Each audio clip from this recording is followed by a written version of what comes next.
rise above the CFS 2022 Grand Finals, the most prestigious Crossfire World Championship from fascinating Jeju Island.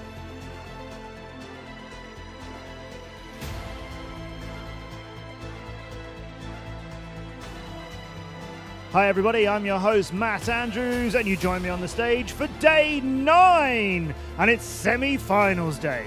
It's been an absolutely challenging 8 days of competition for our contestants, and now just 4 teams remain to fight for their spot in tomorrow's World Championship final. We'll start with all gamers, the reigning world champions. Legendary team who won the CFS 2021 Grand Finals, and in this tournament are on a streak of 9 map wins out of 9. They'll be playing against Celebi from Vietnam, a team who would love to be the first Vietnamese team to win this competition. And then after that, in our second semi-final series, 2 other teams who would love to be world champions for the first time.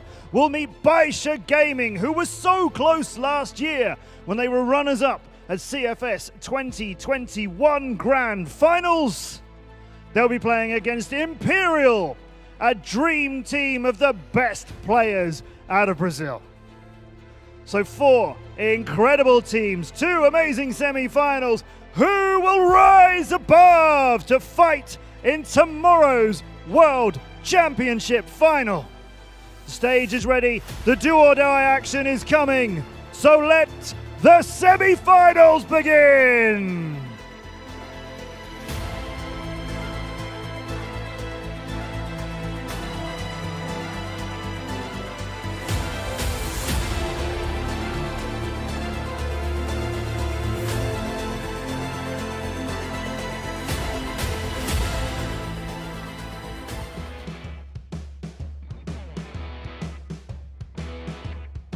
새롭게 써내려가는 역사 CFS 2022 그랜드 파이널.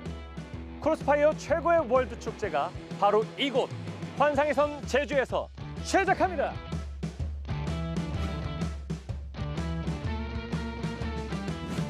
총 12팀이 참가했던 그룹 스테이지. 지난 6일간의 승부를 통해 단 8팀만이 플레이오프에 진출했는데요. 12월 8일부터 10일까지 총 3일간 펼쳐지는 플레이오프를 통해 대망의 결승전 진출팀을 가리게 됩니다. 플레이오프부터는 싱글 엘리미네이션 방식으로 치러지는 것은 물론 3판 2선승에서 5판 3선승으로 승리의 문턱 역시 높아졌는데요. 단 한 번의 승부로 엇갈린 결과를 얻게 되는 만큼 더욱 치열한 경기가 펼쳐질 거라 예상됩니다. 새롭게 써내려가는 역사 CFS 2022 그랜드 파이널. 이곳 힐링의 섬 제주에서 가장 아름다운 추억의 주인공은 누가 될 수 있을까요? 치열한 경쟁 그리고 힐링. 새로운 역사의 주인공의 탄생을 함께 하시죠.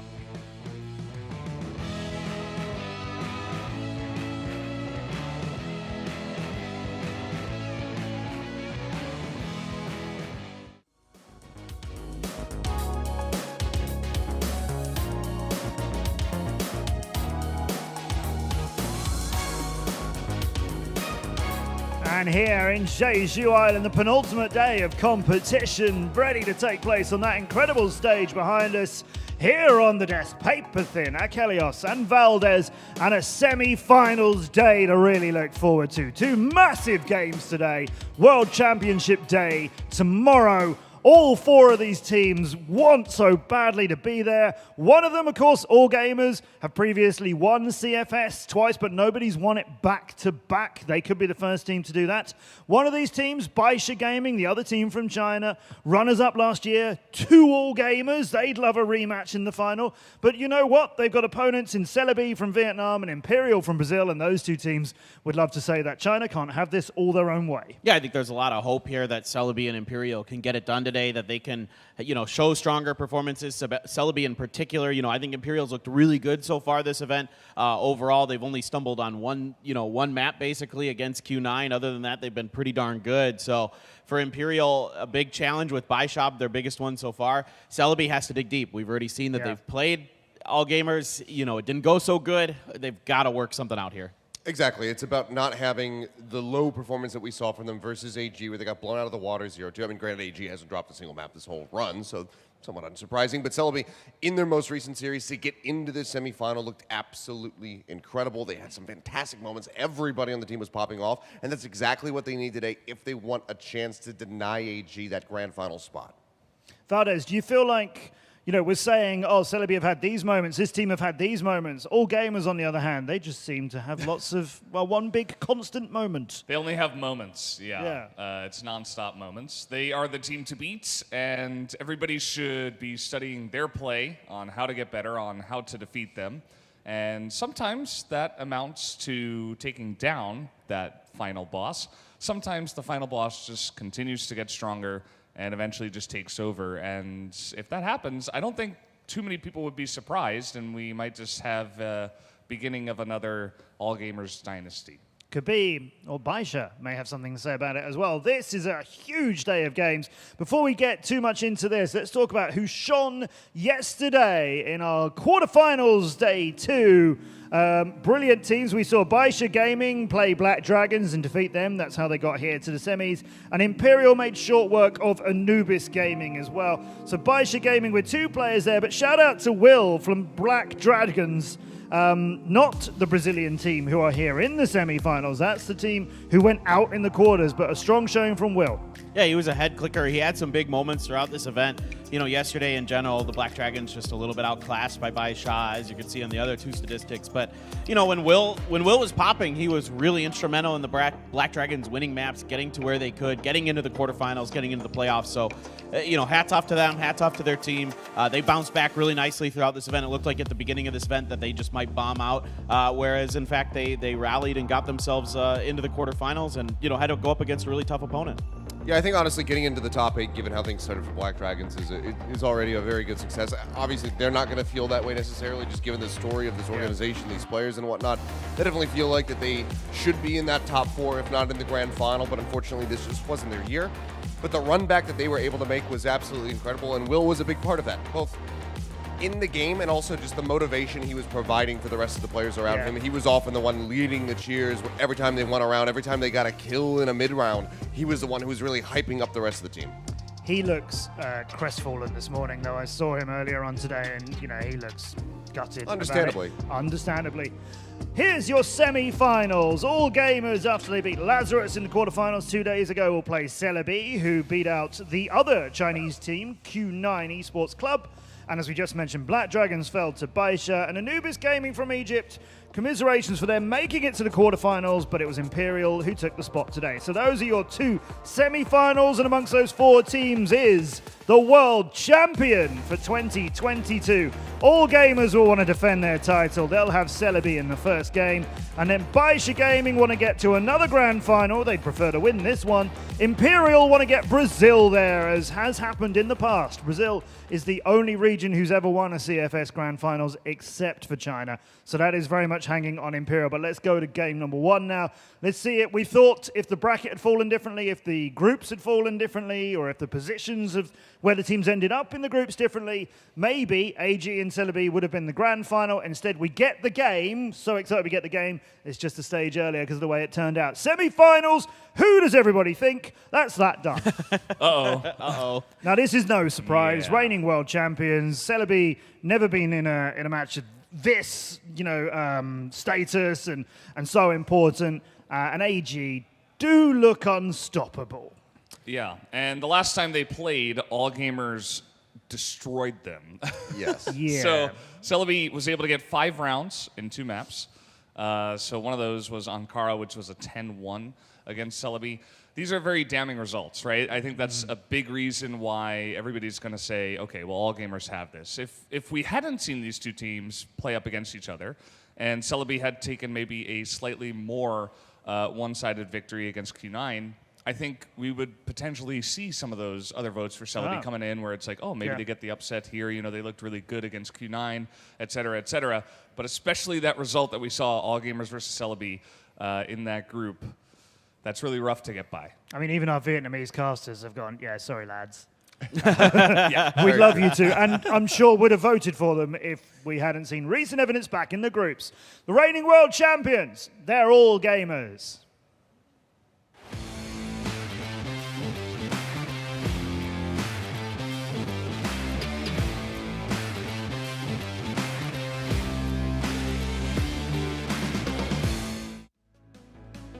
The Legends, back in 2016, they won a CFS Grand Finals.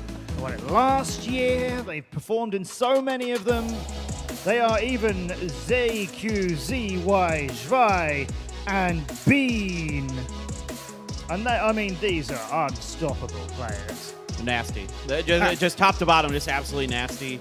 Some of the best in the business in each of their individual roles. I mean, ZY, a brilliant shot caller. The way that they maneuver the map, the way that they use their utility to bait their opponents, to kind of cause confusion on their rotations is absolutely incredible. Unparalleled so far in this event. Not only is their aim absolutely out of this world, but they're smart to boot. I mean, it's just so terrifying because oftentimes we take a look at a team, we get ready to set the stage for the match to begin. Like, okay, this is who we want to zoom in on. This is the guy to watch, you know, whether it's your Zhao, your MGs, whatever it is. It's all of them. There's not really a one to single. I mean, you could probably put, you could probably put ZY up a little bit higher because he has had a little bit more frag potential, I guess, than some of the other players at times. But for the most part, everybody's metrics is through the roof. They haven't dropped a single map. I mean, look at these win percentages here. It's just utter domination. And for the side of Celebi to have to take on this squad again, we can only hope that they learned from the time that they got put in the dumpster. Yeah. ZQ currently has a KD of 2.15, and the lowest on the team is Bean with a 1.26. Keep that number in mind. Let's meet their opponent, Celebi.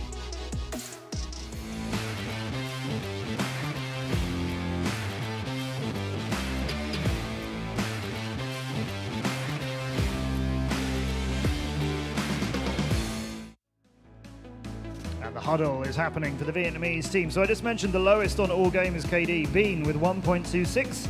The highest on Celebi is Dola with 1.22. Everyone else below that, barely around the 1.0 mark. So on numbers, you've got your guns are just going to be outshot every time. But statistically, or on the day, or all of those things, can Vietnam do it?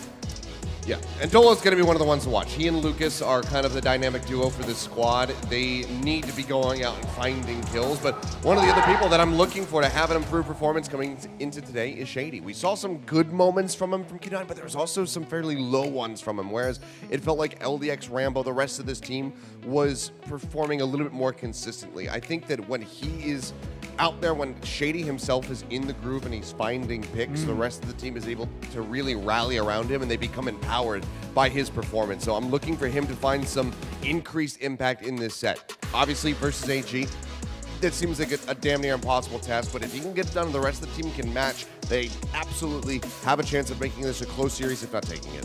Yep, Shady, we've enjoyed what we've seen. He's got the lowest KD of his team. So if he does step up and do more here, you know, everybody else steps up with him. Let's compare Dola, who we're just talking about, to ZQ. It's a tough one. This is, I mean, obviously ZQ has just been ridiculous with his rifling. He's just so filthy up close and personal. His accuracy is out of this world, as you can see by these stats. So, yeah, a really nuts player. I mean, Dola's been absolutely phenomenal. In my opinion, one of the best outside of this team that he's going against, all gamers. One of the most fun and explosive players to watch. The way that he can transfer and turn on the targets, absolutely insane. Head-to-head, we saw it earlier on in the group stage. All Gamers beat Celebi there. In the Summer Championship earlier on this year, we did get a tie out of these two teams. And then twice they met in 2021 as well. So Valdez, map pool coming up. Best of 5 out of a 7 map pool. You only get 1 ban. You've got to take your game to All Gamers rather than defeat them at theirs, haven't you? Well, it is kind of difficult to do in a best of 5, of course, just because you only get the 1 ban. And then, as we did see in the best of 5 series where it went to Game 5 against Q9, they had to play even Q9 on Ankara. And that was the most one-sided map against Celebi as well. So not only is this probably All Gamers' best map, they lost to All Gamers first, 10-1 on this map, and then they lost to Q9 on this map, 4-10. So if I'm Celebi, I think maybe we got to roll the dice with Eagle Eye, let it go through, that's fine. Take Ankara out of the pool because they have not shown very good results on that map. So for me, that's like the one big thing that stands out. You know, maybe you can try to go back to some of the maps that you beat All Gamers on in the Summer Championship earlier on. That's definitely, you know, if you want to try to play to your strengths, that's something you could do. But for me, I would ban Ankara. Mexico, maybe. That's the only one that I'm like kind of interested in for the side of this matchup because Celebi's been very good on that map. They've showed that they have probably, in my opinion, the strongest blacklist side on that map in this tournament. However, we've also seen All Gamers on it against Team Myth, and they absolutely blew them out of the water, 10-1. Yeah. So even if you let that through, I don't think All Gamers is really super scared, and I wouldn't be surprised to see it be All Gamers ban as well. And I don't want to discredit them because they've already been eliminated, and it does feel bad to kind of rub dirt in the wound. But I also would not put Myth on the same level as Celebi. No. So hopefully on that map, given the way that Celebi has looked, they could put up a tougher performance. But I get what you're saying. It still would be a really tough ask for them to be able to get the win there. Let's get into it. Semi-final number 1 in a spot in tomorrow's World Championship final for $500,000. Let's go over. Bench is with ZZXQ for All Gamers against Celebi. Thank you, Desk, and we received the hello from the other side, and we're going to go into All Gamers versus Celebi. Like the Endless has mentioned, it's going to be Ankara in the talk for possible bans. We might see Port coming out from All Gamers, just ban it out from Celebi, and maybe some Eagle Eye could be in the talk for some plays as well.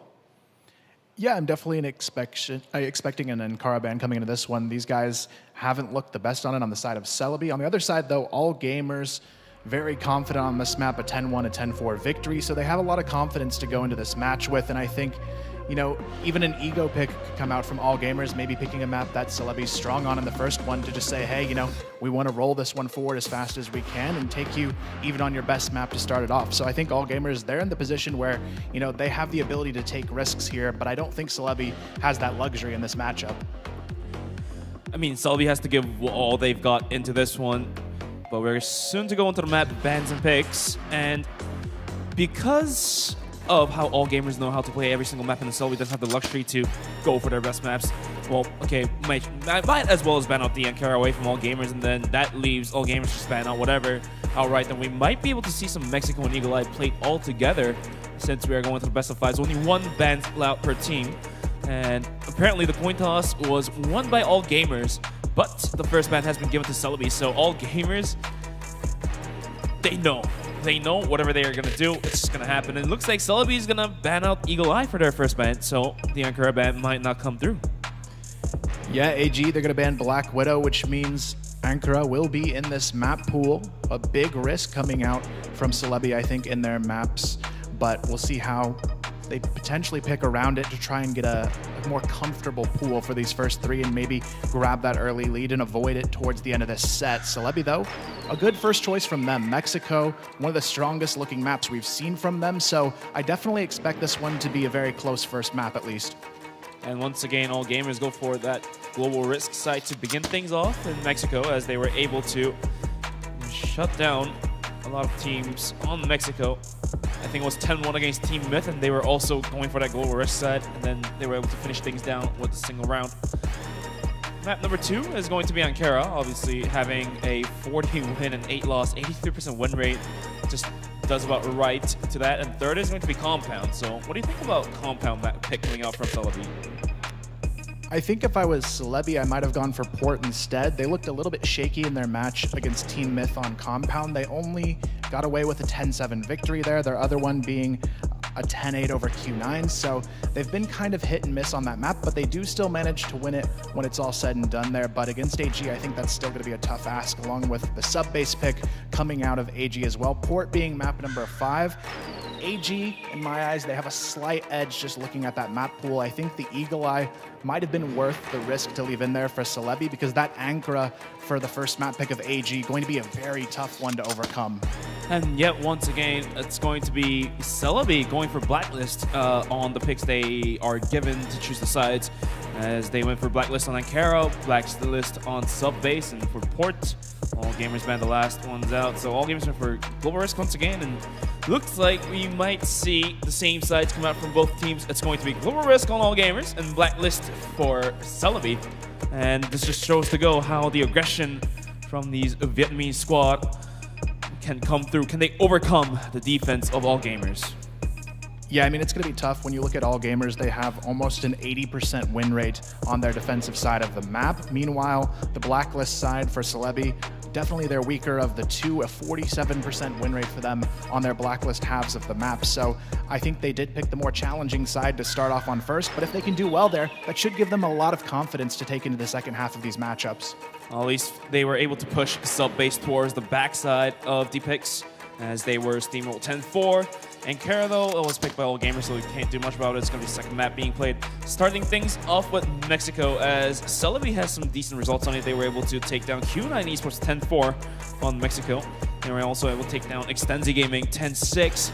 So if they're able to make things right and make things happen on Mexico, take the first map point and go on with it, then Kara coming in second place, second map is not really going to matter too much for Celebi, as they need every single round, every single map for themselves. Yeah, they really do. We'll see what happens, though, on Mexico. Map number 1 about to kick off here. All Gamers against Celebi, the semifinals to get us kicked off. It's going to be an exciting one, Bench. All right, we're going to be taking things down towards Mexico to kick things off. That's going to be Celebi versus All Gamers. All Gamers versus Celebi.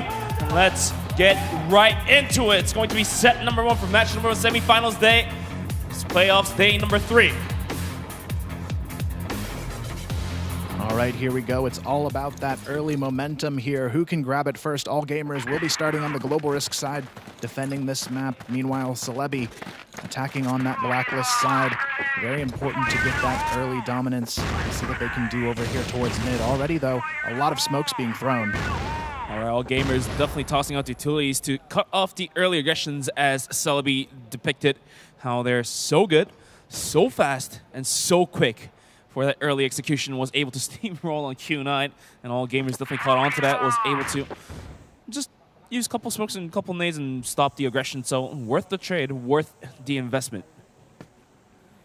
Now Celebi, they've got to find their way in here. Dola and Lucas looking for these early picks outside of mid, even though playing the nice little bait angle off of ZQ and ZY here in mid, hoping he can grab that quick turnaround challenge if the push does come through. But we've seen how Celebi love to play these maps very slow. They like to count it down all the way to the last 30 seconds before they go in for these pushes. Look at LDX. He's going for the flank. This might come huge, as All Gamers, I don't think they're aware of this. Any backstabbing might just open things up for Celebi.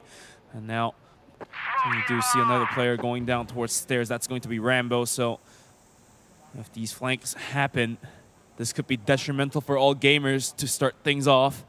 Timer ticked down to a minute as Celebi burns it down. Just waiting patiently, playing with the clock, playing with the time. They're going to be sitting on every single smoke, every single flashbang, just 1 HE away. And here it comes. The aggression is now on. It's going to be held down by Even and ZY. Do they have an angle for the crossfire? Dola already taking some nade and HP, taken down to half. And looks like All Gamers not going to peek out just yet. It's going to be ZQ to open things up, but traded out by Shady. LDX down underpass is going to burn his time as well. 38 seconds remaining, as another kill has not just happened so far. Shady taking a little bit more damage. He might have an angle onto Jue if he peeks out. Not going to happen. That way not being caught out. Jue pushes out, and I don't know, he does have it, but Rainbow trades him out swiftly. Down 3 versus 2. And the clock with only 18 seconds taking down Celebi right behind the clock. Has to make things happen. LDX finds the headshot to ZY, as ZY did take down Shady. Bomb now goes for the plant. It's now to post play 2 versus 1.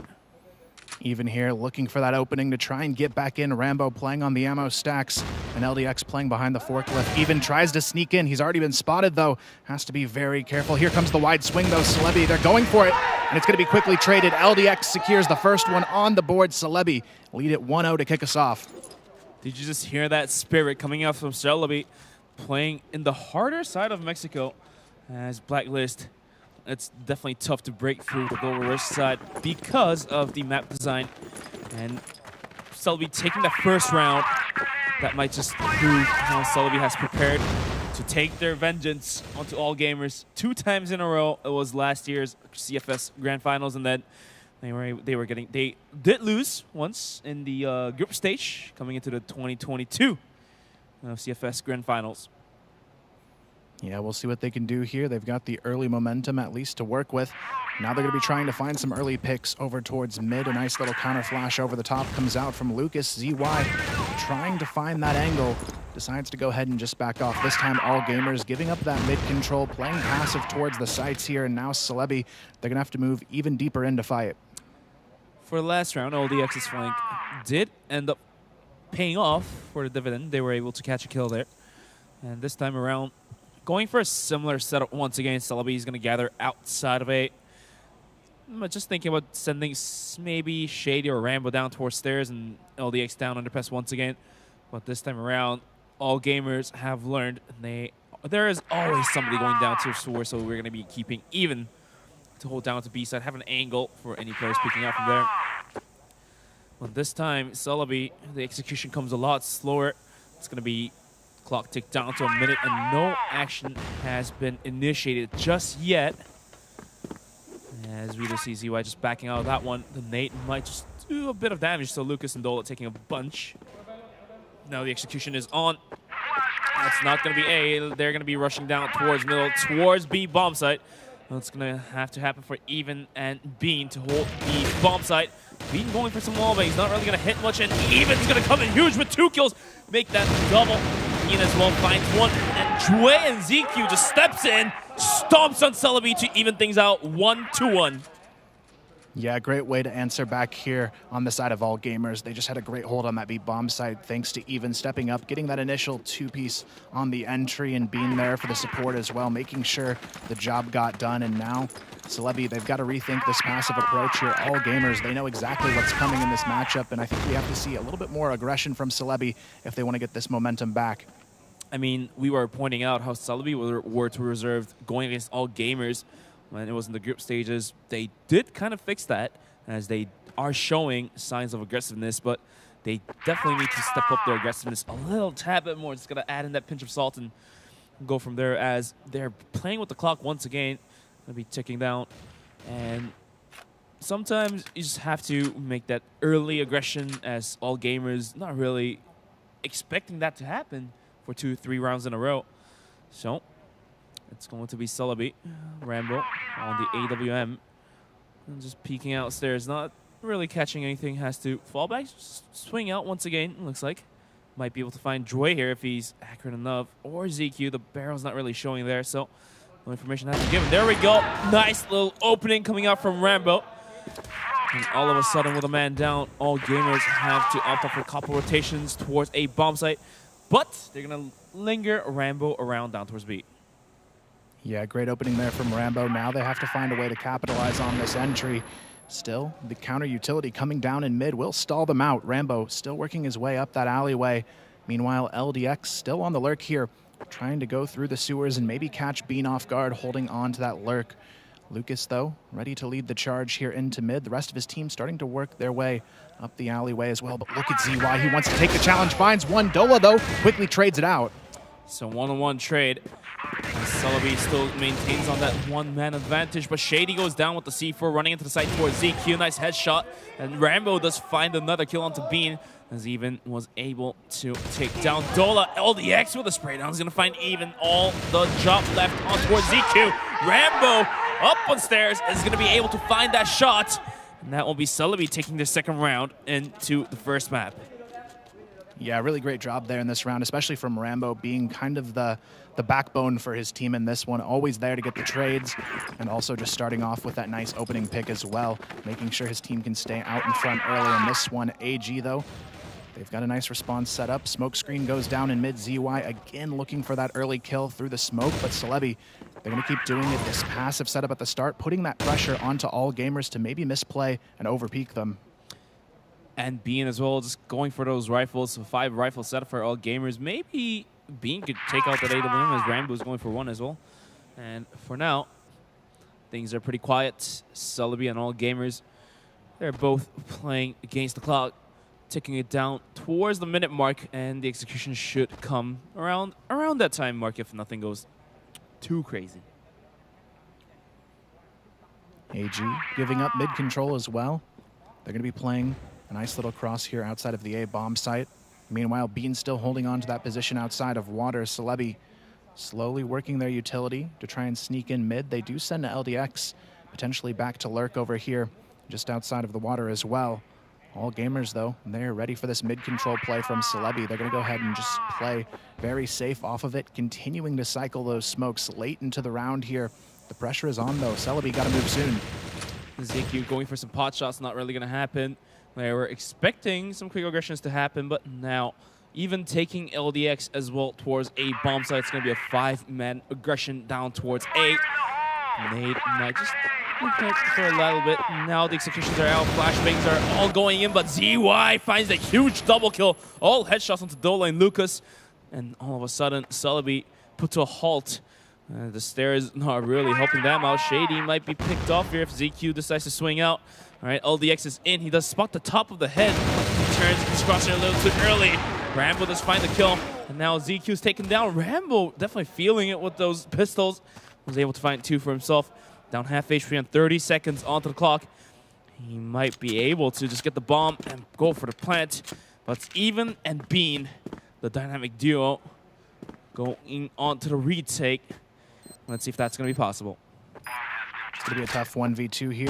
Rambo spots one over the top, but here comes the pressure. Even forcing his way in from the top, takes him down. And all gamers, they find the tie 2-2 here, but great rotations from them. Playing that one patiently, they go in together and make sure that 2v1 is secured. All gamers returning the favor down towards 2-on-2 once again. But Celebi, they're completely fine with it as long as they maintain about 4 rounds. So when things have happened 5-4, 4-5, they'll be completely fine with it. Yeah, right now they're really waiting for Lucas to come online. He's been 0-4 so far in this matchup, but here comes the aggression we were waiting for. Dola gets the pick onto ZY in mid. They know he loved to be a little bit too aggressive there on that angle. They challenge him, they take him down, and now they've got a 5-on-4 to work with. And plus it's ZY that went down for that spray down. And losing one of the key players. I mean, every single one of them on all gamers is a key player, so it doesn't really matter too much. But ZY, though, one of the players with the better stats, goes down and definitely opens up a crack towards the B bomb site as the rest of all gamers have to rotate back in. A and mid. Smoke's shell being put out to cut off towards the aggression down towards middle. But Celebi, no intentions to aggress just yet after taking the early kill. Was going to back out and play with the time once again. Yeah, we'll see if they can find another opening here. LDX trying to sneak his way up that water angle, but Bean, he is holding it very patiently as well on the other side. Celebi, though, going for that mid control now. Shady leading that charge. Some nice nades go over the top, but the second one actually bounces back. There's a little bit of a counter flash as well. Jouet, though, goes for the alley peek, takes down one. Rambo, though, a great trade to answer back. Rambo does not miss those shots. And that will be a nice little answer. ZQ holding onto the stairs. Gonna have to fall back as he even takes down LDX somehow, some way. As even he himself is hurt for half. Shady goes down as well. C4 being down in front of B bomb site. This is not looking good for Celebi. Dola, he is going to be flanking down towards the backside here. It's good for one almost. As Even just finds that quick wallbang headshot onto Dola. Now all the job left onto Rambo. He was doing all right. Does manage one here, still looking for the 1v3. Gets even as well. It's down to the 1v1. ZQ versus Rambo. Somehow this 1v3 now a 1v1, but it's not going to matter. ZQ shuts it down. And all gamers move into the lead here 3-2, but what an attempt there from Rambo. Rambo going for some valiant clutch. So close, yet so far the last kill just wasn't there for him. And all gamers step up on towards the lead. 3-2, 1 round away. Celebi onto the chase constantly. Nades being thrown. I think that did just about tad bit of damage on towards Bean. Yes, indeed. It's about like 4 or 5. And once again, Rambo, like he's been hitting his shot, so he's gonna go on towards the stairs once again, as he did pick up Jouet onto one of the earlier rounds, and he was able to go for the flicks onto the rest of the players as well. Yeah, we'll see if he can do it again here. This time, though, he's looking for ZY. Spots him just barely on the cross. He has to get out of here, though. They're going to go ahead and get a little more aggressive on his position. A lot of nades thrown, so he can't get this wide peek that he was going for. And now he has to back off. ZY might think about something cheeky. Is going to be pushing up close. Rambo goes down. Wasn't expecting that coming. And that'll be a man down towards Celebi. 4v5. And LDX is going to be posting up towards theirs once again. But does he realize ZY is right across those boxes? We'll see if he checks it here. AG, though, they have almost their whole team towards this A bomb site. They've read this quite well. Celebi trying to find their way in, actually, but it's going to be ZY and ZQ who go swinging through. Lucas finds the trade, but only has 2 HP now to work with. Shady, he's got to do something big here for his team. 2v4 with Lucas. Somebody sneezed on him and he's gone. And C4 is going to be posting down towards middle. Not quite, as the smoke is still there. It's going to be a 2-2 split down for all gamers if they're able to break through the defense. As I speak of that, Dway and Even takes kill each. All gamers about to double things up. It's going to be a 4-2 for all gamers. Yeah, now the pressure is going to be onto Celebi. They've got to find a way to get through this A bomb site. They've had so much trouble executing onto it the past couple of rounds. ZQ and ZY just doing so much damage on the entry and even on the rotations has been brutal to deal with. Meanwhile, you've got Lucas and Dola, 2 of the key players on this Celebi team, very quiet so far on this map. I mean, Rambo going for those stair peaks, it paid him off, but all gamers readjusting to if Rambo is on stairs by himself, was pushing and killing. That's exactly what happened last round. And for Celebi, if they want to readjust once again to that, they might have to send a rifler with him for the safety of Rambo. Here we have ZY looking for that jump spot in mid. He's going to be playing just on the off angle here. They've got the advantage to work with positionally on the side of all gamers. There's no momentum pushing forward on this map from Celebi. They do have 4 players, though, this round going towards that water position.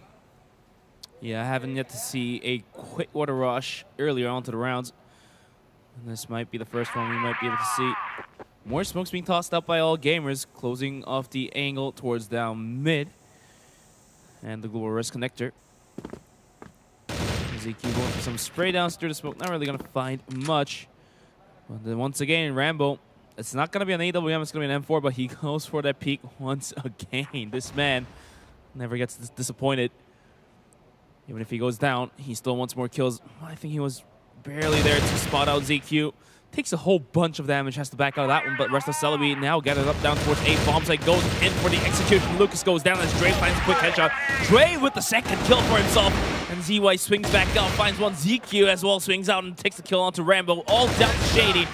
Shady gets to find one, but ZY comes out from the side. Crab walking takes a quick headshot, and they'll be all gamers to take another round for themselves. It's going to be 5-2. Yeah, things starting to look a little bit scary for the side of Celebi. I wouldn't be surprised to see a attack pause coming out sooner or later from these guys. They're going on a bit of a losing streak here. They have to find a way to answer back, and it looks like we may see that attack pause coming out right now, and they certainly need it. It looked really close at the start of this game, but they've lost that steam. I mean, they weren't able to maintain and hold on to the momentum. So, Kyle, let us know about what are the possible strategic maneuvers that Celebi could go for if they're losing 4 rounds straight now towards the first half. I think they really need to start challenging mid to B. They've had so many rounds where they just try to rely on Rambo working his way up that alleyway and getting that pick on to A, but all gamers, they've now caught on to this. Rambo, he's not finding the way in for his team anymore. He needs players like Lucas and Dola to step up, make plays towards B, or maybe even have LDX challenging out of water here onto Bean's position. They have to find these openings, though, because Rambo, he can't do it alone here, and it feels like a lot of the key entries for this team of Celebi haven't started to pop off just yet, so I'm hoping they can find a way to maybe open up players like Lucas and Dola to have a lot more value on this map. I mean, they had a similar idea. They were sending LDX down towards the sewer water. And I think the very first round, LDX was able to find the flank for himself. But after that, the aggression from Celebi were just putting to a halt that they had to call over LDX to go with the main squad instead of going for that lurk play, instead of going for the flank play. So might as well as this time, as you've mentioned, head onto that water. Go for that B aggression. I know it's going to be a tough angle to clear as you're going to be gunned down on crossfire, but you have to opt out for something new. As all gamers, every single try on towards A, they're blocking it like a brick stone wall. Yeah, it's tough though. You have to go against ZQ and ZY holding that main entrance into mid. And those two players, they don't let anybody in. They've only had one round. They caught ZY off guard, and they found a way through once they got that one. But honestly, they have to find a way to continuously punish these players in mid. Doa, though, this time he's going to be going into water with Shady right away. I like the change here to start off this round. At least he was able to dodge the nade, and definitely like the change coming in from Celebi. As long as they don't just fall back and go towards A, you might be able to see the first proper Celebi's team effort into taking B bomb site down towards middle through sewer. Rambo's still going to linger around towards stairs, hoping for any lucky kill, and definitely realizes that ZY could swing out once again, so he's going to hold on to the rifle now. The aggression is on. Bean's going to be the first one to hold it down, finds one straight on, but Dola quick to trade it out. Even has a good angle, finds one kill. Has to switch the pistol as he has low on bullet, and somehow even finds two for himself, and ZY as well finds one. Rambo onto the lurk, was able to find a kill.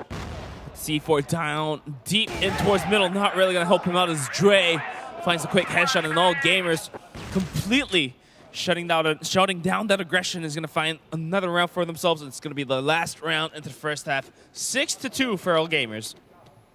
Yeah, just a really tough one to try and push through, even holding that perfectly with ZY swinging in for the support, but it almost seems like being in that position, he could have been flashed there. Rambo, he threw his flash all the way over the top, but he only threw it onto A. He could have thrown it for those players coming out of water instead, and had Bean been blinded, this could have been a completely different round for Celebi, so we'll see if they can find a new way in here, but it just seems like the utility isn't there so far for Celebi.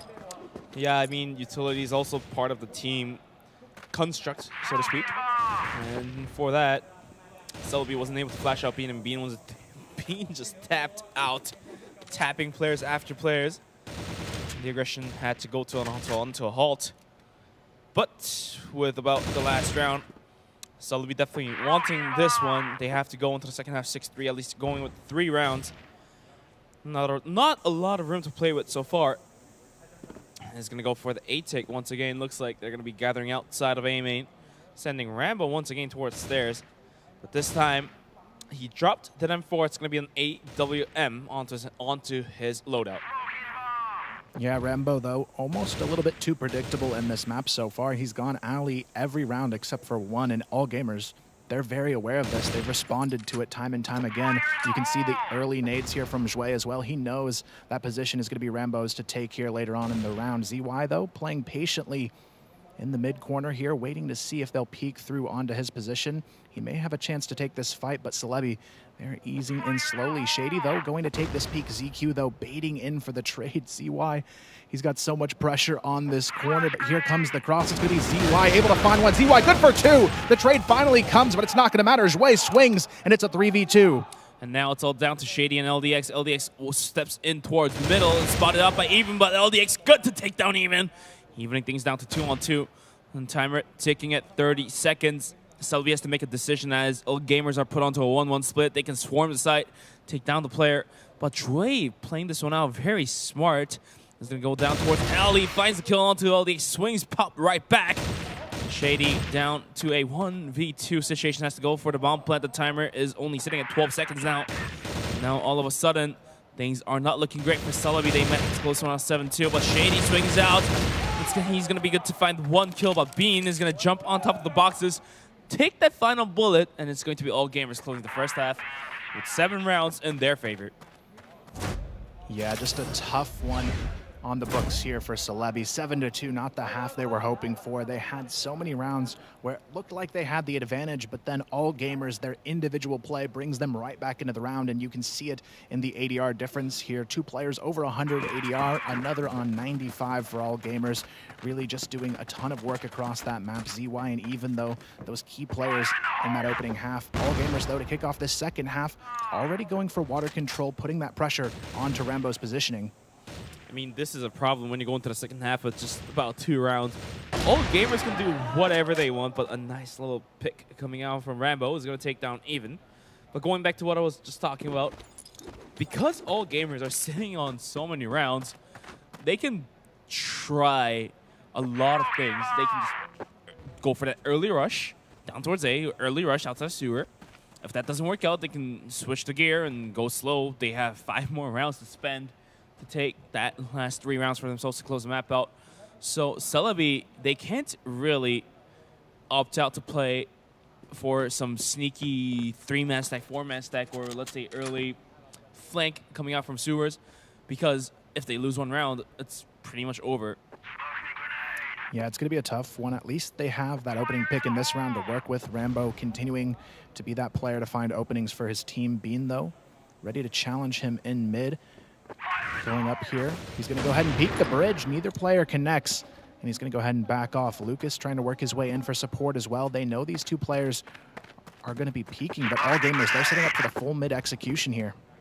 Smoke has been put out towards the position of LDX and Shady. So the migration is on, but Lucas quick to find that kill down in towards a bomb site, just shooting down middle casually. The bomb did drop. As rest of all gamers are rushing in down towards middle, they have good smokes being put out, so it covers them from the angles. C4 to be recovered anytime soon, and yes indeed. About 30 seconds remaining into the round. All gamers has to make the decision. It's going to be LDX holding down the B bomb site, going for some wall bangs. Does find a bullet on towards ZY, so that puts the hurt. Shady just couldn't find the spray down. It's going to go down. LDX is going to be a solo player holding it down. Lucas and Rambo finding 1 kill each. ZQ takes down LDX to open things onto the site. It's down to ZQ all alone. Lucas with double kill. And Celebi bounces back. It's going to be 3 rounds. 4 more rounds for themselves to tighten things back up to 7-7. Yeah, it's definitely doable, though, on a map like this. It's very defensive-sided. Celebi, in their past few times they've played it, they've only given up a few rounds on this side of the map, so the potential is there. They have to keep their heads held high and keep playing like we saw in that opening round. Rambo, he got the opening pick last time, but Celebi, they're eager to challenge here in mid this time. Lucas, good for 1. Shady, good for another. Finally, the trades come through from all gamers, but it's still a 3v2. Lucas, he goes down to Bean as well. A nice 2-piece from him, and now we're down to the 2v2. Nice little early aggression, even things down to 2-on-2. Maybe Celebi thinks this is better to play 2-on-2 rather than going for a full 5v5, as all gamers' executioners are so good. All gamers backs out from that, just licking their wounds. As I think ZQ took a bit more damage. It was being down more than the half HP here. He's going to go for sewer, but I really like the play coming up from LDX. He's going to flank all the way down to his blacklist spawn. Gives the information, so Rambo realizing the possible aggression coming towards him is going to be quick to find the kill on the Bean. Swings out, it's going to be LDX from behind. And Celebi is going to find another valuable round for themselves. It's going to be a 4-on-7. Yeah, I really love what we're seeing from this team so far. They're not afraid to be aggressive on their GR side, which is netting them a lot of early kills. Rambo obviously still leading the charge here, but right now we have these other players stepping up to the plate on top of it. Lucas doing a great job in these opening picks on mid, but all gamers, look at this play. They are aggressively running here over toward this A bomb site. Doa able to find 1. ZQ, though, trades in with Bean for 2. Lucas, though, he's still holding on here, but Bean finds a second. Bean finally taken down from Doa, who gets the double kill and the round. Celebi, that's 3 in a row. Maybe 2 rounds were just enough on the first half for Celebi to just come back right on top. But it's still too early to say a comeback as things look 5-7. See what I did there, but it's going to be 2 more rounds needed for Celebi to mark that comeback, stamp it on their documents. As that early aggression on all gamers were completely stopped. And for now, Celebi this time around is going to stack towards a bomb site. So I like that. I like the change of speed, change of gear. And all gamers as well is going to play with the clock. Yeah, Celebi continuing to keep these guys guessing on the side of all gamers. This time, they've got a very passive stack setup, but they still have everything covered quite well. Rambo holding the cross here on mid. They do have Shady as well, with Lucas playing the counter picks for mid. He's got that nice flash in hand if the push comes through. But AG, they don't know where the setup is. They have to take a lot of utility out of their hands to take control of mid here. We'll see how much they actually use when they go for it, but this time ticking is going to be tough to deal with on the side of all gamers. Some setups are coming through. just smoking off the angle on towards Rambo. And I think the AWM, they realize they have to block the view site. Otherwise, Rambo might just find yet another opening. More smokes being tossed out. All gamers playing this one out very, very patiently. Actually, it's going to be 3 nades being thrown out. Completely isolating a bomb site. That's going to be Dola holding on to it. The ace, seemingly, for Celebi to take the double kill last time, but the aggression is now on. The double peek, triple peek from Lucas, and LDX is good to find 3 kills each. 2 onto Lucas, 1 for LDX, but even trades out. And that's down to 4-2. C4 down in the worst spot possible. And Bean, thinking about recovering the positional advantage, has to go all the way back down towards A. And LDX spots out Bean, and that's Bean going down, and even all the way down in sewers, doesn't really know what to do. Goes for some straight jumps. He might be able to find Rambo here. If he does peek out towards double doors, Dola waiting with open arms, and Celebi. The comeback is happening. Yeah, 4 in a row, uncontested in the half as well. All gamers, they just can't find a way in to control this midsection of the map. Celebi, anytime you think they're quiet, they immediately spring out of these corners, go for the quick peeks, and rightfully so. The tack pause will be coming out from all gamers here. They're starting to lose their steam, though, and this is really the first time I think we've seen this team struggle under this kind of pressure. They're used to being that team who can take the aim duels and consistently win time after time, but on this side of the map, they're just not finding anything for picks. Yeah, I mean, also that's mostly because Bean is not wielding the AWM, whereas Rambo's just continuously going for it. I mean, in a small close quarter combat map like Mexico, it doesn't really come to good use, but you know, if you're able to find 1 kill, you're definitely doing a good job on your team, as Rambo was able to find kills after kills after kills and rounds, and that gained the man advantage for Celebi to hold things down. But for all gamers, they're looking to switch things up after the attack pause. Maybe you might be able to see Bean taking out that AWM, or maybe some cheeky XMs coming into play. You've seen some Chinese teams go for it. Yeah, this you're could be rushing the time out with the for XM. You can hit those headshots with it if you're just gunning. Yeah, it's something teams like Lazarus did quite a bit in the group stage when they played Mexico. They'll take that shotgun, run straight into alley, try and open up the round in a unique way and catch your teammates off guard on the other side. So we'll see what happens, but I'm expecting Bean to come in with the arm this time around and kind of do what Rambo was doing in that first half, filtering his way around the alleyway, trying to find those picks for his team, because between him and ZQ, I feel like one of these 2 guys has to find the opening for all gamers to really have a chance here, because right now these other guys, they just can't find a way in. But we'll see what happens here as we return. It's going to be 4 rounds in a row for Celebi, 1 away from a tie as well, as they continue to look really dominant on this side of the map. 1 round away from making things into a comeback 7-7. And all gamers, Bean's going to hold onto his M4, so he might play back for a little. And for now, Celebi going for the default setup as they give away the control down towards middle. They're just looking to just hold it down. If they push into middle, they'll just shoot out from A quarter and B quarter, just going for that massacre. But they're going to be playing with the clock. Minute 52 seconds remaining. And both teams really conserving on the utilities show the patience these 2 teams got in themselves. Celebi, though, throwing smokes consistently on the side of mid to make sure there's no clean push here for AG, but they've got nobody actually behind this smoke on the side of Celebi. They're just stalling out and creating that space and forcing a late round push to come through from all gamers. And as we've seen, the late round push is not so clean from them. They have trouble getting their way in when the clock isn't on their side. And on top of that, you have Celebi individually stepping up here as well, hitting these shots, making sure they peek together, they trade together. And that's been the big difference here. These guys, when they swing in mid, it's not like ZQ or ZY when they were solo trying to hold. They're coming as a 2 or 3 unit every time here. Yeah, I mean, that last quarterfinals on Celebi, they had a couple problems with swinging out together, but the aggression is going to come through. All gamers running down towards middle once the smokes has been dissipated. The flashes are now out. It looks going to be Shady, completely blinded, but Rambo with the AWM might just be good. Might have the first go to open. There we go. Rambo with 1. LDX heads onto it. DY goes down. Shady himself and Lucas as well heads onto it. And Rambo with the double kill. AWM definitely put to use. Who said Whoever said Mexico alms are bad? Maybe that was me, but it's definitely good to put to good use.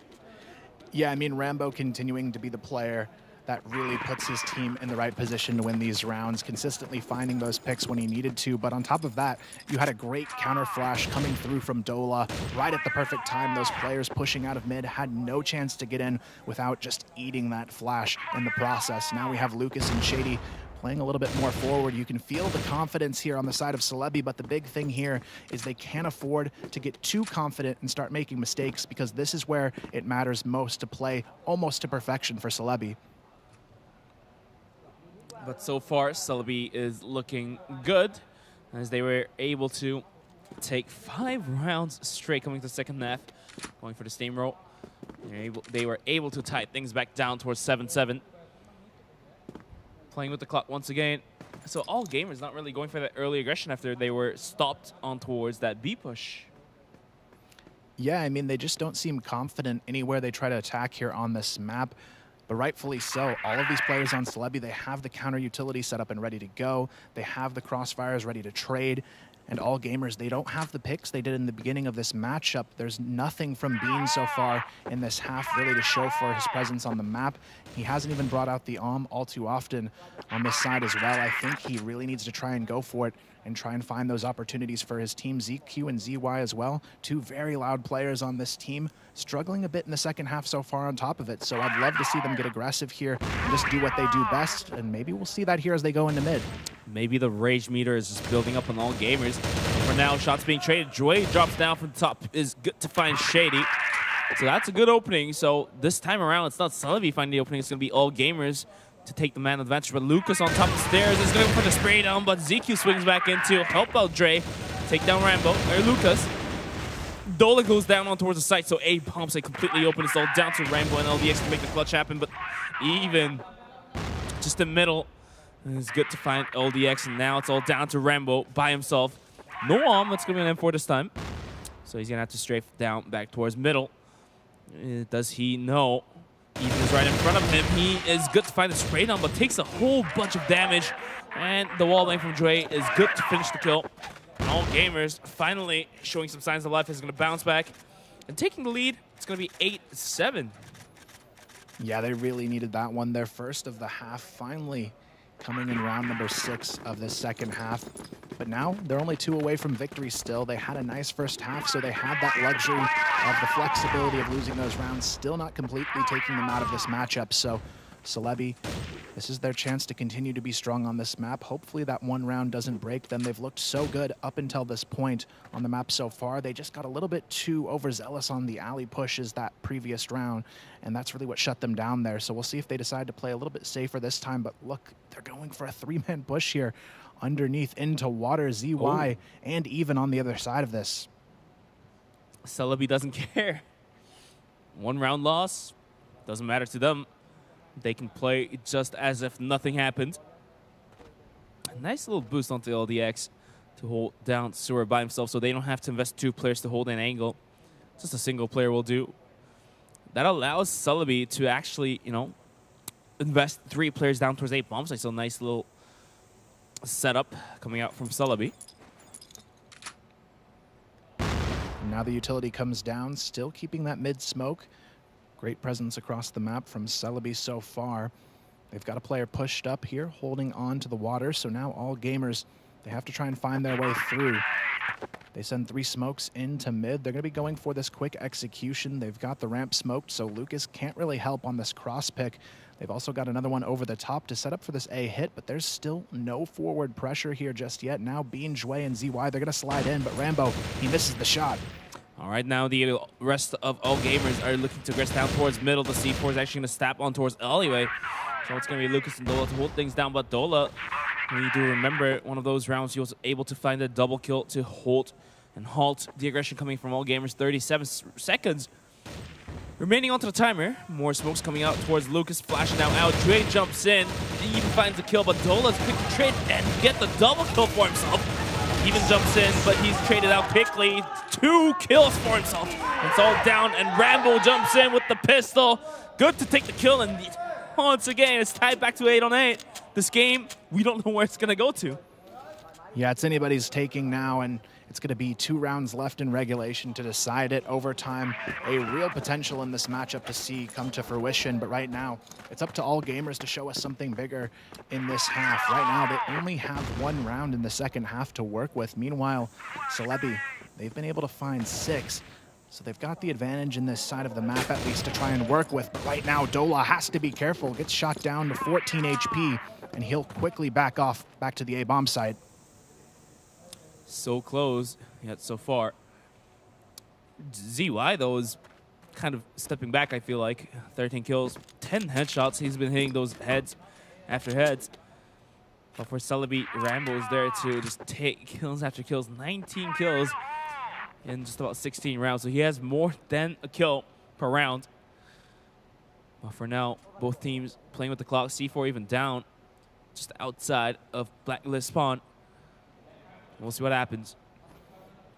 Yeah, I like the trust play as well. They give Dola the arm to work with. They know he's low on HP. They're going to make him a glass cannon in this round. Rambo, comfortable on pretty much any weapon. He'll pick up the rifle from Dola to try and hold on to this A-bomb site with. Meanwhile, all gamers going to take some nade damage there onto Jouet in mid, but they still haven't used their utility to work in. Now we see the mid-ramp smoke come down. All gamers now trying to sneak their way slowly into mid once these smokes dissipate. They do have the chance here, but as we've seen, when this clock pressure is on, this is when they tend to make those mistakes.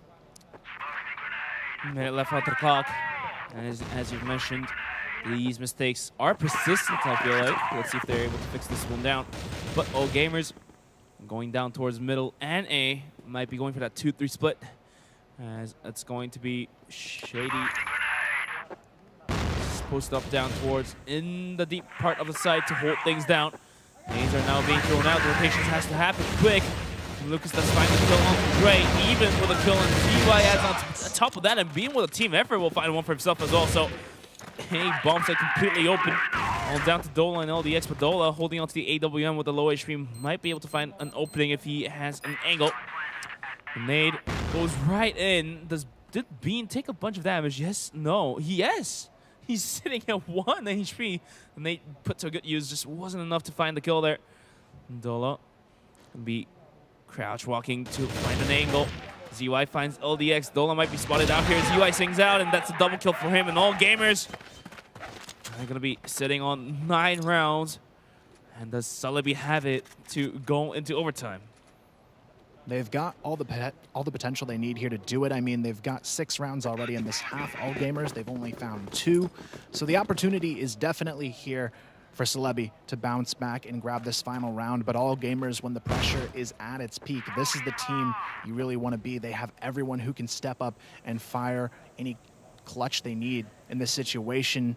On the other side of things, though, Rambo, he's been taking the brunt of the charge here for Celebi, really being that key player under pressure. If AG take him down early, that could be the key to winning this round. Minute 58 left on the clock, and this time we are looking at all gamers going down sewers. The C4 rotated in as well. So with that map point, all gamers looking to switch things back around. I don't think Celebi will expect this.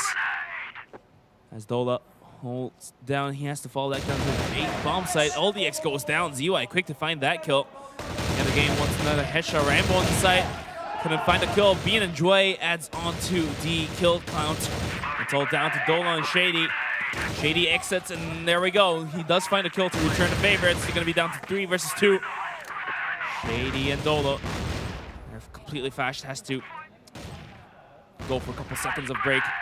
Yeah, the pressure is on now. This is tie or die for Celebi on this map. Dola and Shady, they're trying to get in. The counter flashes, though, continuing to decimate them out of position. Dola trying to sneak his way through. Bean still holding onto the ammo stack, but this time is almost ticked away on the bomb. Shady, he's got to move now. They've got no time. They've got to hop on the defuse, but the AG players are just toying with them at this point. Even grabs one.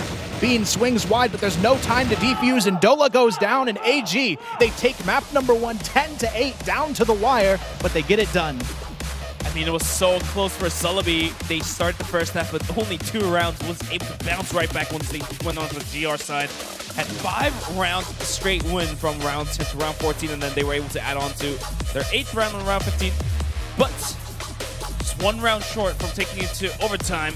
That's going to be All Gamers taking their first map point, actually snatching it away from Celebi, as Mexico was Celebi's pick. Yeah, strong pick from them. It's the best we've seen them perform either way against All Gamers so far. But now going into Ankara as that second map, Celebi, they've got to be nervous. The last time these two teams met on this map, it was a 10-1 victory in favor of All Gamers. So there really has to be some major improvements on the side of Celebi to work with if they want to take this match away. I loved what we saw on their GR side of the map though here, so I'm hoping we see more of that counter aggression and the fearlessness you need to take down someone like All Gamers going into this next match. So we'll see what they have in store for us, but All Gamers, they've got the momentum now. At least for All Gamers, they have the momentum, and they also move into their second map, seemingly one of their best. That's going to be Ankara, so the momentum just could live on for now. But for Celebi, after losing the first map, they have to keep things in together. They have to keep things tight. They have to keep their heads back up and, you know, just don't go down. Don't lose the mentality after losing that map so close. Yeah, it's really going to be tough for these guys. Looking at the stats, though, no surprise here to see ZY and Even on the top of the scoreboard. These guys really remained consistent throughout this matchup, getting over that 1.0 kills per round. Huge impact for them. Rambo, though, have to give him a shout out as well. Half of the reason Celebi had a fighting chance in this one was because he played so darn well in that first half, getting a lot of picks and making sure they at least had a few rounds going into that second half. But overall, when push came to shove, it just came down to that high pressure, high stakes All Gamers were used to seeing, and they close it out. And that's when the factor of experience also adds on to the play. But for ZQ and Dre, you know how we were talking about, okay, they're starting things a little bit slow, but look at the damage numbers. So they were, even though they weren't able to take the kills, secure the kills for themselves, but they were able to put out the damages much needed for his teammates to finish the kills. Hence is why Even and ZY sitting on that fat, juicy 1.67 and 1.64. At least some lifting has been done by these two players. Yeah, the damage really comparable across the board on the side of All Gamers, and really the same could be said about both entry fraggers. I mean, Shady on the other side, he only had a 0.65 KD, but he still had around 1,500 damage, so he's still finding that impact for his team. For me, though, the wild card we didn't see that we normally do for Celebi was Dola. He felt really quiet in this matchup, didn't really come online until it was almost too late. I mean, for Celebi in general, if they had one more round in the first half, let's say close at 6-3, I think the whole story would have been different. I mean, having one more round, that really, really makes the difference. That allows you, that gives you the enough room to play for those cheeky plays, you know, swing out wide or rush as a team, even if you're on GR side. So that single round, had they made it happen on round number 9, it was very close, but indeed it was All Gamers to take it. So they had to go into the second half with only 2 rounds into their pocket, so that's only 2 cards you can use. Yeah, I really liked the tack pause timing as well from All Gamers. You know, looking at that round streak that Celebi was putting together, I think they did something really impactful during that break because they hadn't won a round yet. They came back, won 3 out of the last 4, so they definitely had a good conversation, I'm sure, in there and said, you know, hey, we know we're the better team here, we can get this done, and you just saw that resilience and that kind of refreshed team of All Gamers come back in those last 4 rounds. So I was really glad to see them, you know, not be afraid to use that tack pause because so far it's not something we've really seen from them yet. Definitely indeed, but we look like the players are ready to get into the second match, but let's talk about Ankara just a little bit more. All Gamers, obviously the favorite one here as they have that win rate on it, but Celebi though, they're Ankara, not this tournament, but their, I would say all-time stats on Ankara is decent, I believe. Yeah, I mean, it's not a bad map for them. They did beat Team Myth 10-3 earlier in the group stage on it, but the big standout is that 10-1 lurking against them in the group stage against All Gamers themselves. I mean, if you only got 1 round there, there's going to be a lack of confidence, I think, going into facing them again on the same map. You also had them play it against Q9 previously in the quarterfinals, and they didn't look too good on it either. Only 4 rounds to 10, and I think they're going to have to just go into this one expecting to play a lot differently than they have before if they want to win, because clearly what they were doing in their previous sets wasn't working too well. But you know, you combine that with the confidence of All Gamers winning the first map, going to their map pick, I think they're going to be really, really playing with their backs against the wall here. I mean, they were given enough time to crack down how all gamers played on Ankara, so let's see if Celebi has it. That's going to be map number 2. It's going to be Ankara as all gamers start on the Global Risk side. Let's get right into it. All right, here we go. Game number 2 about to get underway. All gamers leading this series 1-0. They've got some nice advantage to work with as we move forward. Celebi, though, we'll see if they've got the response to try and take this to a 1-1 series as we hop into it. Defending first here, all gamers trying to get that early lead for themselves. They are on the more challenging side of this map, though. Celebi getting the draw of Blacklist this time around to work with. They do have the more favorable side first, so maybe that's enough for them to get a nice early start here going their way. Looks like the missed smoke from Chue landed onto our stage. We saw the smokes coming out. Well, for now, Celebi this time around is going to gather down right towards a bomb site, which Chue is holding on to. Chue does find the quick headshot. How does this man do it? Almost getting the second one, but Zeke can do the job. The rest of Celebi stuck together by the corner. Can't make things happen. It's stolen find one. But at the end of the day, it's all gamers shutting it down. They were stuck there. They couldn't move. Yeah, I'm not sure what happened. They all got stuck in the corner just underneath the A staircase, and then, you know, Jouet does what he does best, swings wide, gets the kills. ZQ there for the support, gets it done. All 5 players between the 2 of them, and the confidence remains high for all gamers as they move forward. Celebi, on the other hand, only getting 1 kill in that opening round. They tried something a little aggressive, but they just didn't have the coordination, and I think that's been the issue for them on this map. It seems like they know what they want to do, but how they do it seems a little bit sloppy. Well, after that round, Celebi just thinking about a mid-take here. Does have a smoke just outside of spawn, so they could find any cheeky rotations. But for now, all gamers as well playing quite default here, playing 2-on-2. Nice little setup, and for now, the C4 is going to be rotating down towards a bomb site, but they can easily take it down towards mid if Dola and LDX could find an opening here.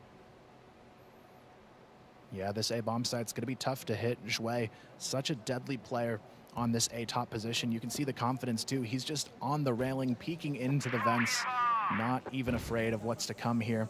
The rest of his team, though, playing forward towards mid and B. You've got over here ZY pushed up almost all the way B long, maybe for that lurk position, but here we have Celebi. They seem ready to try and challenge A again. And for now, Celebi is going to play with the clock once again. Minute 7 seconds onto the clock. Nice little push from Chue. I think the footstep has been heard, so LDX is going to hold on to the corner here. And that's Rambo with the AWM quick to take down Chue to open things up. And now all of a sudden the aggression is back down on towards A bomb site. And Dola through the smoke is going to find even, and Zeke goes down to LDX as well, so bomb site completely open. Quick rotations are coming in from ZY and Bean, but ZY gets spotted out. LDX popping off. Does he get another one? No, it's Bean with the pistol will do the job. But down to a 1v4. Bean does find 1 more kill. And another! Now it's down to 1-2. Bean with 12 HP on the Dream. Can he make this happen? Bomb now being planted, goes into the post plant. The smoke starts to dissipate out towards the Global Rig side connector here. He should have no business being anywhere close to winning this clutch. It's down to a 1v2. He is completely lit up, though, here, 12 HP as he tries to get his way back in. Dola spots him over the corner of the staircase. Lucas ready to peek out. Go for the double swing. That's going to be it. Celebi, they take their first round of the map, tying us up 1-1. A great response here from them. Tell me a little bit more about that push coming up from Dre down towards vents. I think he was just there to gather information. But I think all gamers are expecting him to maybe get caught off, so they did end up sending 1 player from B down towards a bomb site to cover for his spot. What do you think is the thoughts behind all gamers to send Joy out towards vents? Yeah, I think it was a little bit of a risky play from them trying to get early information and hoping no one was there. But this time around, Rambo, he tries to peek early. He's taken down from Bean. But in this previous one, I think it was just the awareness of Rambo to grab that angle. But this time around, all gamers getting the better of the opening here, taking him out of the picture early on. That awareness not going to be used for their advantage now for Celebi, and they've got to fight from behind here in round 3. Celebi, I'm going to play with time once again. As that last round looked very clean and crisp. after losing Rambo. That's going to be a 4-man take, not a 5-man take. That A site has paid off once, but maybe Celebi might have to go towards B bomb site after faking down towards A, selling it, so rest of all gamers rotate out. And maybe even Lucas's position could pay off the dividend as well onto any flankers and rotators. Right now, though, all gamers, they're going to be going for a lot of control here outside of B. They've got even starting to push up as well. But Celebi, they've got no way into this A bomb site safely. ZQ jumping with that flash in hand, ready to throw it as soon as Zhui gets the spot here. There's just no clean way into this bomb site right now, though. The rotations are already coming from all gamers as well. They're starting to wrap behind, but Lucas here could make contact first. Lucas waiting patiently. He has ZY in front of him and Bean behind him. Bean not being spotted out just yet. These players cross paths. Maybe this could be detrimental for all gamers. Dola here, though. He can swing up and Bean goes down. That's a nice little opening. And all of a sudden, Lucas's position just went up in prices so much. Here we go. He did see the player. Trigger Discipline is going to let that one pass. This one, he does not let pass. That's going to be Zeke going down in A bomb site.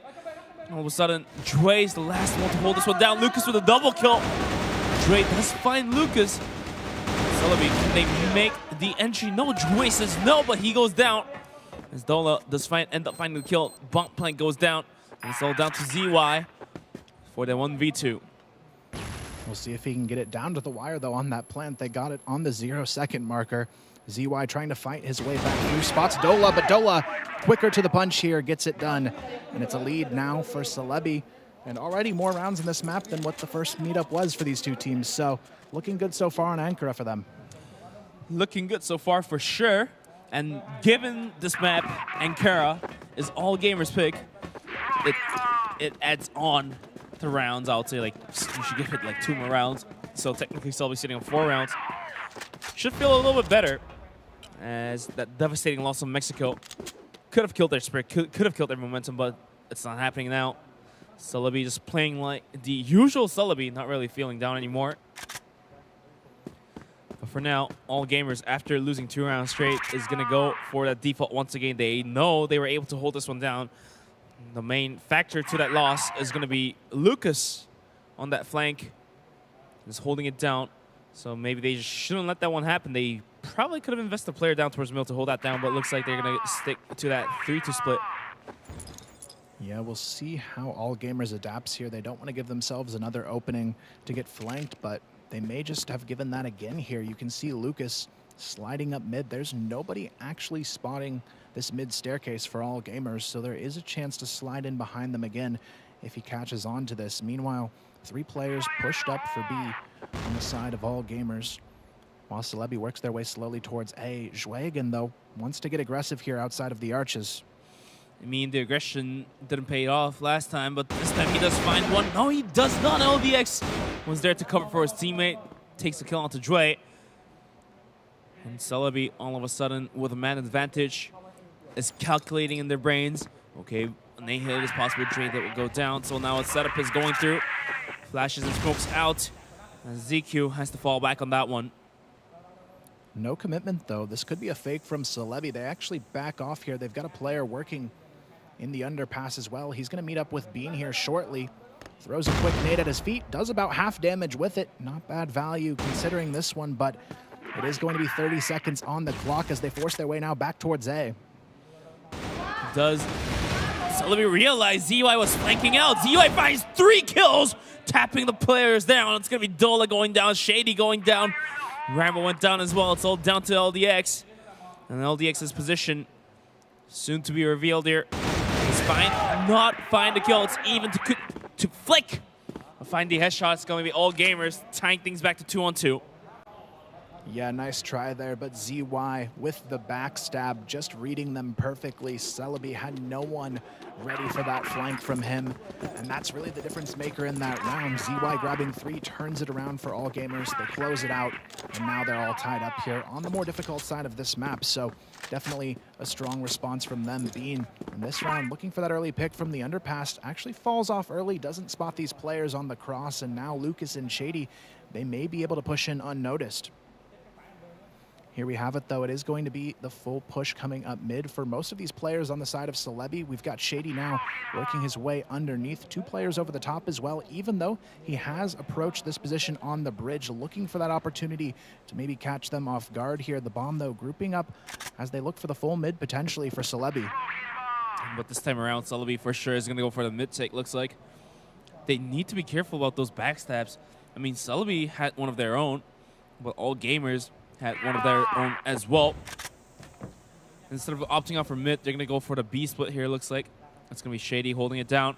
But Bean with the AWM has a good angle if he wants to go for it. The flashbang is not going to do the job. And Bean peeks out, takes down Shady. ZY pops out, takes down Dolo. But Lucas is there to trade. And all of a sudden, Rambo gets pushed by ZQ. LDX does realize and ZQ is in there, but ZQ is just so good. Double kill for himself, and now it's all down to Lucas with the bomb. Rotates all the way down towards A bomb site. He might have the room to plant the bomb, but I don't think he has the room to go for that 1v4. It's going to be a tough one.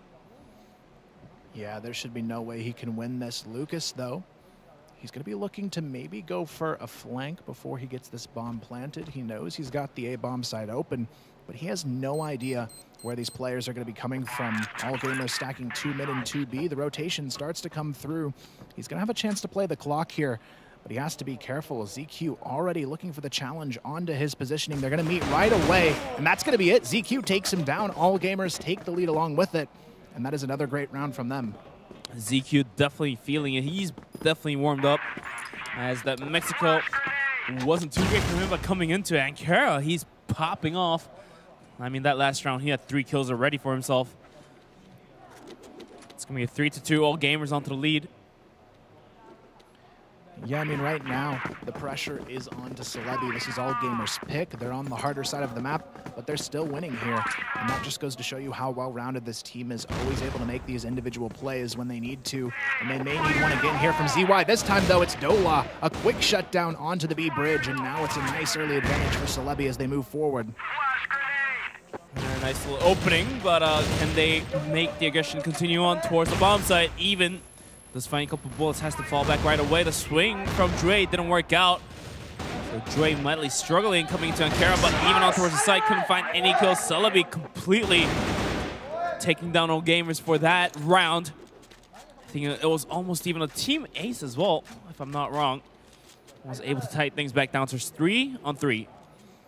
Yeah, it all started there from ZY in that position. He was on the B bridge. He had to try and stall them any way he could, but Dola, quick one tap, takes him down, and now it's a much more different round. Celebi, they just move in and get control way faster than they should have been able to do there. This time, they're going to go ahead and go back towards the opposite side of the map here, taking the challenge to A. Jouet, though, in this position with ZQ, they've been so good at holding this bomb site. It's going to be difficult to crack their way in for Celebi. I mean, Rambo, they're basically relying on Rambo to go 48 early picks, but it's going to be Celebi just running through the smoke. ZQ does find a kill. Dre adds onto it with a headshot as well. Responding is going to be Lucas. Lucas goes down to ZQ as Dola just pops in, and that's going to be second kill for him. Taking the site of being posted up very close with the AWM. Bomb plant is going to happen anytime soon. Another flash is going to be good to stop. And looks like Celebi, instead of going for A, is going to rotate all the way through towards the spawn of Glow Risk to go down towards the B bomb site. But reading that's also going to be all gamers as they send the last 2 players down towards B bomb site. ZY, the first one to respond, is going to be strafing down towards the A long. Does Dola realize ZY's all the way onto the boxes? Dola goes down, and Rambo 1-on-2. He does have the rifle. ZY holding right onto the corridor. ZY picks out ZY, the man. The living legend is going to feel it, and he does find another headshot for himself. 6 kill, 3 headshots this time around. 50% headshot rate. And all gamers is going to push themselves forward with 4 rounds into their pocket. Yeah, I mean, in that situation, you got to give all gamers all of the credit there. I mean, they read it so well, knew the bomb was going to rotate through the spawn and go B. A lot of teams would have just sat outside of A and waited for the plant. They just predicted exactly what Celebi would do there and are completely rewarded for doing so. And now here comes the peak. Bean wants the fight early, but Lucas, he finds the opening here. I mean, that quick scope, complete miss. Lucas punishes him instantly for that. But for Celebi, I think 3 rounds onto the blacklist side is completely fine for this one as well. More rounds added, obviously better, but Celebi, they can definitely feel a lot better compared to Mexico, where they won the second half with just 2 rounds. Yeah, it's definitely a lot closer this time around, though this does tend to lean in favor of the attacking side here, where Mexico is a little bit of the opposite, so I think they still need at least 1 or 2 rounds here to have a fighting chance going into the second half with. But all gamers, we see Jouet again. He loves to challenge here over towards the vents. Shady, he's holding on to that angle, could catch him off guard if Jouet goes a little bit further. LDX and Dola, though, working up mid. ZQ still holding on to the A arches, and right now they're just looking for another pick here on the side of Celebi before they commit. And some early utilities, or not so early, but deeper utilities being thrown in towards the site. And so is towards Spawn. The flashbang is good to bind down even Celebi onto the execution. Even Joy find 1 kill each. Even with a second kill for himself, was going to shut off the aggression, as Dola is the last one standing towards a bomb site. Rambo came to help. It was a little too late as ZQ jumps down. Double kill for him. All gamers are going to step forward once again. It's going to be 5 on 3. Yeah, it's just looking better and better for all gamers. You can see it in how ZQ's playing. Most players there, they would have no business just pushing in after that nade and just jumping off the top of A to go for it, but not ZQ. He's not afraid of that. He's feeling good. He's feeling confident. And that type of play is also going to be a really demoralizing one for their opponents here. Celebi, anytime they have an advantage, doesn't matter. AG, they just swoop in, they get aggressive, they get it done. And really, they've got to step it up on the side of Celebi to try and bring this back. And realizing that they definitely need this final round, Celebi is going to go set up for a B, which we haven't seen earlier before. I mean, they were probing around middle and then rotate down towards B was what was happening, but this time we are looking at some early setups as Lucas is going to post it up down towards Catwalk. AG getting aggressive here now, trying to get that information over towards B, but Lucas as well, pushing his way through LDX, going to jump in here underneath. ZY peaks early, gets caught off guard. Now Bean has to fall off here. 5 on 4 for Celebi as they start to push in. After taking that kill, Celebi's going to back out from B. As the C4 is going to linger on down towards the middle. Minute 20 left onto the clock. And Celebi might still as well as swing down towards a bomb site. But for now, they definitely want to play with the clock here, so they're going to go back down towards B bomb site. The nade good to do a little bit of damage. Dre has to fall back for a little bit, step back, and give away the room. But Celebi making up their mind. It's going to be Bean holding it down. Bean quick to take 1 kill, falls right back. Second kill for him with just 8 HP. Dola comes out, couldn't find the kill. The Teagle putting so much hurt into him. Bean shutting off that aggression by himself, almost getting the 4th, but Rama from long is going to be good to take down the kill onto Bean. And the nade is good from ZQ. Dola goes down. Some team effort as Bean did find the headshot through the wall there to take Dola down to low HP. Even steps onto the box and jumps out, find 1. ZQ from the back is going to hit. Shady goes down. And all gamers is good to close this one. Close the first half out on a 6-3. Yeah, they should be feeling really good now going into the second half. You can see the stats here at the half. ZQ at 108 ADR. Definitely the most dominant player in this server at the moment. We'll see if they can get this one done, but Celebi, they've got their backs against the wall now. They've got to come out swinging to kick off this second half because all gamers, they are just 4 away from getting themselves to a 2-0 lead in this series. And now we're looking at some aggressions coming in from all gamers. Celebi going aggressive themselves didn't work out as Bean was able to take down Lucas, but Shady luckily was able to find the trade back on towards Bean. And after losing a player, Celebi backs out of that. And all gamers, they know they did find a kill here, so they're going to be going for that A push. Rambo has a good angle, finds 1, crouches back down, but Dre swings out, finds 2 kills for himself, opening things up. Completely wide open is going to be A. Dola and LDX to rotate in. Dola taking a bunch of bullets off the back of that one. ZQ, though, eats the nade. He's going to be taken down. Dola and LDX, this is their chance to get back in. Dola swings wide, looking for more. Can't find it, though. Bean good for the first. Jouet grabs the second. And all gamers shut down the retake and win themselves the first of the second half. Now 7-3. Things slowly but surely slipping away from Celebi. The early swing coming up from Celebi didn't pay off, I guess. They ended up losing a player. They were able to get the trade, but 4-on-4, in general, if you're on the defending side, losing a player is detrimental if you get the trade. And if you're on the attacking side, any trades really work in your favor because you can aggress easily on towards the splits.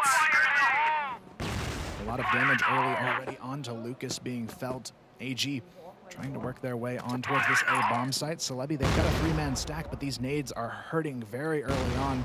Getting some good chip damage here for AG. Jouet, though, he's that eager player. He wants to push. He already does a ton of damage onto Rambo and Shady as well. LDX has to try and push in to try and make something happen, but are they ready for this on the side of AG? LDX, he's thinking about it, but the nade, over nade from ZY is going to take down Shady. Lucas with the arm is going to find the kill onto ZQ. Jay returns the favor. LDX finally pops out from the vent. 2 huge kills for himself. Now it's all down to Bean. And the C4 being down, does Bean realize there's 2 players watching his angle, but LDX, after being paid off with that push, is going to go for it once again. Does Bean realize this? Now LDX is right under him. Bean grabs the first here, only 18 HP to work with. Dola gets the key 1v1 to keep his team in this fight. Now making it a 4-7 game. Still an uphill battle to get back into it, but Celebi getting a much needed round here to answer. I mean, huge credits for LDX, as he was the one taking the risk, flanking out towards vents. It was good to find 2 kills for himself, and at the end of the day, that paid off for Celebi to win a round finally. Yeah, now we can see them getting aggressive again here as well. Dola and Shady and Lucas taking a ton of early nade damage. Though ZQ good for 1. ZQ, though, can he get more here? It's going to be ZY who swings in. They get 4 kills already in the round. Rambo somehow, someway, he's left alone just 20 seconds into this. And then Even's like, don't put me out from this party. He goes in, takes a kill for himself. So these guys are eager to boost up their KDA. But for now, it's all down to Rambo. This time he's going to hold on to an AK. Does he realize that Dre's right behind him? Didn't check that angle. And Dre ends up going to take that kill there. It's going to be 8-4, double round score. Yeah, right now, Celebi, I'd be thinking about attack pause if I was them. And there you see it. It's going to be the time for them to try and do something big here. They've got to get the momentum swing back on their side, and this is their chance to do it. It's not over yet. If they can somehow find their way back into this map, take it into overtime, win it back, there's that chance to redeem this series. But if you let this map go, you're down 2-0. You have to win 3 in a row to think about taking down a team like All Gamers. I just don't see that happening. So I think we've got to see the fight now if Celebi want any hopes of recovering the series. Yeah, winning 3 maps against a team like All Gamers is going to be hard. Like 3 in a row is what I'm talking about. So if Celebi is able to secure the map point on Ankara after losing their own map point on Mexico, going into Compound is going to feel a lot more comfortable outside. Yeah, it definitely will. And Celebi, I think we've seen Dola step up in the second map. He's looked a lot better. But on the other side, Rambo not quite as impactful. He's not finding those early frags that he was on the side of Mexico on that blacklist half. And now they're going to have to find a way to adapt because Dola, he can't be the only one opening this up. The main difference here is you've got 5-star players on one team, but it only feels like on Celebi's side, it's 1 or 2 of them really at their peak at once, not everybody all together at the same time. Yeah, Dola doing a lot of heavy lifting coming into Ankara on Mexico is a little bit quiet. Shady, I would say overall being pretty quiet throughout the both maps. Looking for some performance, expecting for some performance to come out from these players. Well, the time is now to bring the heat for Celebi. They are 2 rounds away from a 0-2 scoreline in this series. They've got to find a way through, and they've got to do it now as we return. It's going to be Celebi on the defense here, trying to make their last stand on Ankara here. Meanwhile, AG approaching that finals 1 round at a time. Right now, Bean gets the opening, Quickly traded though by Shady, but here comes the re-challenge. ZY, he gets it. What a headshot there. Takes down Shady. And now it's another one out of the mid-peak. Takes down LDX as well. It's not looking too good already for Celebi. This man is a head shooter, but Rambo was able to pay back. And ZY goes down with the Colt. And it's going to be down to a 2-on-3 with A bomb site open, B bomb site open as well. Even now in contact with Rambo and Lucas. Tosses out the nade. Does Lucas have it? Lucas in the smoke goes down. Even is so good. Now Rambo from the underpass has to make things happen. But little does he know the bomb's being planted all the way in the A bomb site. He's dead stuck here. Doesn't really know what to do. Well, for now, even falls back as well. No, doesn't really need to risk anything. So he's going to join up with his teammates. And for Rambo, long gone, long far away from the bomb, is just hunting for kills right now at this point. Does he still think it's on B? I can't tell by the way he's moving. It seems like he just now realized he's on the complete wrong bomb site. He's going to be basically stuck with no time to make this one happen. It's going to be all gamers round even. Should be able to put the nail in the coffin here. But no, Rambo, he takes one down with him at least, but it's still the round to all gamers. Now with map point on the table here, 6 in a row to try and win this one. I don't think that's going to happen here for Celebi. All gamers, though, you can tell the confidence is at a sky high right now. I mean, it's a little too early to say. I mean, it's pretty much given that all gamers might have this. But the hope is there. 5 more rounds for Celebi. If they're able to hold the aggression down, they can take this one to overtime. We've seen them go to overtime a couple times. Well, for now, all gamers are just willing to close this one out in their favor so they can jump themselves into a 2-2-0. And is going to carefully aggress down towards the A-bomb site. It will be a nice little fake here. Shady almost catches one in mid, but ZY, he gets the pick onto Rambo, who got a little aggressive outside of A, and it looks like they will go back off of that pick.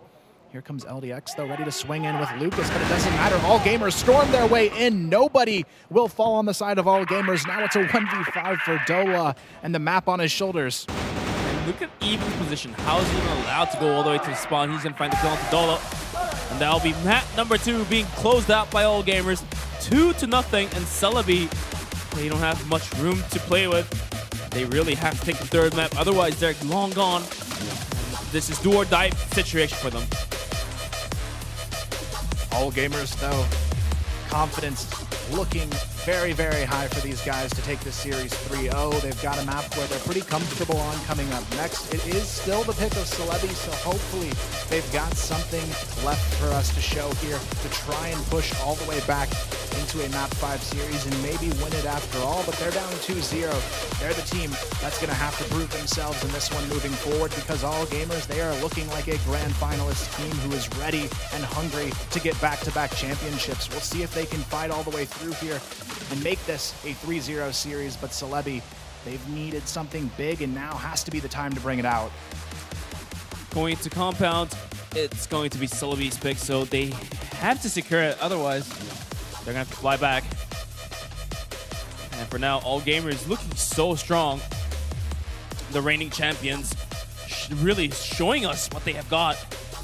It's not like they're playing any like special strategies. They're just playing default. They're playing normally and is just able to outduel anyone and everyone when they come into contact with their opponents. And this time it's going to be Celebi losing out on those aim deals.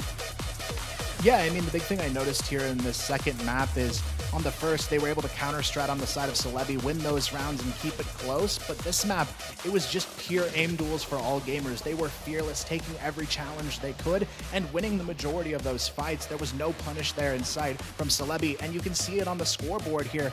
Everybody over that 1.0 KD margin, 2 players with a 2.0 KD for all gamers. And on the opposite side, Dola, the only one positive for that team of Celebi. We need a huge shift here for them now coming into map 3. I mean, look at Shady's score. I mean, he did underperform a little bit, but, you know, he has it. He has the skill set to make it back. But looks like the third map is ready. It's going to be Compound as all gamers start off on the Global Risk side, and it's going to be Celebi onto the Blacklist side. Let's get right into it. It's going to be Compound.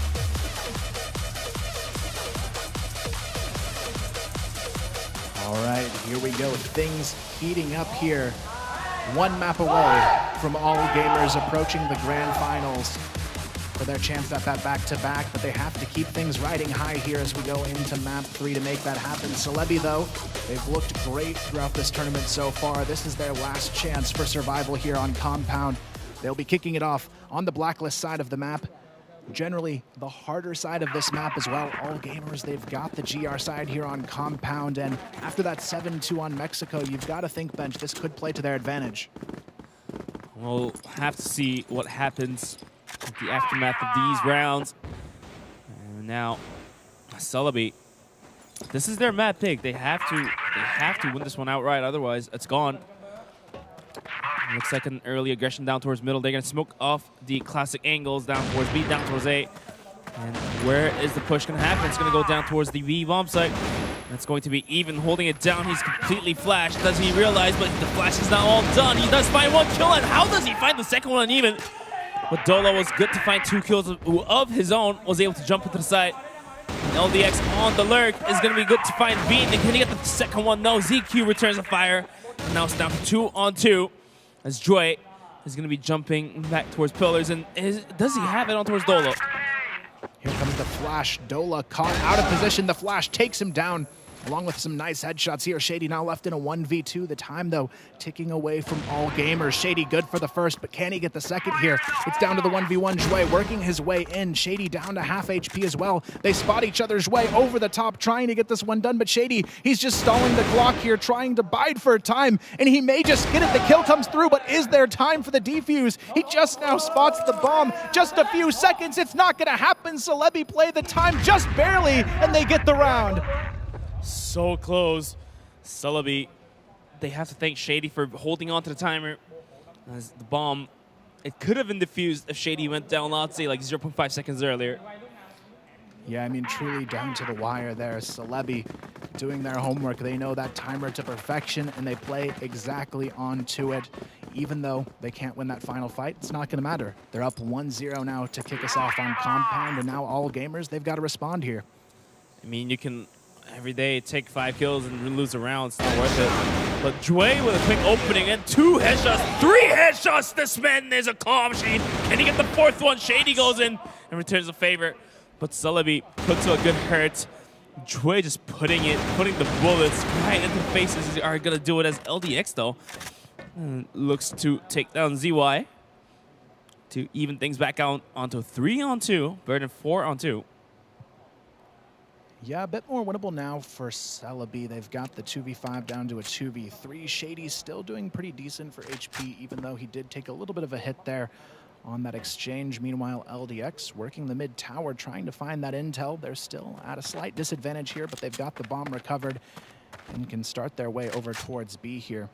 On that B bomb site, though, is going to be Even, who's been good for 2 in the first on his hold of that position. We'll see if he can do it again, because right now, all gamers, they need this round. They had a slip up in the first. Hopefully not one in the second now as well. Shady and LDX thinking about going down towards B. Bomb site has a C4 onto him. As Even kind of senses what's coming in his way. He's going to be able to smoke off that corridor. As there's a minute left on to block the flashes. Good to blind both players as well. With the AK, can Even find these last kills, or is it Celebi good to break off the defense? And that nade is going to delay them even further. And the rotations from all gamers not really going to happen just yet. They're confident that Even's going to hold it down if it comes his way.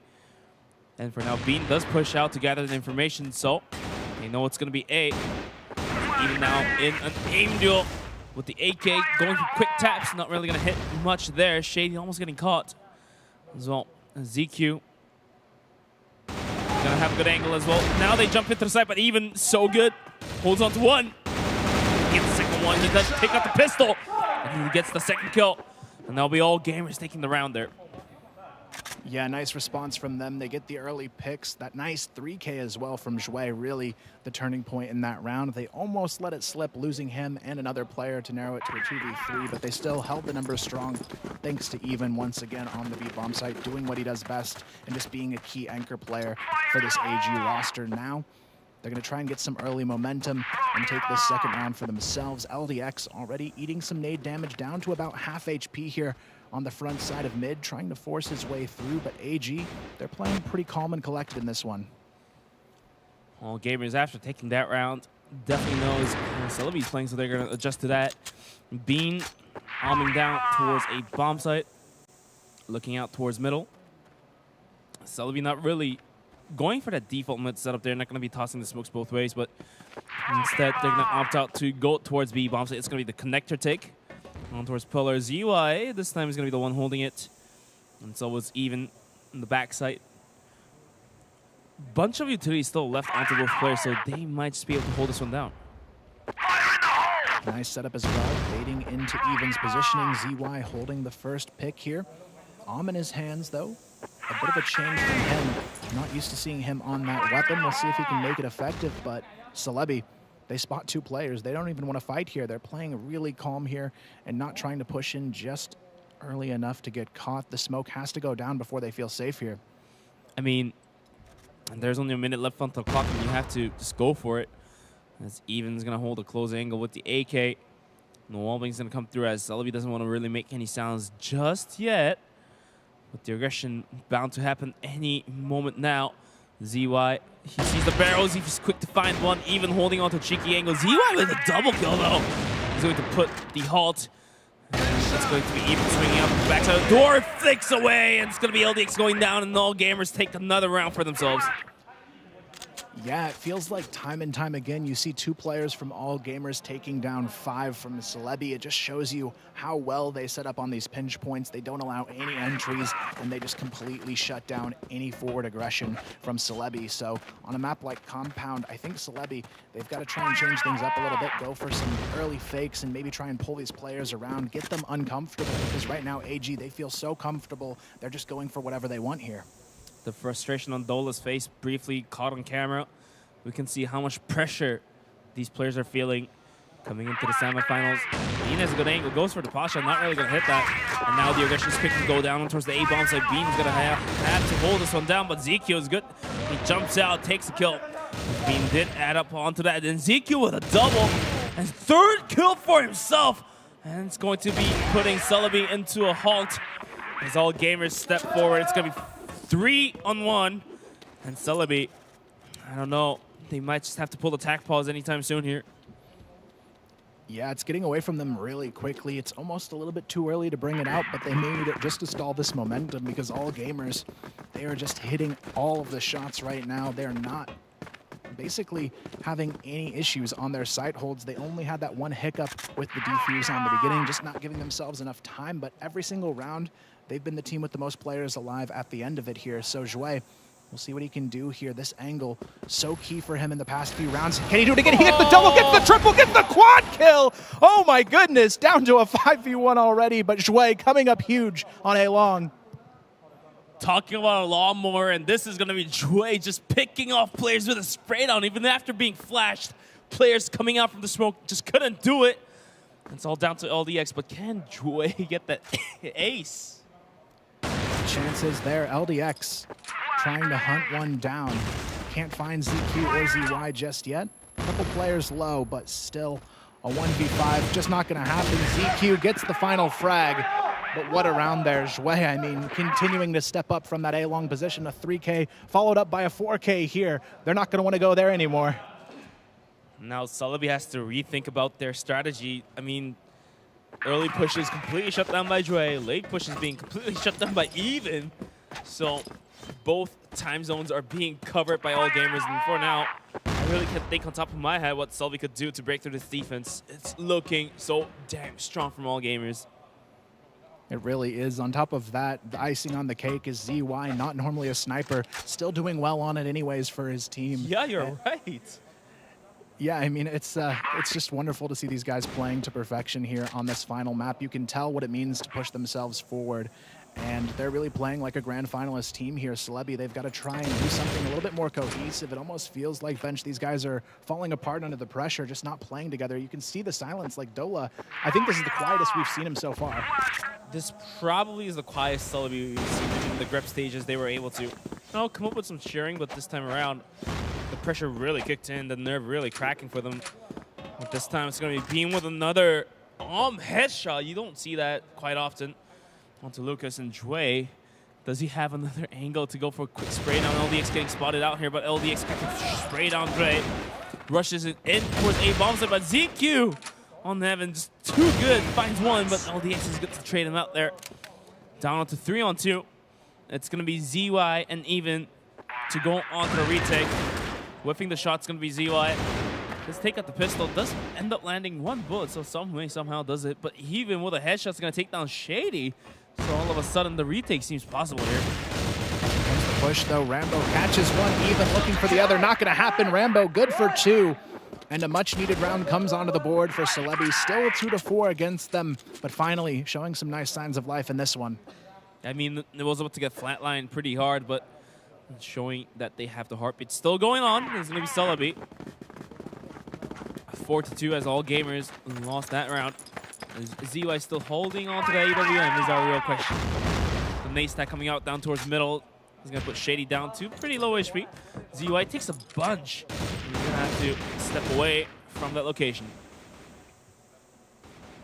Jue, though, that lingering threat outside of A-Long, you can tell they group up for it initially, but they don't want to go for this. They're so hesitant here, knowing he's probably playing this position once again. Yeah, they were getting completely outgunned by Jue by himself. The man was able to pull that 4K, a big, huge number. And for all gamers, they're holding this one down. I think Jue spotted the player through the smoke there. Nate might just do a little bit of damage onto Lucas. I think did it register or not? I'm not exactly sure. But for now, Celebi back down towards middle. The smokes are now on towards middle. It's going to be closing off the angle towards A. Are they willing to jump through the smoke, or are they willing to go towards B? Is the real question. Here comes the B push. They've got to be ready for it. ZY spots one on the edge, trying to his way through. He actually manages one. ZQ grabs another as Lucas will be the one to fall. Celebi, they're stuck here in the meat grinder in the GR spawn, and there's just no way in. Shady, though, may just find it, gets a 2-piece there, and now they have control of B. C4 still has to walk into the side, and indeed he does. It's going to be Even holding it down. Shady goes down. The bomb plant can't happen anymore. Rambo could have stuck it, but it looks like he might just want to play with time here. Still got less than a minute, just above 50 seconds there. And on a 3-on-1, this one's going to be very tough. He's going to step out the smoke. Oh, he might find the kill here. No, he doesn't. Bean just does a 180 and takes out his pistol and shoots the life out of Rambo. Yeah, I mean, Rambo, normally the player in that situation, you would expect to at least grab that kill and maybe have a chance at the clutch, but you can tell they are running on fumes here on the side of Celebi, trying to show us what they've got left. But right now, all gamers, they've just made it so difficult for these guys to feel like they've got a fighting chance. They're just such a dominating team across the map. It feels like anywhere that the Celebi team tries to go, it's just met with shutdown after shutdown, and it's not just one player on all gamers making that happen. Celebi, though, they still have a chance to make this a close half. We'll see if they can do just that. Some early shots being put out by Jue, and this man just keeps hitting after hitting bullets. Dola goes down super low. Now, Celebi, they have to back up in that position and have to go towards middle once again. Although that mid-take last round was very close, I would say. Yeah, they had a nice shot at it, but just couldn't get the job done. Still applying pressure here, this time on to Lucas, who wants so bad to try and take him out early. If Jue's out of the picture, A becomes way more reasonable to try and take, but right now there's just no clear path as Dola is down to just 20 HP. Lucas on half as well, but they still want to fight Jue here. Will it happen? Finally, they take him down without losing a player, but they've lost a lot of health in the process. I mean, Shady sitting on half, Lucas sitting on half, and Dola sitting on basically like 2 HP is not really going to help out here.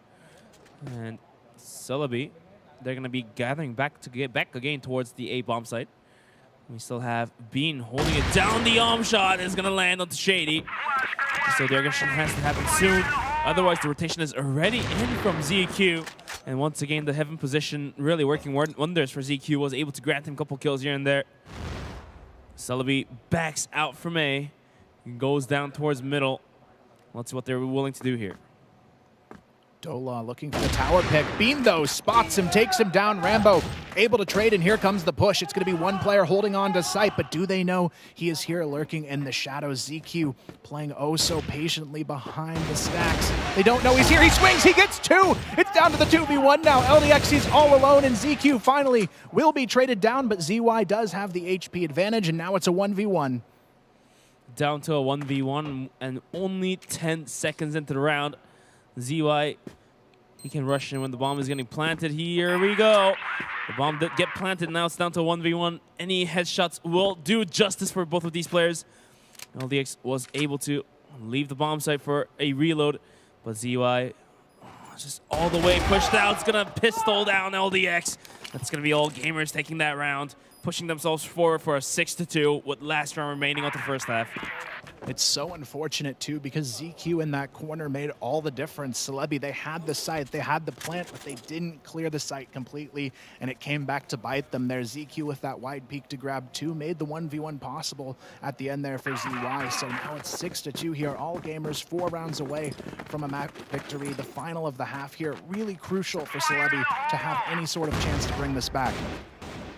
I mean, we need to see some time living. And Celebi as ZY takes down LDX with the AWM. This man's really going with it. Although Dola did take down Lucas. Or Dola did take down ZQ, my bad. That's going to even things out down to a 4-4. I mean, when's ZY going to step back to the rifle here? I mean, at this point, he doesn't need to. The main rifler on Celebi's 0-8 right now. I mean, Lucas, he was the star player highlighted coming into this event for this lineup. And right now, when his team needs him most, he hasn't found a frag on the entire map just yet. So hopefully he's the one to step it up for Celebi. But Rambo, he's caught. ZY finding another with that Om in his hands, making that impact known. And now the bomb has to be scooped up here. ZY still holding on, able to slide behind them, but it's already a 4-on-3. Celebi, they're going to have to take a risk here to get in. And speaking of risk, they're going to be going for the middle for the risk play. Although Bean is continuously looking down towards the spawn area. So if they go a little too deep, they may get caught out here. They might just have to go for the shallow one. But Jue popping out from the side is going to take down Lucas. All down to Shady and Dola. Shady ends up finding Bean somehow. Quick arm shot will do it. And the bomb posting up for a B plant. Do they realize Even is still lingering there? They've got to know here. He's always towards this B bomb site. They've got to check their corners here and try and clear out his positioning. But Even, he's such a patient player that he's going to go ahead and let them plant here and just start to set up for the retake. I love this call from him, not popping shots yet, just waiting for his team because they do have the numbers advantage to work with. Here comes the nade over the top, trying to distract here for his team to get in, but they're so far away for all gamers. This is going to be a late retake. Still has a man advantage, so any quick reaction could adjust this bomb time and take down towards half here. And now Dola being completely flashed. Shady finds a long shot on towards ZY. That's down to Even and Dre to make things happen. Even spray down, not accurate, but Dre did end up finding a headshot. Down to 1-on-1. Shady pops out with the pistol, doesn't happen. The bomb timer, does he have it? Surely not. Again, down to the wire, but he gets it done this time. You've got to think they wouldn't let that happen twice, and surely they don't here. 7-2, though. What a statement in the opening half. This is not their pick either, so it's looking like this could be the beginning of the end here for Celebi. Just about 3 more rounds for all gamers to close this one out. But for Celebi, a long road to go, long road to travel. It's going to be 8 rounds if they want to win this map, or it's going to be 7 rounds if they want to take this one to overtime. Even tying, you need to take 5 rounds. Yeah, ZY taking a lot of damage early, but there's still a response in store here. Rambo tries to get aggressive. Jue catches him early. 5-on-4 now as the bomb will fall out of here. AG grouping up in mid now. LDX looking to slide up here and maybe contest, but there's no way to peek this safely, and he's got to back off. At least with a man advantage. All gamers looking to really put the work here. ZY with another arm shot, and he even does find a kill for himself as well, so it's all down to Shady, and LDX, the aggression is really strong. And Even doesn't care. He jumps out the window, gets a kill, but LDX returns a favor for the triple kill. Quick to take down Jue and ZQ.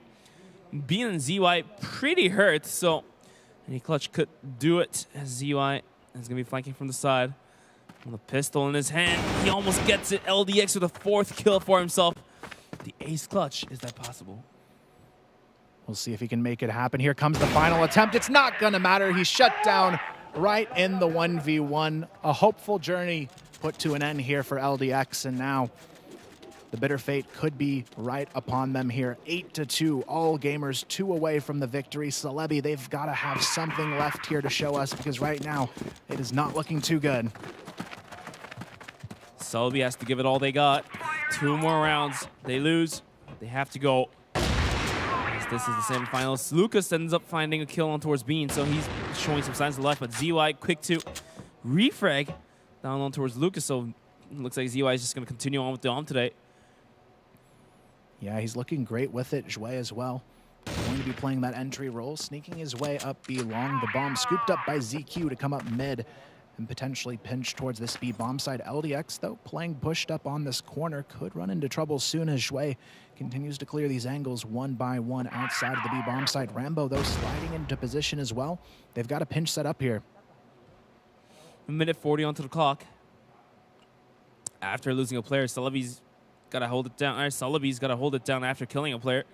All gamers, though, even though they did lose a player, they looked really strong onto the aggression. LDX takes a bunch of damage, has to back out. LDX has a good angle, but ZQ is going to be quick to take one down. Dre onto the window. Ceiling is about to find Rambo. Rambo has to fall back to the behind of the boxes. For now, all gamers want to play this one out slow, as they still have a player anchoring out towards the middle as well.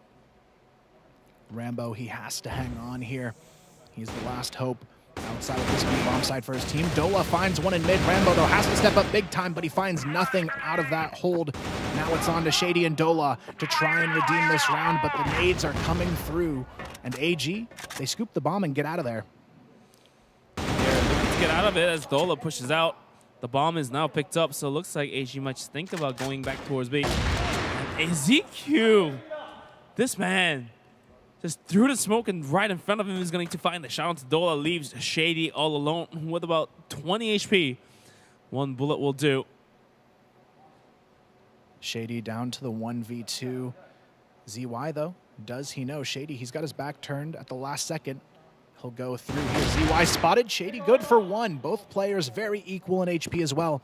But the bomb is sneaking its way in towards this A bomb site. The plant should come through. Shady has the time to react on it. ZQ, though, he's been so deadly in these close quarters on the A bomb side. Can he do it once again to take his team to match point? Shady spots him on the back of site here. This 1v1 crucial for Celebi's life, and they'll find it. Shady gets the 1v2 and keeps the dream alive for a little bit longer to take a third round. But you can definitely feel the pressure onto Celebi. You know, usually if they win a round like this, they would be going pretty exciting. But looks like they're going to be keeping themselves pretty quiet for this one. The round looking 8-3. Celebi, 5 more to go to tie things back up towards 8 rounds. Yeah, they've got to keep their composure here to have a chance to swing back into this one and take the map. 5 in a row just to tie. 7 needed to win the map. A tall order to fill for Celebi, but the hope's still there. All gamers now working their way towards this A-long position. Celebi, they've got nobody holding it just yet. Rambo working his way late on the rotation. He'll be locking it down for now. For all gamers, they're looking to find that one more round to put themselves onto the map point and possible match point. It's going to be Rambo with the AWM, holding it down. ZQ and ZY was able to cross and even as well. Rambo taking down Sequilo 23. He's going to get pushed completely there. As LDX does find 2 kills for himself, 3 again.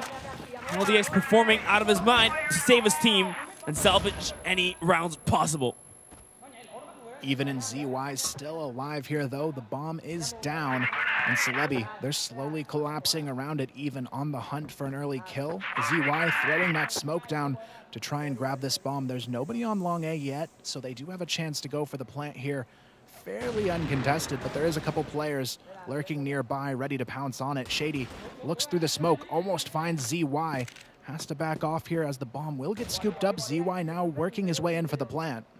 Another smoke being put out, so flashbang. So the plant is possible. And now it's down to even to hold as an anchor towards the connector here. If even can find 1 or 2 kills, then that will be a disaster for Celebi. Now the retake is on. Even position spotted out. ZY takes one kill down to a 1v3. He finds the second one for himself. The Heaven player couldn't do it. ZY with a triple kill. It's all down to Shady. And the Dream low. And it's going to be Shady taking the kill. Finally, it's going to be 4 rounds for Celebi. That was so close. Yeah, back-to-back 1v1s, but Celebi wins them both to keep themselves in this match, and that's exactly what you've got to see here. Even when the pressure's high, it feels like you might get clutched on. You've got to step up and close out these rounds. Celebi, though, they still need 4 in a row just to tie us up at 8. They've got an uphill battle ahead of themselves, but bench, the surprise for me, Lucas still 1-12 in this matchup. This guy is so key for this team. He's got to step it up here to bring us back.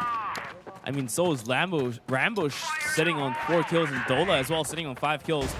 All 3 players just mightily struggling against all gamers. Dola ends up finding one, but ZY is quick to step in and put the fire out with the extinguisher of his own. Now Shady on the side is good to find 1 kill, takes the pistol out, doesn't realize Bean's right in front of him. He does find the kill. Dre goes down. ZY swings out from the side. It's going to be good to take a kill here. 1-on-2 situation here. He has the M4, finds one more. Can he get the third onto Lucas? Lucas, 1 kill only, but he can make things happen. He does find the side, goes for the wallbang. Not really going to hit, and indeed, it's going to be a quick wallbang headshot. So Lucas is going to be good to find 1 more kill for himself. Almost a bit of a deja vu there. 3rd round in a row. It's a 1v1 in the same location on Different A. person. But Celebi at least winning it, though, every time so far. And that's what you like to see here. The rounds closer than ever, down to the 1v1 each and every time. But Celebi winning it 3 in a row now gives them that chance to somehow pull this back. AG, though, they still have a 3-round lead. They have that room to play riskier, and that's going to come to their advantage, I think.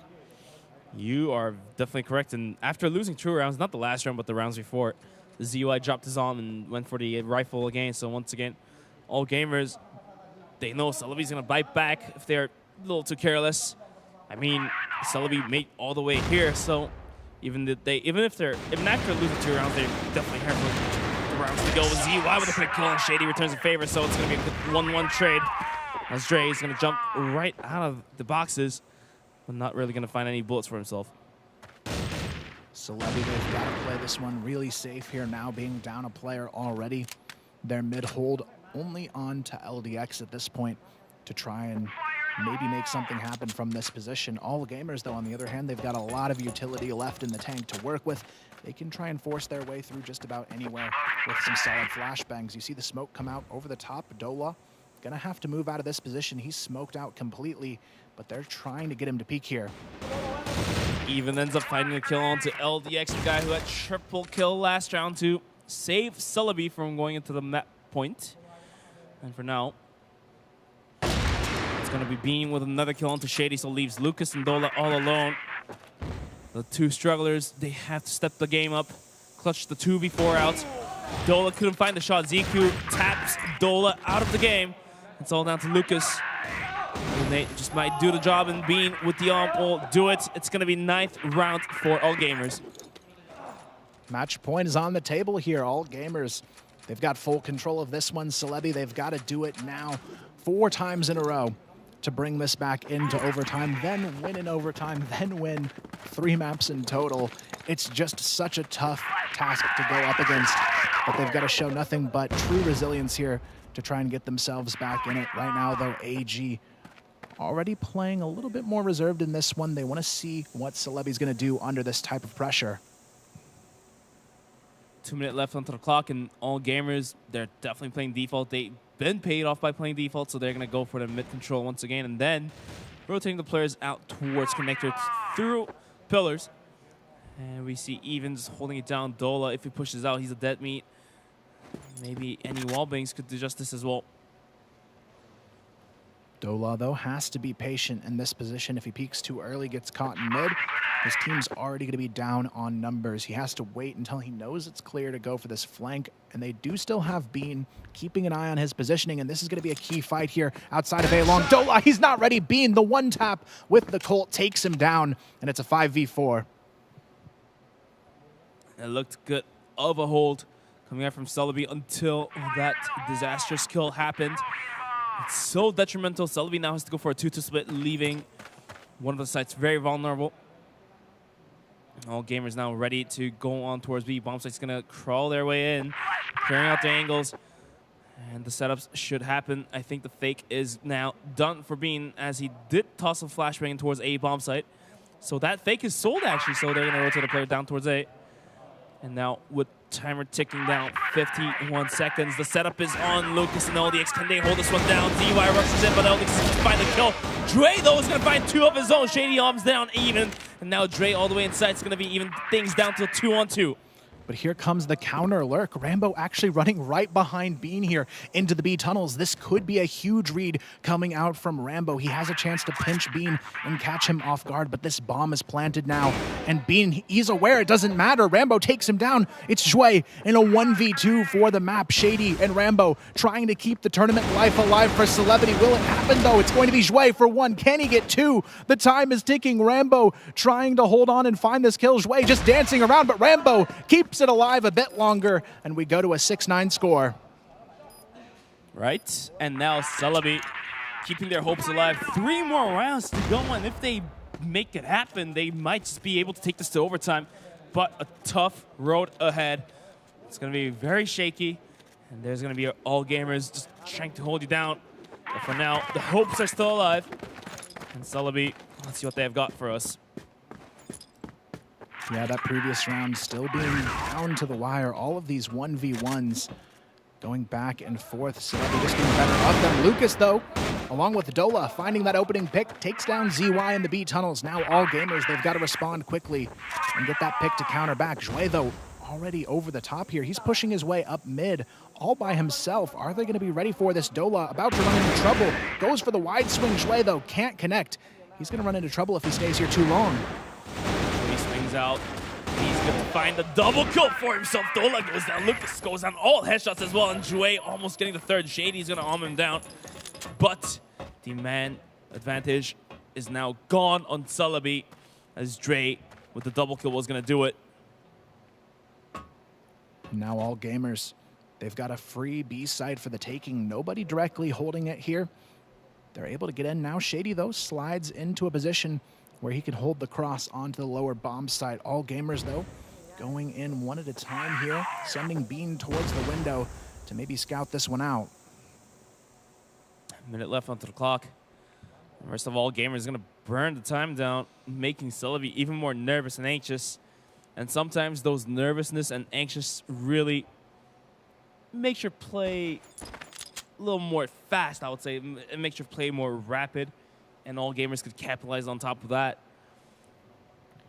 Shady here, though, has to be the one to hold. He's been so good on this map for his team, but now more than ever with just 20 HP, he has to find some more impact before he goes down. He's spotted over the top, though. Rambo gets the cross pick on to B, and ZQ still sneaks into the lower bomb site. He's good for 1, but he has to get all 3 to win this one. Down to the 1v2, gets the second. Can he get the third, though? It's not going to happen. LDX shuts it down, and still they keep the dream alive on this map. 7-9, just 2 rounds away now from overtime. And now we can hear the players from Celebi really feeling it, as they have regained their voice. The spirit is back into them, and this might just do it. But for now, all gamers, they're still ahead. They still have 1 more round to close things out, and for Celebi's 2 rounds to take it to overtime, 3 rounds to close it out, so it's going to be a tough one.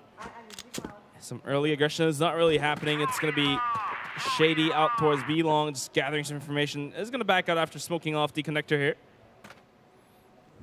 We'll see where all gamers decide to take the bomb, because right now, Celebi, the rotations are on point. The shots are feeling a little bit more confident than what we saw at the start of this half, and now they can see the light. They see that potential to take this one into overtime on the horizon. Shady this time, though, alone in the B tunnels. He has to be careful. Arm in hand, doesn't want to sacrifice that position too early on in this round. He's going to be holding a pretty safe angle to try and make that happen. All gamers, though, they're going to be running down the clock just like Celebi does to them. They're going to put that pressure and hope that a mistake comes through so they can capitalize and somehow sneak an early pick here. Definitely playing with the clock, and all gamers burning it down towards the last minute here. For Celebi, they're going for the default zone once again, as they do realize any mid pushes could be detrimental. They're going to invest LDX and Lucas to hold it down onto the mid aggression. And all gamers, they're going to be gathering up just outside of A here. Now the setup is out. 3 nades towards the lurk spot is going to do nothing as there's nobody holding it down. And that just alerts the players from Celebi to stack down towards A, stack down towards the respawn of Global Risk side. Timer ticking down, 45 seconds. And all gamers are going to rotate out from middle. Go back down towards A bomb site. The C4 not rotating out just yet, so they're still burning the clock down to the wire. The aggression is now back on. Now the flashbangs might just do it. It's going to be Dola holding in the front side. LDX finds the opening onto ZQ. Dola finds one finally, and Lucas adds on top down to ZY. It's all down to the wire for Rambo. It's just one round away for Celebi to take it to overtime. What an insane way to bring this one back. Now, this is their opportunity. This is where they have to show us everything they can possibly do to take this into overtime, because all gamers, we saw it in the first map. When Celebi got close, they cranked on the heat, they shut them down, they took it just at the last moment on Mexico. They can't let that happen again now as we go into what could be the final round of this series. It's up to Celebi to stop that from happening. Shady, he's looked so good in this matchup so far. 18 frags for him, doing work on that AWM. We'll see if he can do that moving forward, but right now, with the pressure at its peak, we have to see if they can perform here for Celebi. Yeah, there's not much left for both of these teams. Just one round. Let's say they're make or break. And for Celebi, they're definitely breaking if they don't take this round. At least for all gamers, they have overtime to go with. And just with about minute 40 left onto the clock, all gamers are going to burn down the wire once again. We'll see where they ultimately decide to take this one, but this is how they create pressure across the map, spreading their team out for picks, trying to spot these players and see where they might be hiding on the side of Celebi as well. But we do have a lot of reliance in this setup on Shady. He's the only player anywhere near the B bomb site. There's also a lot of presence in mid that could be taken advantage of if ZY decides to go in here. But it's actually Lucas who gets the opening kill. Beautiful headshot to take down ZY. Shady now inside with the AWM is looking to get a kill here. He misses that. Joy jumps in, finds the headshot. Even with a headshot as well, it's going to take down Lucas. It's going to be down to 4-on-3. The retake has to happen, but the flashbangs are going to completely blind the players of Celebi. The bomb now is going to get planted. All the X Dola. It's going to be Rambo. These 3 players stuck in the same spot. The retake seems pretty rough. As all gamers, they all cover the angles, the possible angles of Celebi to run into. Now, the retake is on. Dre with a spray down. It's going to find triple kill. It's going to be all gamers shutting out map number 3 in a 10-8 and shutting out the series 3-0. What a fitting way for this one to end as well. Jue being that key player throughout this map for his team. 3K after a 3K, a 4K even earlier on top of it. This man is unstoppable and secures his team with a confident 3-0 to move forward into the grand finals with. But wow, what a performance from Celebi. We have to give them a shout out as well, making this a much closer series than people may have anticipated. These maps down to the wire at the very last moments, though. It's all gamers who rise. I mean, Mexico was very close. It was all 10-8. It could have been anyone's map. Going to third map of Compound was 10-8 once again. Had Celebi did it, it would have been overtime, but it's going to be all gamers just showing how they perform. They're going to take all 3 maps for themselves, taking away Compound, taking away Mexico, which are basically the picks coming out from Celebi, and they're going to come out as 3-0, sending Celebi home. What a way for it to finish here. 3-0, they'll secure themselves as the first team in our grand finals, awaiting the winner of Imperial BaiSha, our next map on the way. Against those 2 teams, it'll be interesting to see who comes forth to face the powerhouse of all gamers, but this is the only team we've seen so dominant throughout this one. Undefeated on maps, they'll remain going into the finals here. A force to be reckoned with, to say the least.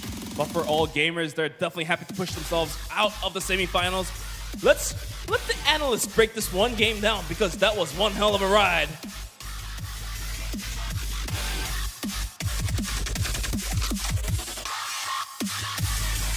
Thank you, the casters. And here at the desk, we're going to work that one out. And there's more of it to look at than a few people feared, I think. Commiserations to Celebi. Their run here in the 2020 Grand Finals ends at this stage. But 10-8, 10-4, 10-8. By far the strongest showing of any of our teams against All Gamers. Much, much stronger than their group stage against them, which was extremely one-sided. So Celebi there, I think on the stage, they didn't look too disappointed. Obviously, you want to be in the grand final, but I think they knew it was going to be against them, and they can leave that with their heads held high.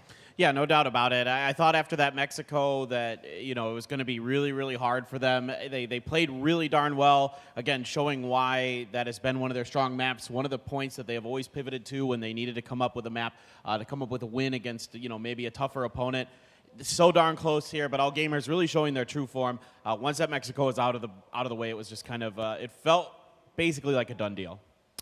Yeah, I was hoping that we were going to at least get that overtime there on Compound. Yeah. So very close. It was a great run back from Celebi, who pretty consistently, as you take a look at the score lines there, really rough halves, even on their own map picks. So just a couple things to shore up. Had they had that ready, had they been able to take 1-2 extra rounds in that initial half, we'd be looking at them with map wins. We'd be looking at an overtime right now on Compound. So it's good to see them be able to push All Gamers as far as they did. Now they are the most successful team up against them. Previously, Lazarus able to take, I believe, 6 rounds off of them. Now the scoreline is 8. The next step is to be able to beat them or at least push them into OT. But now we'll have to wait for the grand finals because All Gamers, they move through. Mexico going 10-8, 8-all, and then just those last 2 rounds, I thought we were getting overtime there. Let's take a look at the action across the series, starting off with Mexico. Valdez, we nearly had a bit more. We were so close. I mean, it was really cool to see Celebi fighting so hard so many times in this series, like to get it to 8-8. Obviously, they were very confident on Mexico. They decided to go ahead and ban the Eagle Eye instead of the Ankara, which I was saying prior to the start might be something you want to mix up, but they said no, don't want to go into the Eagle Eye just yet. And unfortunately, we never get to see them on Eagle Eye, so not going to happen. But yeah, Ankara was obviously one-sided, and then you know, a lot of teams would have just fallen over in map 3. I was thinking that's happened so many times, like in this tournament already. So, but they're Mexico a fighter. in first. They're a fighting team, but Nearly yours, nearly overtime. But the last 2 rounds go one way, AG's way, 10-8. Yeah, I was thinking exactly the same, Valdez. That for some teams they'd have gone, oh, that was our best shot. Oh, we nearly had it. And then you lose the next map 10-4. You'd think maybe the third map is just, well, you know, we're not going to turn up here. This is it. But fighting to the end, as you should do.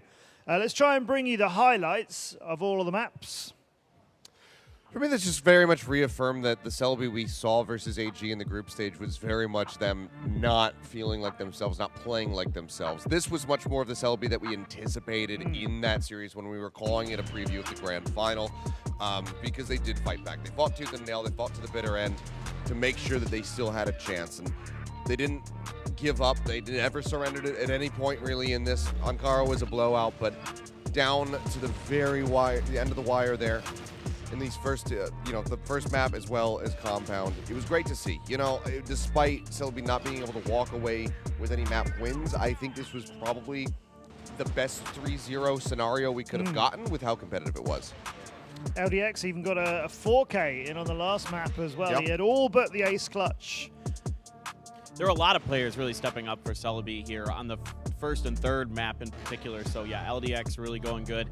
And I mean, it's just so darn close. I mean, you can see that Celebi is tons of great ideas. They have tons of great play, but at times it's just these little kind of bait and switches and stuff like that that All Gamers does, or just individual plays like this from Jouet, where their mechanical skill is just slightly higher. I mean, the way that he's able to just pop 3 heads like that. I mean, I saw times where players were just, you know, Jouet again was later on Compound, had this 1v2 down short B where I was like, oh, why are you peeking this? You're gonna get roasted. Like, this is, he keeps repeating this angle, and then he gets 2 players of Celebi, and I'm just like, well, that's just ridiculous. Like, he's not necessarily making a high percentage play, but he's so good that he can make, you know, yeah, he still lands it. It's crazy. Yeah, if this were against any other team, Celebi, some of their pushes were really clean. It's just that even in the 4v1, they couldn't get it done, and that's, I mean, I suppose you could say it's their fault, but I think, as Clinton was pointing out, it's more so just the extreme nature of how strong these all-gamer players are. Yeah, Jouet had just an absolutely career-making performance there on that last map. So many holds while they were there on the GR side, just locking things down. I mean, I can't wait to see the statistics because I didn't quite catch how many kills he had at the end of that map, but something tells me it might be one of the highest counts that we've had the whole tournament throughout. I'll have to just kind of wait and see, but it was a wonderful performance, and I'm sure his damage is also through the roof. You'd like to see some stats? Yes. Stats! We'd like to see them for Compound, please. And where's Wei? And yep. Yeah, that's 2.3. pretty good. 2,500 damage. That's the new record, I would think. Although LDX there, look, as I said, a 4K, nearly an ace clutch, playing well for his team. 2.2, that might have been the highest damage on a map, but you know what, Zhui was on the other side. And the fact that he did it a 2.3 and a 10 and 8 map is just kind of absurd because that just tells you how many kills he was able to get. At 1.28 per round is already very much on the higher end from what we saw. I mean, this is what Dola came into this with a 1.22 KD, and Zhui has beaten that as far as kills per round. So it's pretty darn good. And something tells me Zhui might be our MVP. And there, oh, look at that! What a genius I am! Wow, that third eye. Look at him go! Look at him go! 0.98 kills a round, nearly one of all of them. Jeez. 1,800 damage average across all of them. 1.6 kills. These are bonkers stats. Just absolutely bonkers. I don't. What do you do against this? Like, I mean, when a player is playing, yeah, exactly, yeah.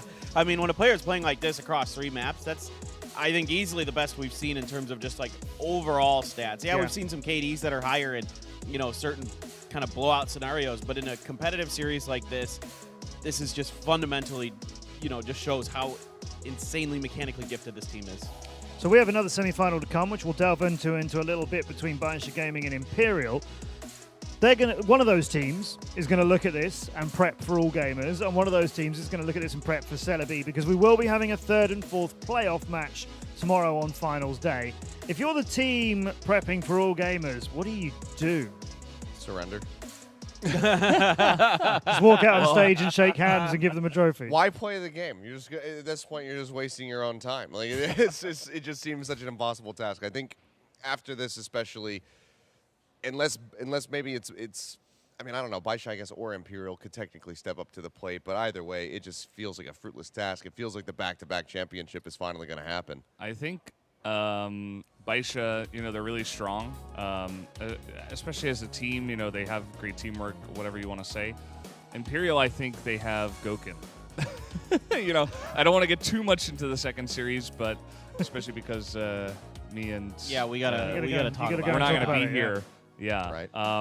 I think maybe you just got to match fire with fire and hope you're better, right? Maybe so. Yep, so all gamers progress to the Grand Final, the reigning champions of CFS 2021 Grand Finals. Such a legendary team.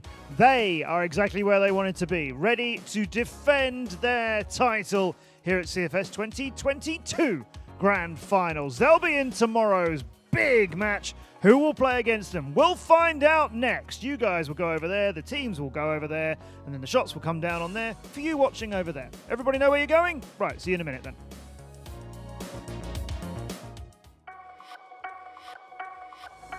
ازيكم يا جدعان.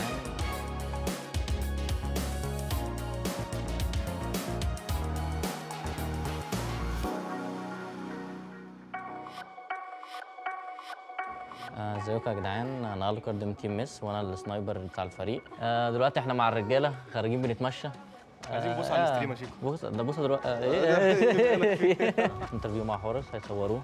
بس الفيو هنا يا جدعان، الفيو خرافه يعني. الفندق نفسه جامد والجزيره جامده قوي، بس لسه برضه على نص كم، فربنا يكون في عونك يا حوسو بالنص كم اللي انت لابسه ده. بص كلهم واقفين هناك ازاي.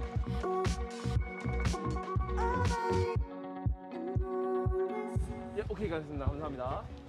يعني بيعملوا فيلم سينماتيك، يعني هيصوروه زي الفيديو بتاع بونجو بتاع فيتنام السنه اللي فاتت، هيعملوا له سينماتيك. اللي بتبقى صراحه الفيديوهات دي بتبقى جامده جدا يعني.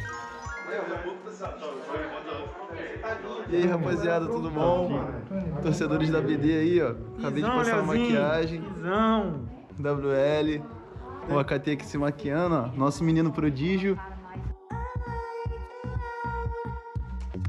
As preparações aqui, ó. Caraca, que outra pessoa. Aquele que apresentei agora há pouco, ó. Totalmente diferente. Pô, bom dia. Mostra a camisa. Mostra a camisa. Aqui. É o 10AK, rapaziada. É o 10AK só na rua, cara. Hello, xin chào anh em. Hiện tại là mình và xin giới thiệu mọi người trước thì mình là Sadi, đội trưởng của team Celebi 2L. Và việc lên test trước khi ngày mai khai mạc, bây giờ lên mình tập duyệt trước cùng lại anh em RK. Go go. Let's go. Thì có mỗi một mình team mình cầm cái này thôi anh em ơi. Hot đấy, hot hit. Được ưu tiên mỗi team mình được cầm cái này. Can you say hi? Quay tay chung nữa. Được. Mình nghe anh Phong. Bây giờ chuẩn bị đi thi biết mọi người biết mình đang làm gì không? Mình giờ chuẩn bị đi thi kiểu thi gì thi ta? Biểu diễn thời trang. Go go go go go go go go. Celebi. Rồi, chào nè. دلوقتي هنقول كلمة للفانز والسي اف ستاف وهنتكلم عن الايفنت شوية. فيعني السنة دي الايفنت شكله هيبقى روعة، كفاية اللي هو رب ان شاء الله نحاول نشرفكم السنة دي، ويعني على الأقل نكون أحسن من المستوى اللي عملناه في السنين اللي فاتت إن شاء الله. ففي الآخر نحب نشكر السي اف ستاف، ساعدونا جدا في إجراءات السفر ومنظمين بطولة زي الفل. كفاية الجيفس، كفاية كل حاجة عملوها لنا براكتس روم، يعني مظبطيننا على الآخر. وإن شاء الله نشرفكم في البطولة وإن شاء الله نتأهل فيها نلعب أداء مشرف. إن شاء الله ربنا يوفقنا والنهايات النهايات تعجبكم والبطولة كلها تعجبكم والتنظيم إن شاء الله. يلا see you. Agora eu vou dar pro Vianinha gravar um pouquinho, pra ele falar um pouco aí das entrevistas. Mas quem? Esse vlog aqui. Estamos aqui agora, lugar lindo. E fizemos algumas fotos, né? Fizemos alguns vídeos. Agora vamos gravar mais um pouquinho de conteúdo, né? Pro campeonato. Salve, rapaziada. Salve, rapaziada. Calma, cara. Vai, Léo, vai. Do seu jeito, vai. 1, 2, 3, nós viemos nessa FS, rapaziada. Esse é o time da Black Dragons. Muito obrigado aí, quero que todos os torcedores torçam por nós. E é isso, Gol BD, tamo junto. Gol BD, 1, 2, 3. Gol BD! Và đây, sau đây là mình đi qua phòng chờ mọi người ạ. Kết thúc vlog thôi, quay nhiều quá rồi. Rồi ok, xin chào mọi người nhé. 1, 2, 3, hẹn gặp lại.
Welcome back to CFS 2022 Grand Finals. Here, I'm Matt Andrews. Akelios is on the desk with me, along with Caster 1 and Caster 2. Well, they have names. EZXQ, Bench, staring at me, glaring at me from the other end of the desk. What a series that was. Great showing from Celebi. Yeah, I mean, honestly, I was really impressed with their performance. You know, a lot of those maps came down to the wire, and it showed their resilience as a team. I mean, they had so many times where you thought they were out of it completely, and they ran up a ton of rounds at the last minute to make it a much closer game than I really expected. So hats off to them for a solid performance, even though they didn't make it through at the end of the day. At the same time, if you take a look at the rounds, 10-8, 10-8, even though one of the maps were Mexico, I think Celebi definitely put up a really good fight. But at the end of the day, it was all gamers to come out from that series, a 3-0. So it's just showing the caliber of all gamers. They're so strong as a team. even though Celebi did put up a good fight. I mean, do you feel like they gave away a lot there, Akelios? Do you feel like they revealed something there that other teams AG? can build on? Yeah, AG. Oh hell no! I think I have plenty more in the tank. I'm not worried at all about the depth of AG. Yeah. I also think that even if they did give up strategy, the baseline strength that they have is that they're just able to out-rifle, out-aim just about anybody in this entire tournament. I mean, they're going through to the grand final and they haven't dropped a map. 12 out of 12. The closest that anyone has gotten is taking them to 8. No one has taken them to overtime. No one has taken a map off of this squad. They look like just the textbook definition of perfection in this tournament. You've mentioned that a few times, actually, throughout this whole tournament. You've talked about people playing, like teams playing maybe perfectly. That is getting right up there for all gamers now, isn't it? You might know everything they're going to do. You might know exactly where they're going to be, and you might well still die to them when they're in the spots you thought they would be in. They're going to do it better than you're thinking they're going to. Yeah. Well, let's take a look at our other semi-finals and see who is going to try and take it to all games in the World Championship battle. Tomorrow it's time for BaiSha Gaming against Imperial, the other Chinese team, against Brazil, and they'll hate being called the other Chinese team. I only say that in terms of today, but of course BaiSha runners-up to AG in last year's Grand Final. They'll very much feel like people think of them as the other Chinese team, because Q9, who are here as well, they've previously won a CFS. BaiSha will be looking to take it all this year, and you guys... Oh, now this is almost perfectly 50-50. Look at that. So here on the desk with me, Akelios, you think BaiSha. Bench, you think BaiSha, but Carl right next to me thinks ZZXQ. And on shaking hands. And then on the other side, the Chinese casters are thinking the Chinese team, the Vietnamese casters are thinking the Chinese team, and of course, Danimal and Paldino believe their Brazilian brethren will rock out in this. Kyle, let's ask you, how's this going to be Imperial's day? I think they've just looked a little bit stronger when the pressure is on. For BaiSha, I feel like they haven't really had a match put them through the ringer yet. Yeah. But Imperial, they've been tested time and time again, and they still come out confident from those games. So I think that gives them a nice advantage coming into this series, because BaiSha, I feel like they just haven't had anyone to struggle against yet, and that could be a disadvantage here. Interesting. Let's meet them. BaiSha Gaming.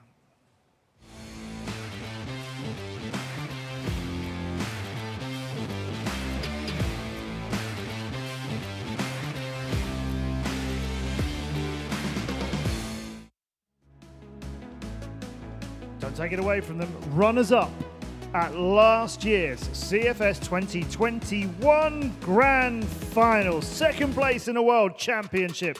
They want the big name this year, though. BaiSha Gaming. 577N9, Shulan, Xiao, and Baby. This is a terrifying team in their own right. You know, even though they come in as the second seed from China, still very much a squad that needs to be feared, needs to be taken very seriously, because much like AG, just to a slightly lesser extent, everybody on this lineup is absolutely terrifying to have to play against. We saw 577 literally drop 577 damage in a map that they just destroyed their opponents number, on. Don't we? He didn't do anything. He barely had to click his mouse a couple times, and then the rest of the team was just like, no, it's fine, man. You just like take a map off. We'll do this. We'll just basically 4v5. We don't need to operate as a 5-man squad. Zhao as well on this team, an absolute cracked out sniper player. So him going up against Gokhan is one of the hypest things that we've seen so far in the tournament. I must give a shout out to BaiSha here. I highlighted at the very beginning of the show that all gamers were on a 9-map streak, not having dropped anything. Same for these guys as well. Let's make sure we give them a nod for that. They haven't dropped a map or a game. Their opponents are the Brazilian powerhouse of Imperial.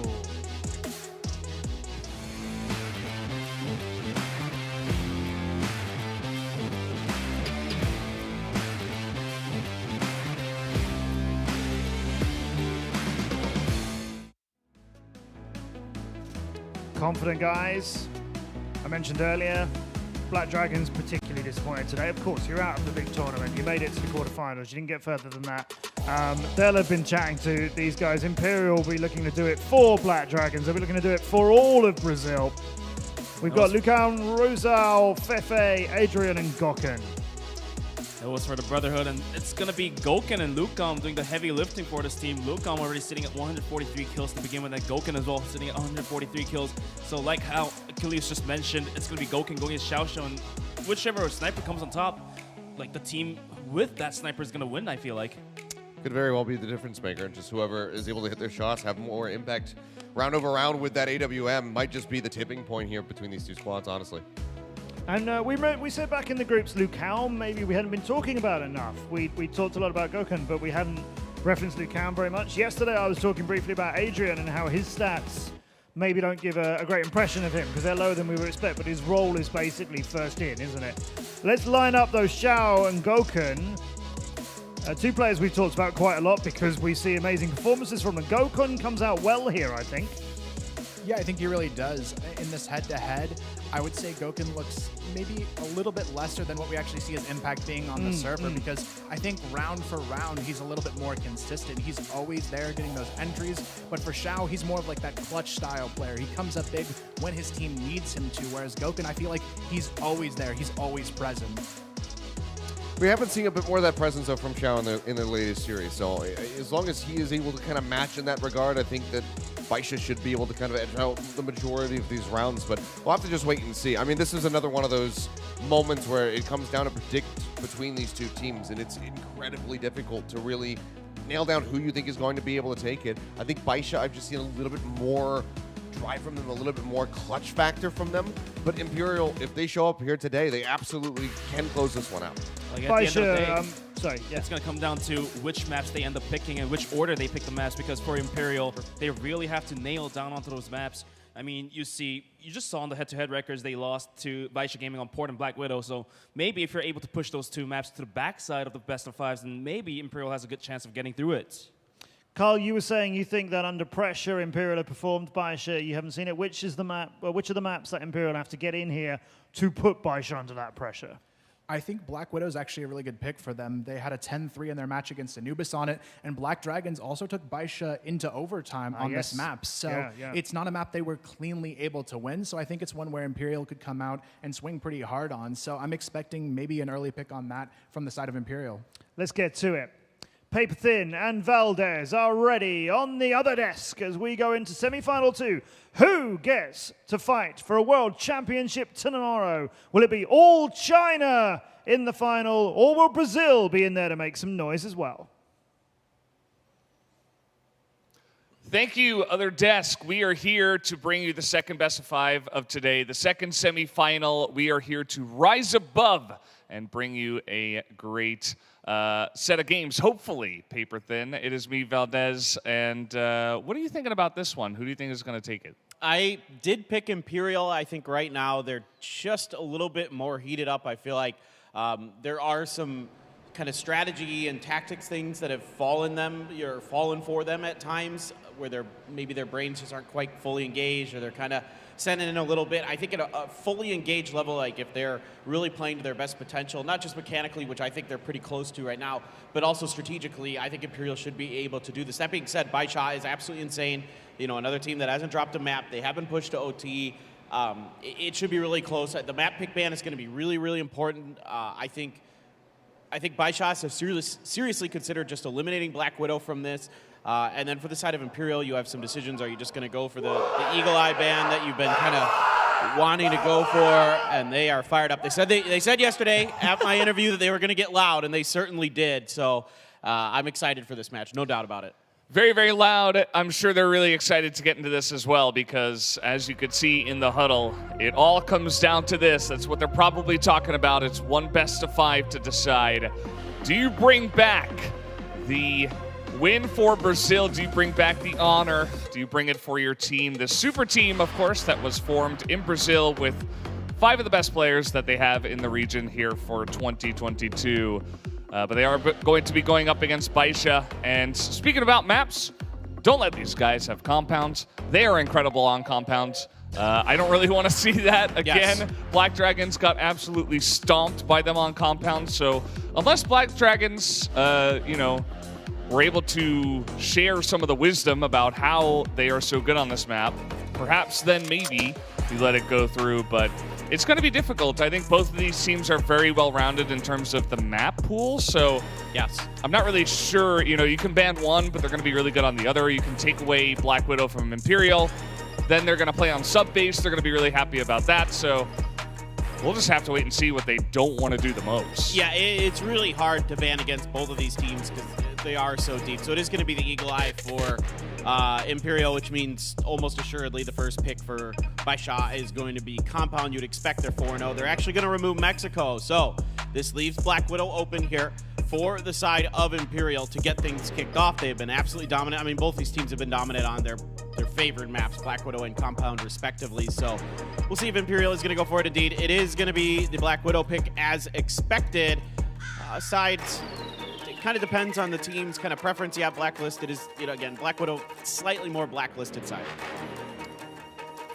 Yeah, Black Dragon's able to bring them to the extra rounds. Compound is the choice here for map 2. This is not a surprise at all. We have seen BaiSha be insane on this map. They just kind of have it figured out on both sides as well. And it seems like Imperial is going to choose the global risk side first for that one. And now, okay, Ankara makes a lot of sense here. This is a map you were just talking about a little bit with me, that maybe this is one you can sneak away from BaiSha. You want to avoid sub-base because, yep, BaiSha likes sub-base, so that's going to leave Port as our final. I think, you know, pretty fair here. Both teams get their favorite map. Both teams get probably their second best map, and then you have Port as a decider. This is about as even Stevens as you can get in this map, in this pick draft, to be honest. Pretty much, you know. I would say that Imperial also pretty strong on sub-base, but what BaiSha did to Anubis on sub-base was not okay for TV. You know, that was not safe for work. Very, very one-sided, and no doubt both of those teams are going to be strong and confident on that one. And these two teams, they feel pretty evenly matched as well. Nobody would be surprised if this goes to a 4th map or even a 5th map in this series, just because, you know, you even saw it in the predictions. Everybody's going every different way. You could definitely see BaiSha taking it, could definitely see Imperial taking it. I also voted for Imperial in the predictions. I just feel like some of the members individually are just kind of above and beyond. Obviously, Gokun kind of fulfills that role, and maybe he can step up and do a little bit of carrying when they need it most. Yeah, and it's not just Gokun. Luke Kam and Ryuzao have also been playing really, really well as riflers. I mean, Gokun, I think when he is on, he is the best sniper in the world. There's no question about it from what we've seen this event. Right now, he is the best in the business. But behind him, he's got some really great players. Fefe has been doing a pretty good job with the IGLing, and at times stepping up when he needs to with the fragging. So a really balanced team. But on the other side of the coin, BaiSha is just as good in a lot of respects. I mean, we saw that Xiao was really, really good as the kind of counterpart to Gokun here as a sniper. They're really smart. They're really disciplined. Flip a coin, it almost feels like. Yeah, at some point, we just got to see what their form is like on the day. And speaking of which, we do have the first map all ready to go. It is Black Widow here for the second semifinal of the day. Imperial up against BaiSha Gaming. Let's jump onto Black Widow.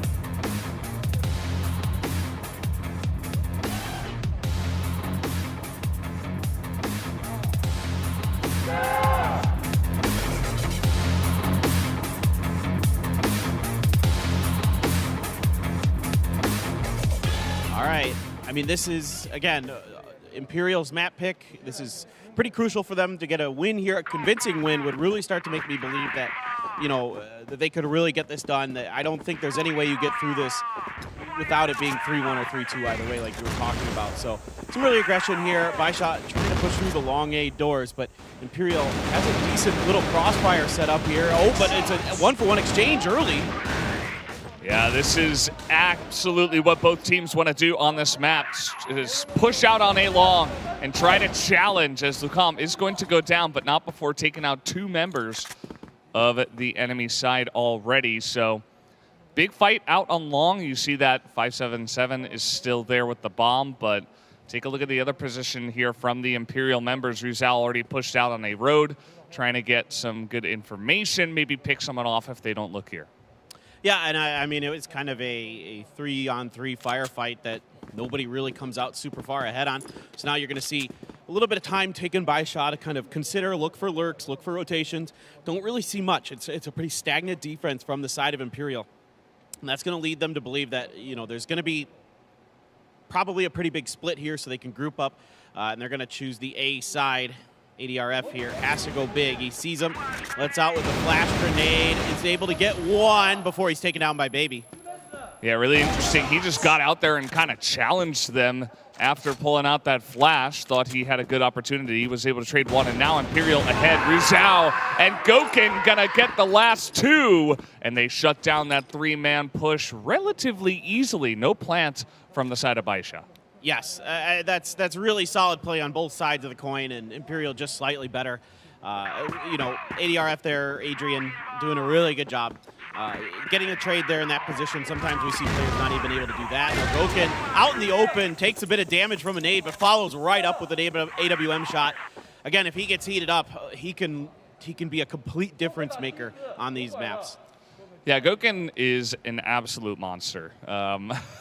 He's definitely the best sniper in the world. I don't think there's a question in my mind. No. Although definitely still a very humble guy. We were talking to Seven about that. He's a little quiet, yeah. Yeah. He, maybe he needs to believe it himself as well. Perhaps he does, but he doesn't want to brag. He's really, really good. Anyway. And he's going to be getting more kills in the future, so if you like what you see. Yeah, I certainly would hope so. Stay tuned. Yeah, don't go anywhere. To this. And, yeah, Adrian was also really clutch in their last series. So looking forward to more great play from him, not just entry frags, as he does trade 1-for-1 here. They spot Goken, but they still are going to push here onto the B site as Goken backs away, and they will look for the retake. Yeah, it's really wise here by Goken to wait for the rest of his teammates. And you can see there's going to be some long, rotations that have to come through, particularly by Fefe all the way from long A. But there are two members pushed out towards this B main area, towards the stairs here. You can see Shout waiting with the AWM. So this is going to be a pretty difficult retake despite the 4v3 numbers advantage for Imperial. I really think this is a pretty good setup here. BaiSha reading these defenses pretty well. Ryu's out trying to get a spray down. Finally does, but it's a quick response here from BaiSha. Now a 1v2 for 577.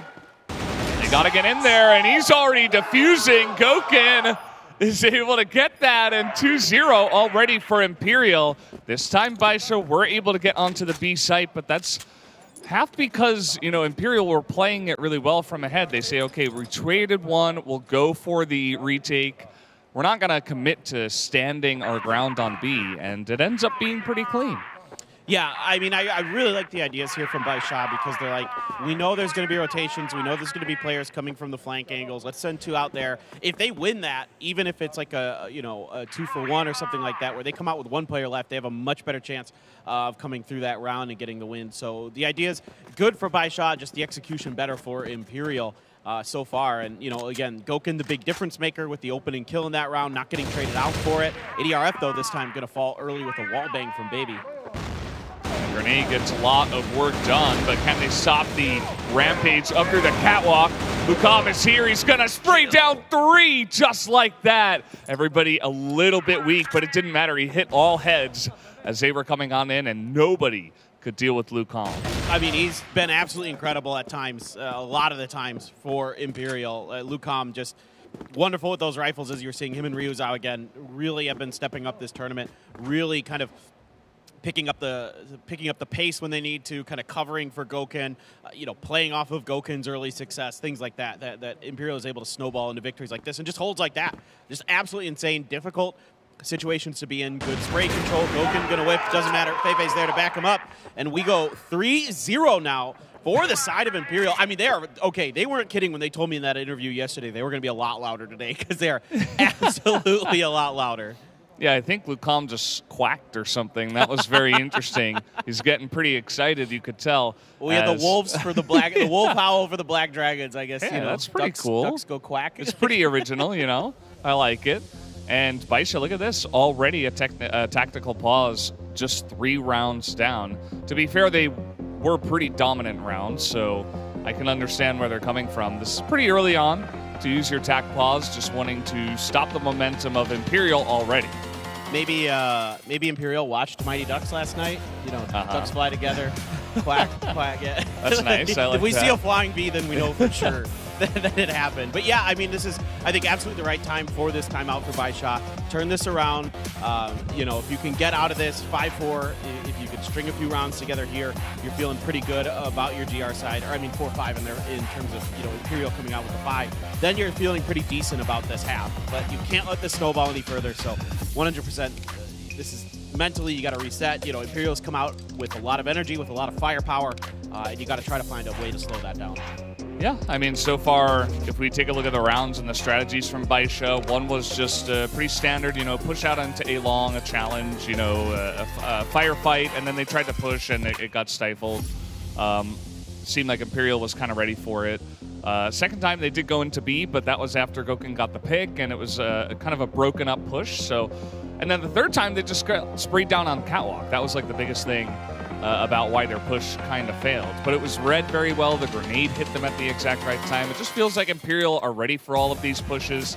And so BaiSha might just have to change things up here, maybe go back to the drawing board and consider something new. I like what you're saying a lot, and I think BaiSha hasn't been making terrible decisions. It's just Imperial's making better decisions, especially on an individual basis. There you go, baby. Gonna get the opening kill on the Ryuzao. He takes some damage for it. Gokun there gets sprayed a little bit. Adrian has to be super careful here. They jump out of the window and they take him down. B site is theirs. Yeah, so Gokun's still mid fighting against Baby, but the B site is entirely in the hands of BaiSha at this moment of time. And now Gokun, he's going to be in the doorway already, but it is smoked up, and there are two guys currently looking at this position. A much more difficult retake for Imperial to go for. Lucom could be sneaking in here behind enemy lines. Oh, I think Xiao just noted him. Feifei, though, still good for the kill on the N9. Xiao, good for the cover on the Lucom. A step up and some help from XQ Lun. And now it is a 3v1. Gokun, I mean, we've seen some magic. Does he have it in the fingers today? 577 handles it perfectly, just waits it out for his teammates to come on over. And that was a very easy hold for them, even though Gokun seemed to be in a pretty good spot. But yeah, just a very fast push into B. Seemed like Imperial did not expect that. Adrian got overrun. Nobody else was there. Gokun oftentimes is with him holding that down, but this time he was peeking mid. So maybe a lack of defense on B this time for Imperial. Yeah, I think it's a good recognition here by BaiSha during their timeout that, you know, B has been more lightly defended, and that, you know, with that opening pick as well, you know, it's probably a 2-2 at worst. Let's just rush B, try to take advantage of our numbers and see if we can come through with it. And it's a great call. It's a great timeout that really gave them a much-needed round here. As now they're going to let loose with some shots here, but ADRF is in a different position. He's ready for it. He gets two big ones out the gate, but it's a response from BaiSha. Yeah, huge response. Gokun also missed his shot, so 577 is able to take him down. Xiao isn't even here. He's just going to get killed by Feifei, who pushes out along. Wasn't looking at that. Definitely something that they could have prepared for. BaiSha, or rather, Xiao is doing that a lot in their Black Widow matches so far. As here we go, the bomb is planted. It's a 2v2 this time. And a little bit of a better chance for Imperial to get the retake in this facet, but it is difficult. There's not a lot of time. They're not here. Valdez, they might be able to defuse this before BaiSha even realizes what's happening. Well, they're going to go for the window plants here. They're trying to get those shots in and deny it. And you see Lucom, he falls, and he's not able to protect his brother to get the defuse. So that's just going to be a win for BaiSha, as Lucom will get the 2 kills at the end, but that is not the round win. And BaiSha will make it a bit closer, one step closer. I mean, the timing there and the senses for BaiSha of knowing that, hey, we haven't taken any contact outside of B. That means they came through mid to B, not long B. We need to get back up and check on what's going on. And they hit the perfect timing, because had they waited another second, the defuse might have been able to be held by the side of Imperial. So good recognition here by BaiSha. Adrian again taking contact, but he was on top of the boxes, and BaiSha totally ready for it. Yeah, just fast into storage again. And now look at all the utility just over the top. They won B, and they won it bad. Gokun is here, but I'm not sure he can get anything done. Now, there are 3 members of Imperial trying to swarm in a bit quicker, but this bomb is going to get planted just 30 seconds into the round. BaiSha not messing around with the pace onto B so far. how much deeper Xiao is this time, all the way towards the spawn side of Long B. Doing a really good job here. Everything locked out. But no, it's Lucom again with 2 big kills here with the AK, and that's going to break open some space. Still has Xiao to deal with, and well, he did not check it. Yeah, Xiao's been there the entire time. They're kind of rushing to get in here and take 2 of them out and defuse the bomb as Xiao is in there. But take a look at this. They can't defuse because Xiao can just snipe it if he gets the timing. But no, Ryu Zhao gets in his face and denies the snipe through the window. And that will not be a diffuse stop. Excellently handled this time by the side of Imperial.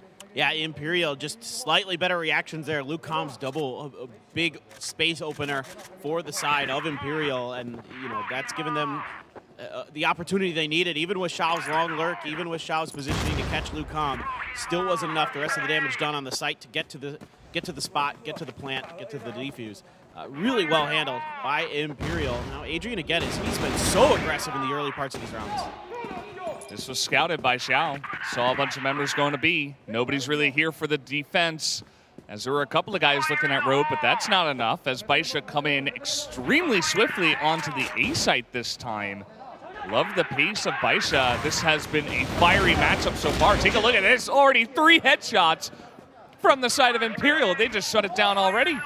What in the world was that? Imperial clicking heads. Now it's time for 577 to get involved. He's got some heads to click himself and gets a second kill, doing a really good job here. Even though he didn't click ahead, he tried. He still got the kill. That's all that matters.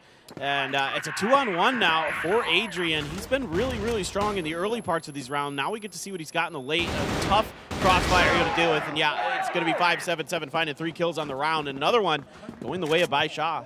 It's crazy how fast these rounds are going. Both the teams are really zoned in right now. BaiSha just rushing them down after excellent reads, and Imperial really clawing their way back in some of these rounds, but it wasn't quite enough this time because, even though they got 3 picks before getting in, the last 2 guys from BaiSha were still able to hold the site due to their, fast entry. They were able to get position. They were able to hold it down very well.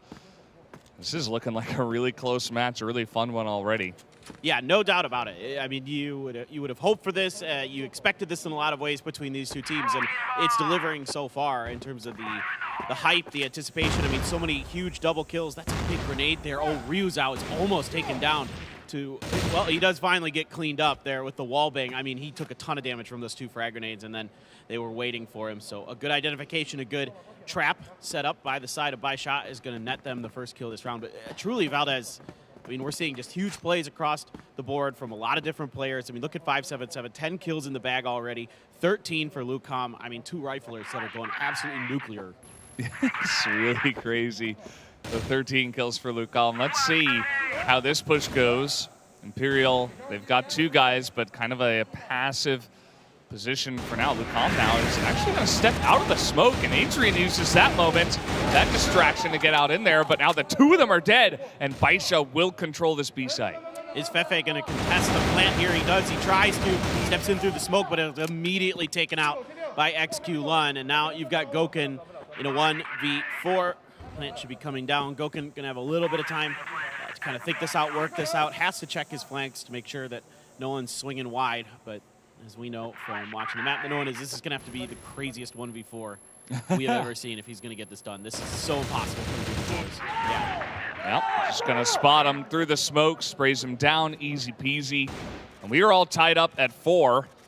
Maybe we're getting close to an Imperial tactical pause just because the momentum has swung back just a bit. It's not going to happen this round, but yeah, BaiSha have done an excellent job of just being so quick to get in and make stuff happen. And I think if you're BaiSha, you got to be really happy with the way the rest of this half has gone since you took that time out. Again, I said you needed 4 rounds, and you'd be pretty satisfied with your side of this. And they've gotten there. Now, if they can get the 5th, they'll be really happy. I think, of course, as a BL-sided map, you would like to have that extra oomph, but the way that BaiSha is playing so far here on Imperial's best map is pretty impressive. I mean, to be able to push them like this, now we'll see what the other side of the coin has to offer, and with Imperial still having that tac pause in their back pocket, kind of pull out when they need to, it could be slightly Imperial-sided, but this one looks like it's going to go pretty long. Imperial's ready for this. It feels like they have read it really well this time. No grenade, but they've got 2 people in position to try to spray, but the entry from Baby is huge, and Xiao follows it up. That's 3 on the entry here from BaiSha Gaming, and that's exactly what you want to put yourself in an amazing position to take this final round of the half. Yeah, there was no information given by BaiSha on that push, so it caught Imperial off guard enough that they were able to clean this up a lot more efficiently for BaiSha, of course. I mean, like you said, last time it didn't go so good for them. Now you're going to flash out, try to get into the site, dropping down behind the box. He's isolated, identified, and eliminated. Nicely done here by BaiSha. Looks like they are going to go up 5-4 unless Adrian just has something incredible in store for us. Nope, not going to happen. Not enough time anyway. 5-4 in favor of BaiSha Gaming here on Black Widow. Gotta admire what BaiSha have been able to do. Blacklist, yeah. Black Widow against Imperial. They're able to get ahead at the half. This is going to be interesting. Let's see what Imperial wants to do here on the attack. They're going to leave the C4 back, so this one looks like it's going to be more of an information gathering, looking for early aggression, maybe finding a pick, maybe seeing if they can get some space off of that. Gokin here trying to play by himself in long A. Doesn't really like what he sees, has to back off from the utility. Adrian had taken some damage as well, so he has to be a little bit cautious. So far, I think slight early advantage. I guess Gokin didn't take any damage, but a slight early advantage in the favor of BaiSha with just half damage on Imperial. But now they're going to start shifting over towards short A. I mean, the real question here is, did they buy enough, time and space here that they're going to be able to get through this? But I can see one player in the tunnel, one watching on the site proper, another at long. This is going to be, if they do opt to push through here, they have to take this long player down, and they've got 4 trying to set up for it. Yeah, and with this positioning, pretty standard from the side of BaiSha. They can get over to A relatively quickly once they get the information. N9 is here for that exactly. He's in the corner. They're trying to take him out, but it's not happening. As okay, a couple kills go, but Xiao is holding this down so well. He's able to pick up a 3rd kill with the pistol as well. Man, BaiSha came to play today. Lucam is in here alone. Uh-oh, there's a guy, and now he's dead. 6-4, BaiSha on a pretty massive streak here. Yeah, I mean, again, N9 playing his life so darn well in that situation, just gave BaiSha all the time they needed to get the reinforcements to come help him. Just so smart, such, it doesn't look pretty when he's just staring at the ground, staring at his feet, trying to keep himself hidden, but it is everything in that round for BaiSha. Really impressive stuff from N9, a veteran player, at times, again, one of the best in the world. He's been really good here in this tournament in recent matches. He started to heat up, started to pick up when BaiSha needed him to. A lot of their players have been like that. They've just been gaining power throughout this event. They're really strong. Yeah, and certainly I think one of the big things we're seeing here is that BaiSha as a team just look a little bit more together. They look a little bit more fluid, solid. Those are 2 opposites, but you know what I mean. Like they're playing as a unit. They're playing as a team. Their teamwork is top of the charts. Whereas Imperial, I feel like, the rounds that they have won, they've hit some really nice shots. They're really extremely talented, but the teamwork not quite on the same level. As Lucam is going to hit that headshot. Baby gets 1 and a ton of information, but this is going to be a plant onto B as Adrian nearly dies. Yeah, here's some good teamwork, though, from the side of Imperial, backing each other up on these swings, able to trade their kills efficiently. So now, God, Zhao, absolutely nuts there. Takes Gokin down as he was trying to cover mid. Now, Zhao, let's see if he pushes the pace. Oh, well, it didn't matter. There is a shot in the back from Ryu Zhao. No, I mean, I actually really like the analogy you made.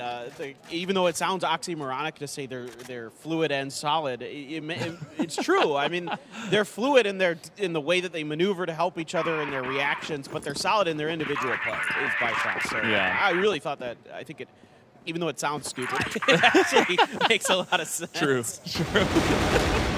All right, here's N9 getting aggressive, as teams have been having trouble with these B pushes.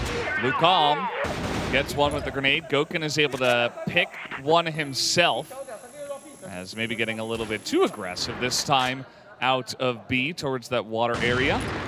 It is difficult when you're staring down the guns of some of these Imperial members as a quick rotation potentially. At least a couple of guys looking to go back to spawn and check out what's what. They're not going to go for the push just yet. Yeah, you don't mind this too much from BaiSha in terms of just showing Imperial that you're willing to get aggressive on the map. We've seen them contest some of the kind of standard choke points outside along A doors or inside of the B area here on the bridge, but you gotta show that you're willing to be kind of fast and furious on the extremities of the map to look for flanks, to look for those angles. Goken, so solid. What a flick there onto Baby, just waiting for it. Had the C4 as well, so super important that he's able to find that kill. And on to Xiao. It's a 2v, maybe about to be a 1v. He's done. He's crossfired. He's down. Imperial, Valdez, they're starting to feel it now. You know, I think that was definitely a showcasing of kind of what we were talking about, you know, some of their individual shots that they can get. It's probably some of the best in the tournaments. They can almost definitely match in terms of individual skill with all gamers. But again, you know, the team play, the teamwork, I think BaiSha were able to showcase that a lot on the Blacklist side. They need to figure it out here on GR as well, as it has been a couple of rounds now in favor of Imperial. Yeah, they're starting to feel things out. They're starting to get a kind of a sense of the pulse of the game. Of BaiSha is kind of, you know, round-around ideas. So the last round was aggressive, be aggressive, and they were ready for it from the get-go. And, you know, even with the follow-up with Goken's position where he's ready for Baby's push-out. So, again, good ideas from both teams in that round, I think. And BaiSha, again, this buys them a little bit of extra space, a little bit of time in these rounds to kind of lock their positions down, get into their defaults, set things up, and then they're able to win although they lose an opener with Ryu Zhao having a really good shot there on the long A. Zhao is well cleaned out, and this is Imperial sight for the taking. It's a couple of times now that Xiao has not been able to stop that A long push. The rifler's just getting the better of him. At least Baby was able to headshot one on their entry. Bomb still not planted. This gives time, but it might not be enough as 577 is alone. And Goken is going to finish that one off. Imperial retake the lead for the first time in a while. 7-6 here, keeping it extremely close, but once again, the momentum is heavily in Imperial's favor now. It's been a streaky map for both of these teams, but BaiSha is the one without a tactical pause left, so for them it's a little bit more challenging to kind of stabilize here. Another big push out, another big kill for Goken as they storm through long A. Gonna back up just a little bit, take their foot off the gas momentarily. Yeah. You can see BaiSha still not quite fully reacting to this themselves. You know what's crazy about this match that I was just thinking about is this one, I think, is potentially the highest level sniper v sniper battle we have out of the semifinals. You know, nothing against B, nothing against Rambo. Those guys are insane in their own right, but Xiao and Goken and their ability to clutch and hit some insane flicks, they've kind of showcased that all tournament. So this sniper battle may be more important than any other in the entirety of the tournament. And so far, I mean, Xiao has got some good shots, but I think now, at least on this streak that Imperial have going, Goken is getting the better of Xiao over and over again, and that is becoming an issue for BaiSha Gaming. I fully agree. I fully agree, Valdez. I think that Goken, to me, has shown the highest of highs of any sniper at this event. So for Xiao, as good as he is, I agree with you. I think he's maybe been the second best sniper at this event. With Goken stepping up here, this is, you know, maybe his best map, not just, you know, for Imperial as a team, but for Goken as a player. You know, the way that he's able to win these duels, find these angles, take these picks. This is going to be really tough for Baby. He has a full Imperial force bearing down on him. Stays hidden. N9 going to step up, get the opening headshot and kill. That allows Baby to spring into action. Goken going to take him down, and Beifei going to take N9 out. So the two defenders for the side of BaiSha eliminated, and now you have a 3v2. Oh, this is such a crazy fight. The amount of communication you need to actually understand where everybody's coming in from and to actually hit those shots. Imperial missed a couple. BaiSha were so strong at defending, but now look at this. It's Goken against 577. And Goken has control of the site, but he has to hit these shots. It's going to be difficult to plant in the face of 577 at this moment. And there's the flick! Unbelievable! This guy is on fire. That is nasty. That is absolutely dirty from Gokin. The way he read that the whole way through, he knew the jump down was happening. Switched to the pistol while the jump down was there. He had the player out in the open on the ramp and just, you know, knew right where to shoot, knew right where to look. He had to do a little bit of a flick, but goodness gracious. I mean, that's Gokin just absolutely stepping up big. 13 kills now, 3 kills in that round for him. Tons of damage done here. 2 BaiSha. Baby just cleaned up in Long A. I mean, Imperial is just running them over on Long A. They found a weakness and they're exploiting it. This is kind of crazy now. They love to control this area, and I think this can be certainly map specific. Right, the way that they're able to handle this Long A is definitely the best in the world in my mind. I mean, it's insane. We've seen it time and time and again. Now, the second they went to Blacklist, it's just so funny. The observers, they're like highlighting Gokin, of course, as you should. He's just like flashed the entire time, and then like Fefe just swings out and gets the perfect entry as that is happening. Definitely shows you the confidence of all these players on the side of Imperial to just get each other's backs and to push into Long A specifically and get the job done. The leapfrogging and the timing from Imperial on this map in particular is often really good. You're seeing that the coordination on the Blacklist side is nuts. There we go. Xiao springing back into action, getting a kill onto Ryu Zhao. So looking through here, has Gokin on the other end of this smoke potentially as they start to push down through mid. Looking to find a player, something out of place. Didn't see much, so kind of a change of direction, a change of angles here for Imperial, smoking off mid, taking their time after the initial pick onto Long A. Again, love the change of pace, love the change of ideas from Imperial. Yes, they could have just hammered Long A, but that is a little bit more dangerous. Still, though, N9 is good for another big headshot. Lucom able to trade him down. Yeah, and BaiSha was not really here outside of the one guy that was underneath, as you were talking about, but that gets traded back, and now the plant is going to come in here with 30 seconds left. And so Imperial, pretty good spot. They have an idea of where the members of BaiSha could be. They're going to have to wait. Xiao is definitely going to have to wait for his team to rotate all the way over, though. And they handed over the AWM to Fefe. He went over to Long A because he had taken a lot of damage, so glass canning him and switching the AK to Gokin. Yeah, Gokin's still going to be clicking on some heads, but they're trying to isolate him behind the box. Fefe gets one with the pistol, and he gets another with the sniper. And Fefe's so crucial. I'm so glad you pointed him out because he's really the anchor at the end of that entire round. It's a brilliant switch up here from Imperial, recognizing their players' health situations and how they needed to adjust for that. Just on the fly thinking from Imperial, absolutely ridiculously good. There's nothing else you could say. They played that to perfection. BaiSha, again, doing everything they can to overcome these obstacles that Imperial is putting in front of them, but still, Imperial is just ever so slightly better on this map, and they're showing you why that this has been their pick. This is why they love to lean into this map, and, you know, I understand, you know, BaiSha probably didn't want to play Mexico. Like, I don't think any team other than Celebi really wants to play that map. But you know, this is a tough map to get through for anybody in this event. Even if it's Imperial versus AG, I think AG would still have a really tough time. Yeah. Granted, they perma-banned this map, so it kind of falls into their favor. Yeah. Oh, look at this. Gokin, he knows where Xiao has been the last 4 or so rounds. He's looking for that fight. Xiao's going to go down, though, after trading 1 pistol kill. Fefe out on long is also going to go down to 577. Gokin not going to hit his shot as they challenge him. So finally, BaiSha, they have enough people in position to actually stop an A-long push. Well, this is a change of ideas here from BaiSha. You know, for the side of Imperial, yes, they're going to lose Ryu Zhao here. Gokin in a 1v4. This is going to be rather difficult. And if he can get even a couple out of this, that wouldn't be too bad. But we'll get to the idea maybe at the end of this. But BaiSha changed their defensive strategy. They weren't pressuring at Long A. They fell back. They let Imperial come through Long A, and then they put him into a bit of a crossfire there. As Gokin knows there's likely somebody trying to get behind him. Next Q1 and another teammate there. Yeah, indeed, watching for this movement. They have also they have the C4 isolated out in the open. So good luck to Gokin. Yeah, just a couple of guys on A. They're showing a lot of respect. They're not going to push this guy. No reason to. Knowing that he has the sniper in hand.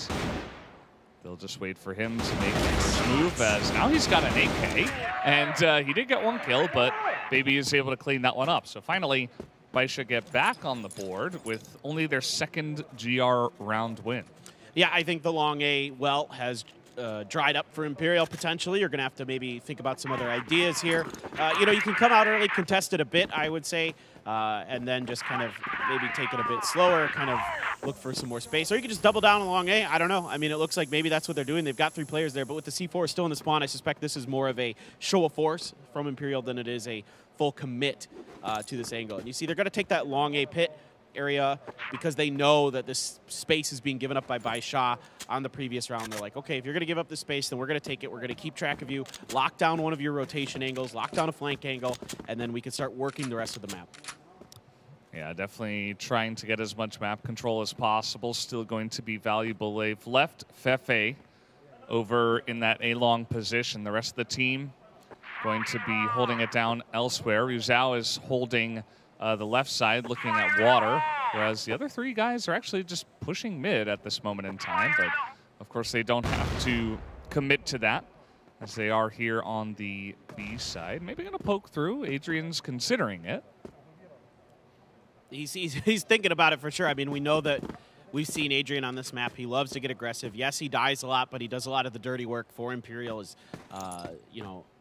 we've talked about a little bit, but especially ZZXQ has talked about at length, and Seven as well was mentioning it the other day. So really, the stats may not be beautiful or pretty for him, but he sure is a much appreciated piece of this Imperial puzzle. And again, taking your time, I really like this from Imperial. I like the change of ideas. I like this smoke over onto long A. I like trying to sell this as much as you can. Keep, Fefe trying to keep as many people pinned for BaiSha on the other side of the map while they set up for what is looking likely like a B hit. And they're in B.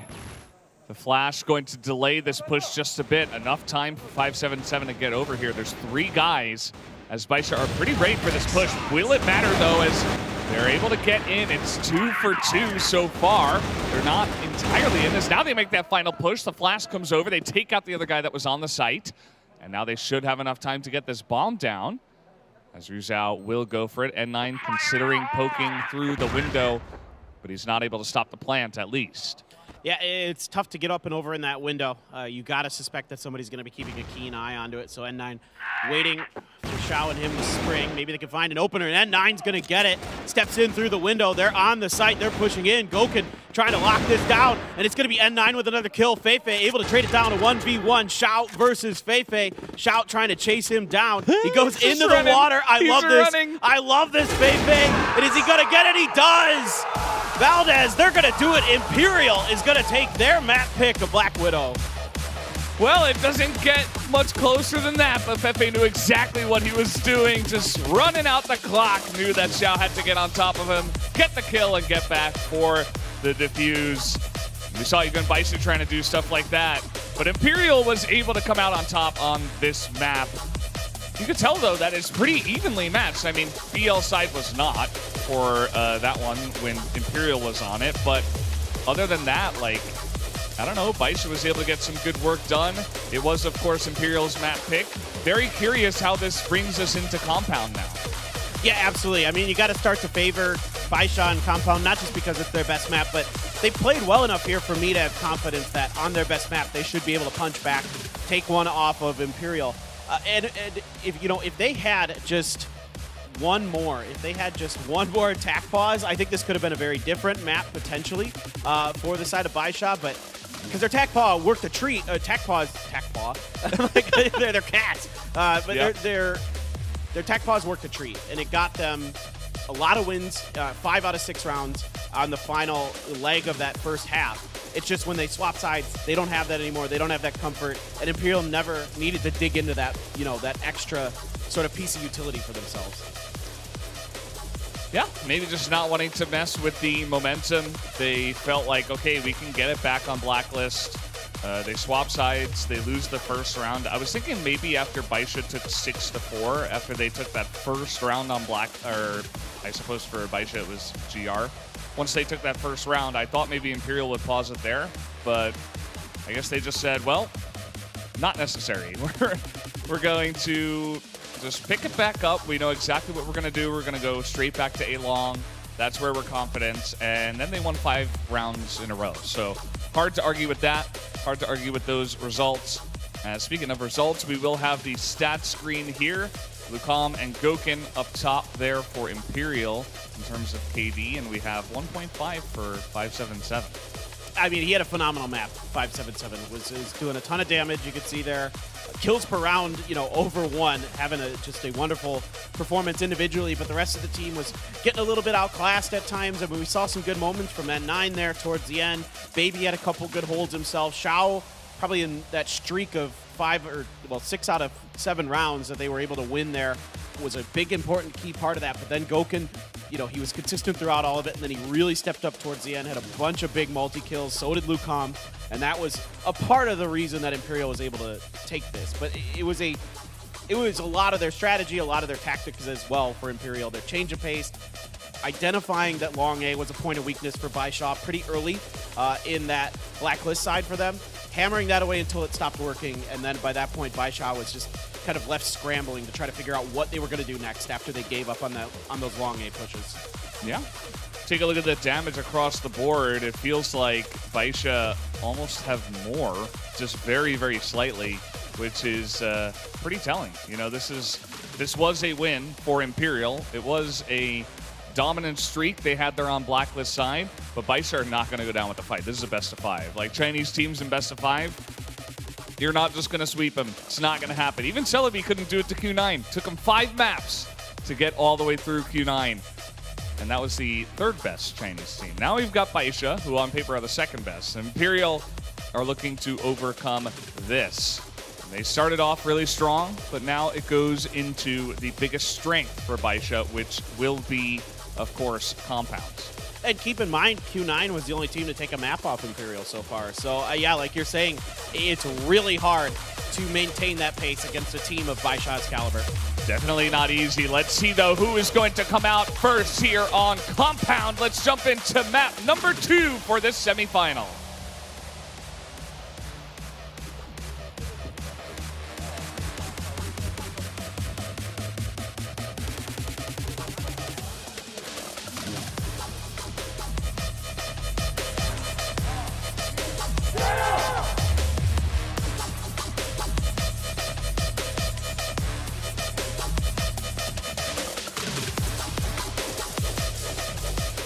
All right, we kick it off with BaiSha on the BL side, Imperial on the GR side.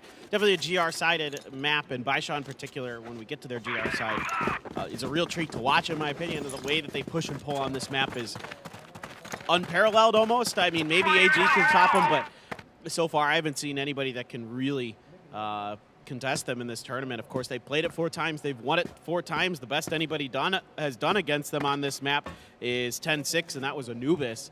Otherwise, it has been all BaiSha all the time. So let's see what they're able to get done on this BL side. I mean, if they go positive on this BL side in these first 9 rounds, then you really feel like BaiSha's got this map in hand. Yeah, wouldn't be surprising at all, as we are going to see a little bit of a push into a room here, starting with Xiao, actually, which is pretty interesting, looking for a quick pick just in case anybody was here. We saw Dway do some really insane stuff for all gamers in our first semifinal today in that exact room. Multiple spray downs, multiple 3Ks, 4Ks, just kind of insane stuff. But not going to be the case here. Nobody actually on the side of Imperial is blocking that room. There's only one guy here on A, and he's currently not watching the A-long door, although he is getting in position for it. Nobody had any info on any of this yet until they make contact right here with Goken. Goken, trying to at least trade one, is able to do so with a pistol shot. He's still alive somehow, some way. Finally, they're going to clear him out of the back of the site. This is going to put a 4v4 retake onto Imperial's hands. It's going to be tough. You've got Xiao out in the middle watching from the house on this rotation.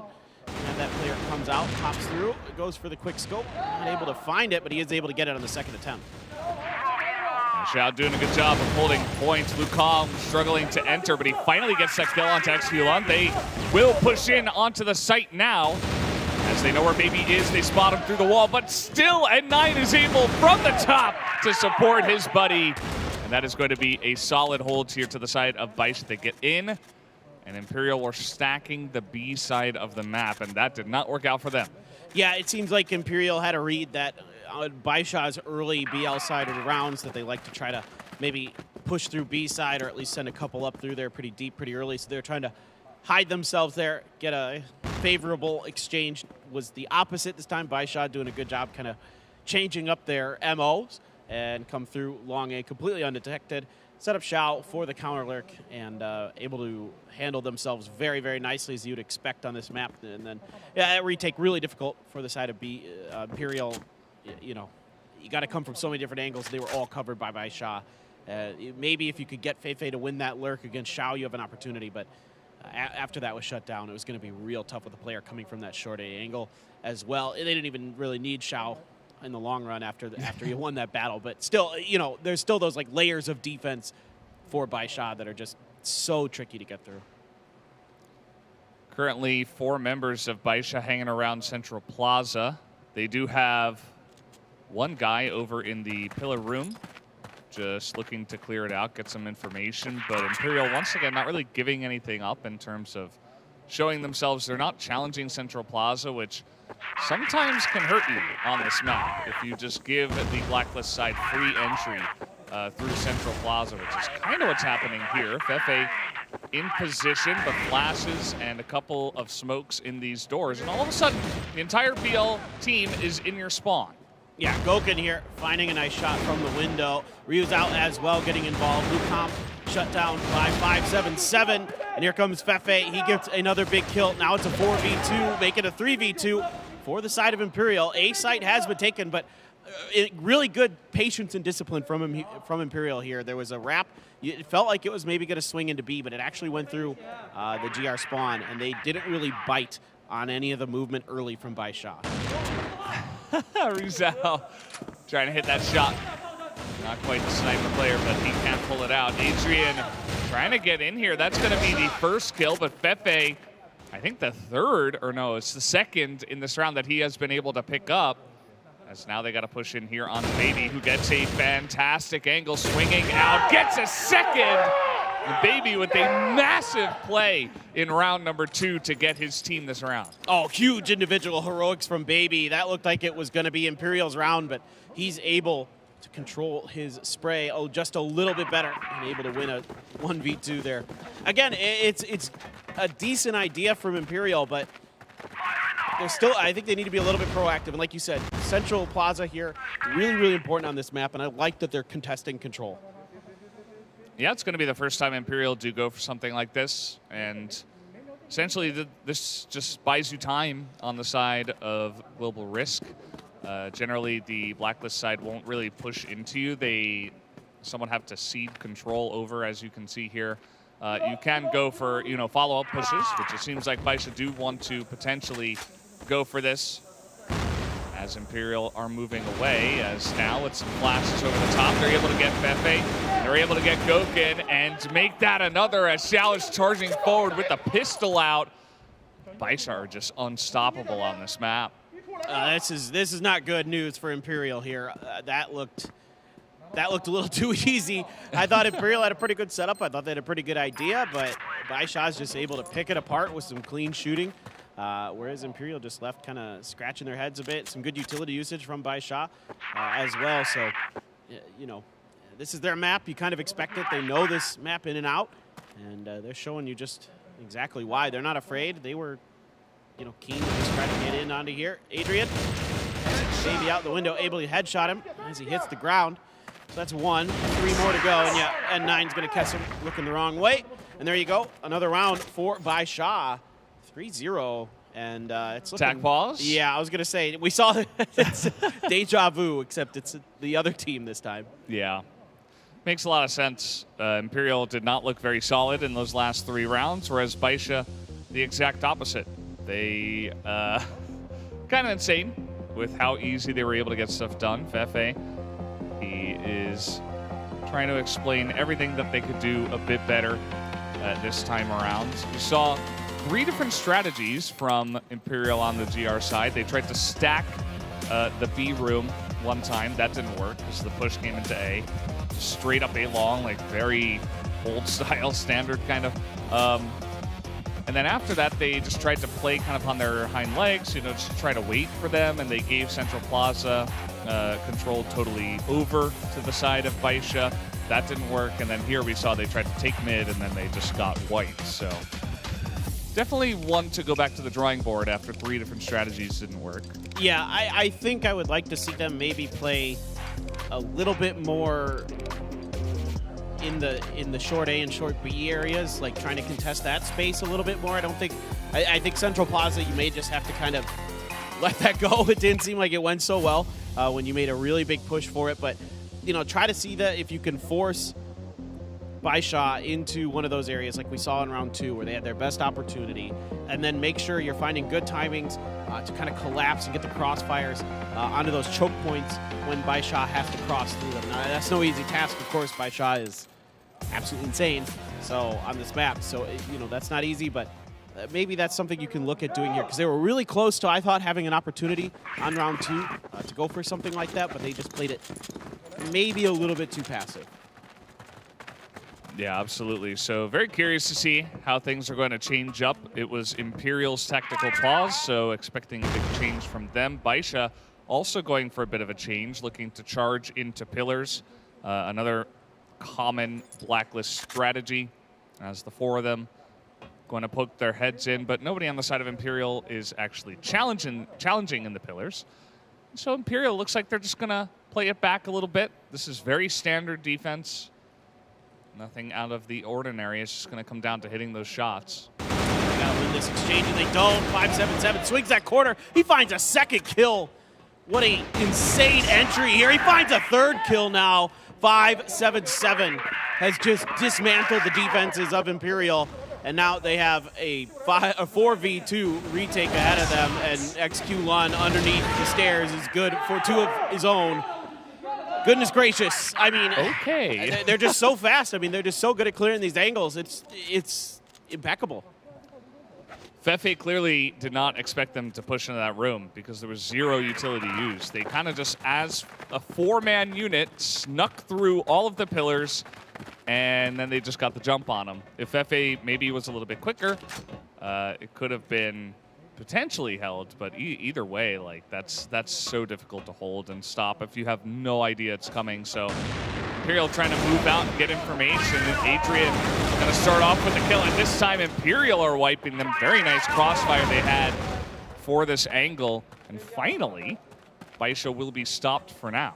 Yeah, this is a good read here by Imperial, kind of sensing that maybe BaiSha was going to try to get away with what they did in the previous round a little bit again, and this time they gave them a completely different look.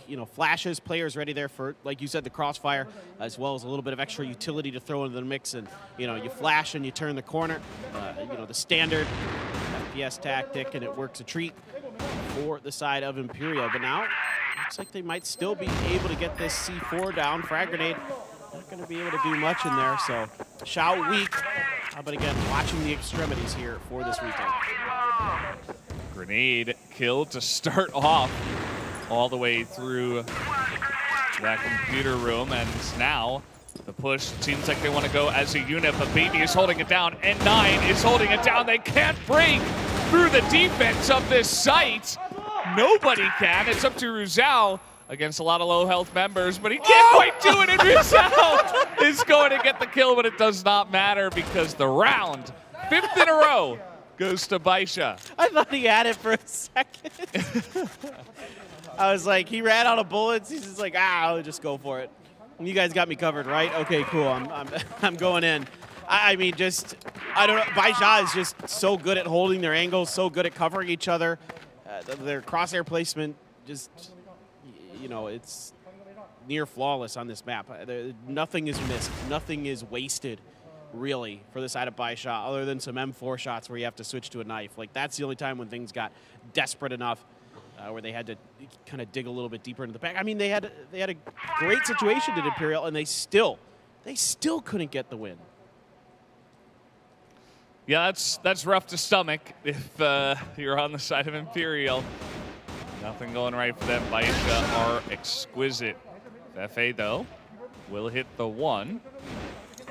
And BaiSha, they don't have to commit to this, but they might just do so if they get a quick entry onto B. Still only 2 members of Imperial are nearby. As here they go. There's no other contact outside of this, but Fefe good for a bunch. Lucom and Adrian getting involved, all onto Xiao out the door. Adrian here going to use that opportunity with the cover fire from Lucom to push up, and Lucom's still good for it anyway. And now Imperial finally, after 5 rounds in a row, able to take one. This is kind of interesting. I don't mind what BaiSha does here at all. They don't take any contact on their way in. They get all the time in the world to set this hit up. I mean, they've got to be feeling outrageously confident, Valdez, to be able to just feel like, well, this is probably a trap, but let's just go for it anyway. Yeah, just really good stuff. They certainly have some rounds to spare at this point in time. Already 5 on the blacklist side of Compound. Sniper duel. Not going to hit on either side. Anticlimactic. Yeah, not taking a very aggressive angle over either of them, so just kind of missing each other. Yeah, it's tough angles for both players, no doubt about it. So that is giving BaiSha some control over the central plaza. They're pushing out Lucom. Good for a headshot with the AK there. Really nicely done. Can he find another? He can. That's a huge 2-for-1, but right back is BaiSha answering. They're so crazy good about this. Even when they're quickly down a player or two compared to their opponents on this map, they respond instantly. Yeah, they're into the site. N9 did a really nice job of entering the duct below the headshot line, and that allowed him to survive. And now look at this, baby in his spot. That's basically his office chair. Just plop him down. Xiao is going to get a snipe as well. And now Gokun has to do it, and he can't. Xiao is going to snipe him down. And now he's the one getting the upper hand in that quote-unquote sniper duel, even though Gokun was using an AK. 6-1. Nobody puts baby in a corner. He's doing such a good job here, as have a lot of members of BaiSha, just pushing out of these angles, holding their position so well. I mean, they're so cagey behind these office cubicle walls. Like, they're just absolutely incredible the way that they work in and out of it. I mean, just it's so fun to watch them play this map because of how fast they are, how aware they are of where they need to be watching, whose job is what. The protocols are so crisp, so clean for BaiSha. So just tremendous performance from them. Let's see if they can continue this streak or somehow some decent damage done, but Ryu's out. Again, it's 5-7-7. He's there to step up, even if N9 is taking the point of contact. Someone is always right there for BaiSha. Yeah, and let's see where they want to go with this one. Kind of a unique situation for V4. Imperial extremely spread out. Take a look at where Adrian is right now. He's going to run straight into Baby, who seemed to have an idea, well, we don't have any control over pillars. There could easily be a guy here right now, whereas Adrian was not expecting Baby to be all the way there at this time. The field of view there, just a little bit off for Adrian. He could have had Baby. I mean, Baby was a bit slow to react to that, but that's just kind of one of those timing things. Didn't go his way. And now BaiSha up 4-3. Still defense is firmly in place. 2 on A, 1 on B for Imperial. And you have Lucom and Feifei on the left, Gokun on the right. Normally you'd be like, hey, yeah, this is still very doable for Imperial, but the way BaiSha has been playing, this is going to be tough. So they're going to concede a little bit of space here. They need to get information. They have no idea what's going on. They're about to find out the hard way here as Lucom, trying to play onto point, is able to find the first. Can he get a second? No. 5-7-7. Good for the cleanup yet again.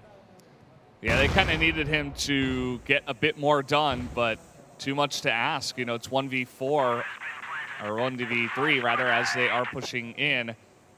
And here comes Fefe and Gokun, but very difficult. Fefe's going to get the first, but 5-7-7 from top is also going to be taken down, and Gokun will clean up the final kill. They actually finally get a retake here on A. There you go. Good covering here, good kind of trading for the side of Imperial, what we're used to seeing from them on Black Widow. They're finally showing us a bit of here on Compound, but it could be too little too late. I don't know. Maybe their blacklist side is really, really good for Imperial, but my larger concern is that BaiSha's global risk side is absolutely nuts on this map.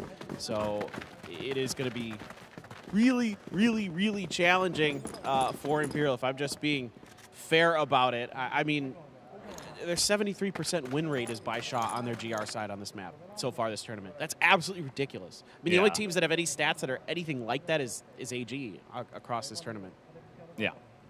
And that team just...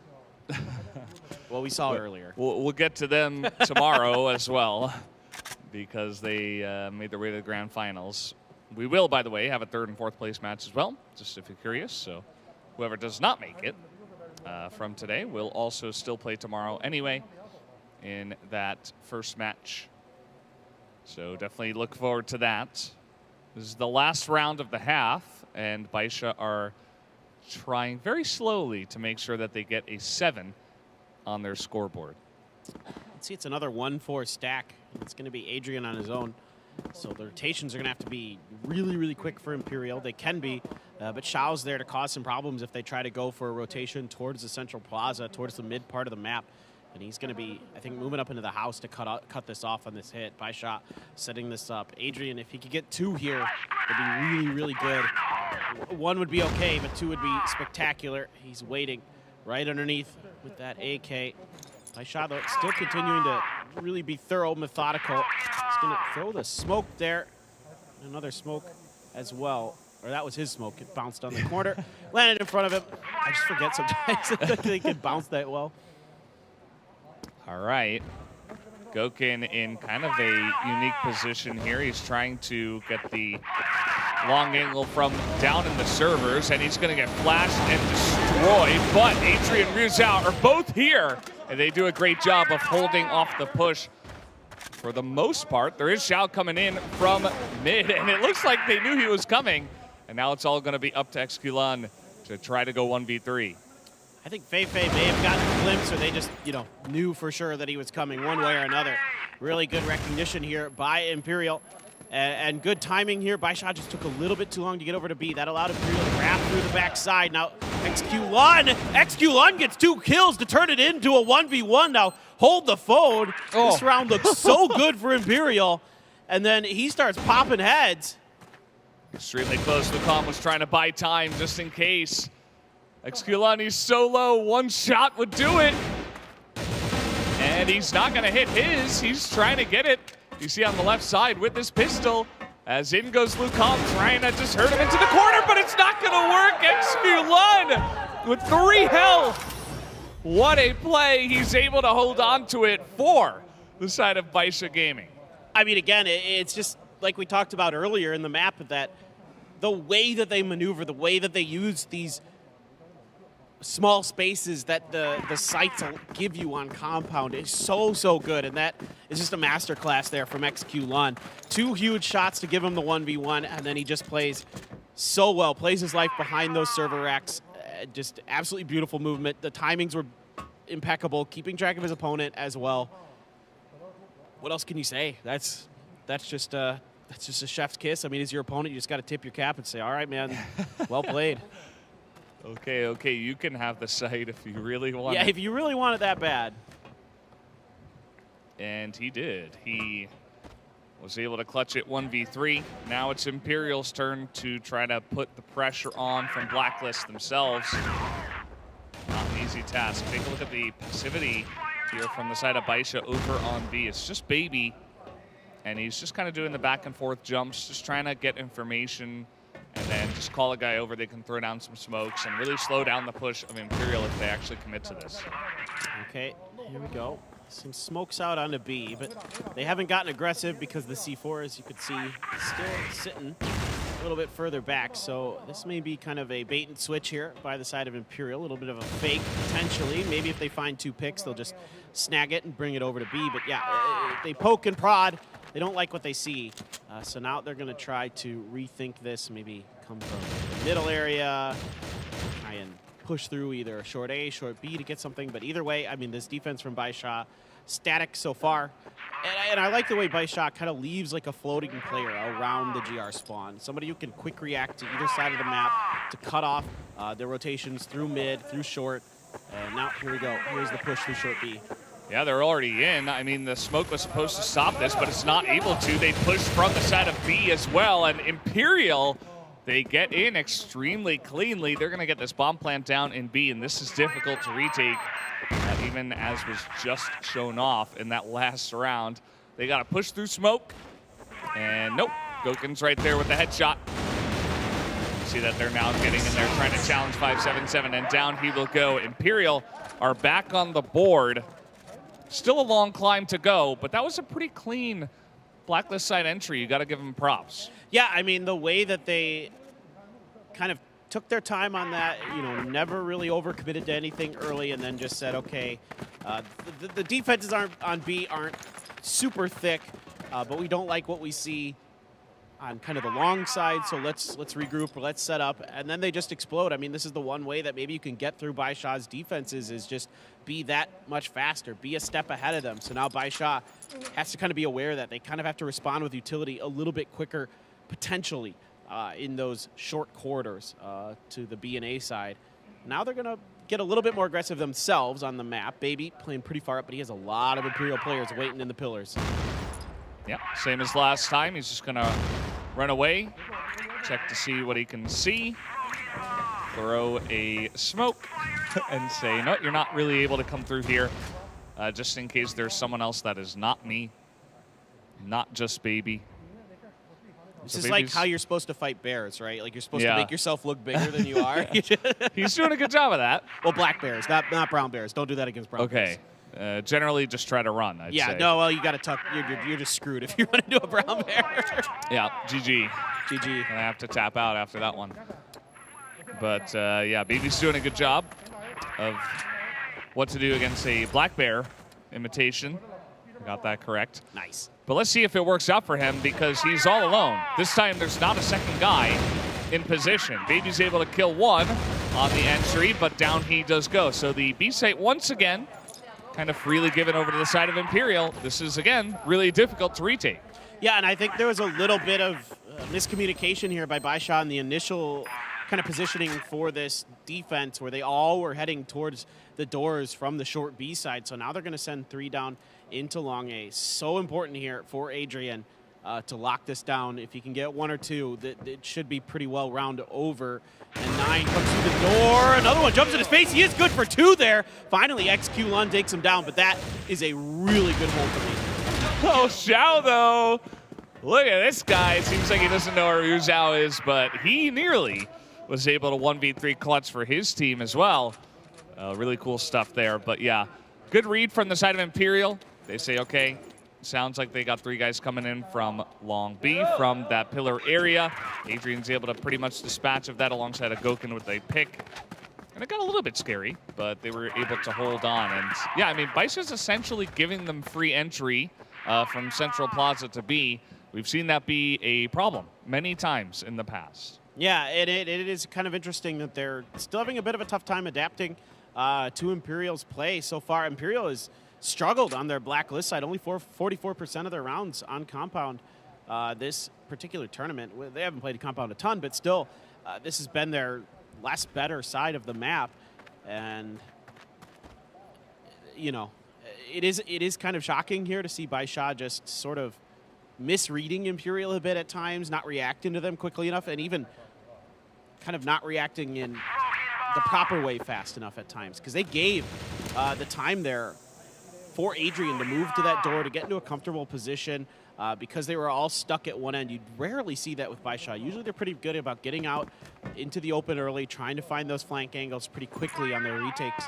But this go around, just not quite on the money. The communication doesn't seem to be fully there yet for BaiSha. But the other thing is even if BaiSha ends up winning this map, which right now, who knows, Imperial looks pretty good, but I think every round that Imperial is able to take here, the more confidence they're going to have going into Ankara, the better they're going to feel about it. Because you kind of expect that this is going to be BaiSha's map, but every round you can scoop away from them, the better this is. Of course. If you get crushed on compounds, how are you going to feel for the rest of the day? It's not going to make you feel very good. Even if you win, you're going to be like, man, that compound sucked. At least they're doing a good job here. As a straight-up push through smoke into A. There's so many members of BaiSha that are in position to defend this. Will it matter, though? 2-on-2 now. It's just Goken. And the bomb is in the site. There's only 30 seconds left, so Goken has to get in here quick. Yeah, no assault rifles on the ground for Goken to pick up over here this time around, so he's going to have to get it done with the pistol and the AWM. He's going to be ready for Baby on his left. No, he's not.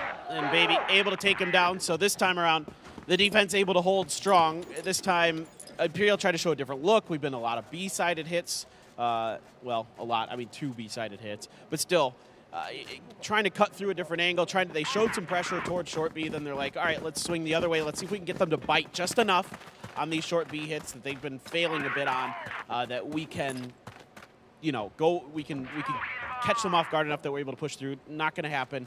BaiSha just stands pat, waits things out, and they profit from it this time. That they do. And Imperial, I think this is where you go back to what worked the first couple of rounds, because you don't have a lot of time. There's not a lot of time for experimentation. You know that BaiSha have left this open for you a couple of times. You can just have hope that it works again. And of course, they like to start off with a bunch of utility into this B room. They don't necessarily always commit to it, but maybe this time, they're certainly sticking around. But BaiSha have 2 guys in position now. It's a bait and switch here for BaiSha. They're going to throw some stuns and some frags, and they're doing a great job of it. 3 kills for BaiSha. A great defensive setup that Imperial just walks right into. Finally, Goken able to find a shot, but N9 coming in through the stairs takes him down. Ryu's out in a 1v4, had pushed all the way to the other side of the map. C4 was down in that outside the pillar room, so he might be able to get one here. Just kind of a Pyrrhic victory for Ryuzao. Just like, hey, I got a kill, okay. But, you never know. You making it a 1v3, that does significantly increase your small odds of winning the round, but, things happen. These players are that good. Yeah, definitely better than 1v4. This time, imagine the bomb plant site is in the pillars. It's not a place you can really get into alone. That is for sure. He's got full utility at least, so he has some options. Maybe he could smoke off maybe one of the windows on the left or something, or just the door itself, try to come through the window. Throws a grenade, gets a little bit of damage. Trying to pressure. Oh, he does him, and finally Baby comes through on the other side and takes him down. Nice attempt, but I mean, that was a pretty good round here for BaiSha early. Yeah, definitely a really good try to the side of Ryuzao, but that was basically not going to work. BaiSha, they read it like a book. They say, okay, you're probably going to come into the pillars. Guess what? That worked last time. We're going to read you. We're going to stop you. And now they're on set point. All they need is just one more round, and it would end up with a 10-4. And that could definitely be a realistic finish to this map. I mean, Imperial, they found a couple of angles, but BaiSha Gaming have been far and beyond the better team on this map so far. No doubt about it. As was expected, so far this has kind of gone according to the script for both of these sides. Imperial able to win Black Widow pretty decently. A pretty convincing win here for BaiSha and Compound. And Compound's just not a very strong map for Imperial in general, so I think those 2 wins, honestly, on the Blacklist side probably has Imperial feeling like, okay, well, we showed that we can at least hang a little bit. Let's hang our hats on that. They should not get down on themselves at all. They've been playing great so far in this series. We go over to Ankara next. If they can scoop out a few more here, hey, great. You'd love to see it. You want to see them push this. If we get it in overtime, that'd be even better. But it seems like BaiSha has finally kind of figured Imperial out here. And figured this map out. They're just so comfy on this one.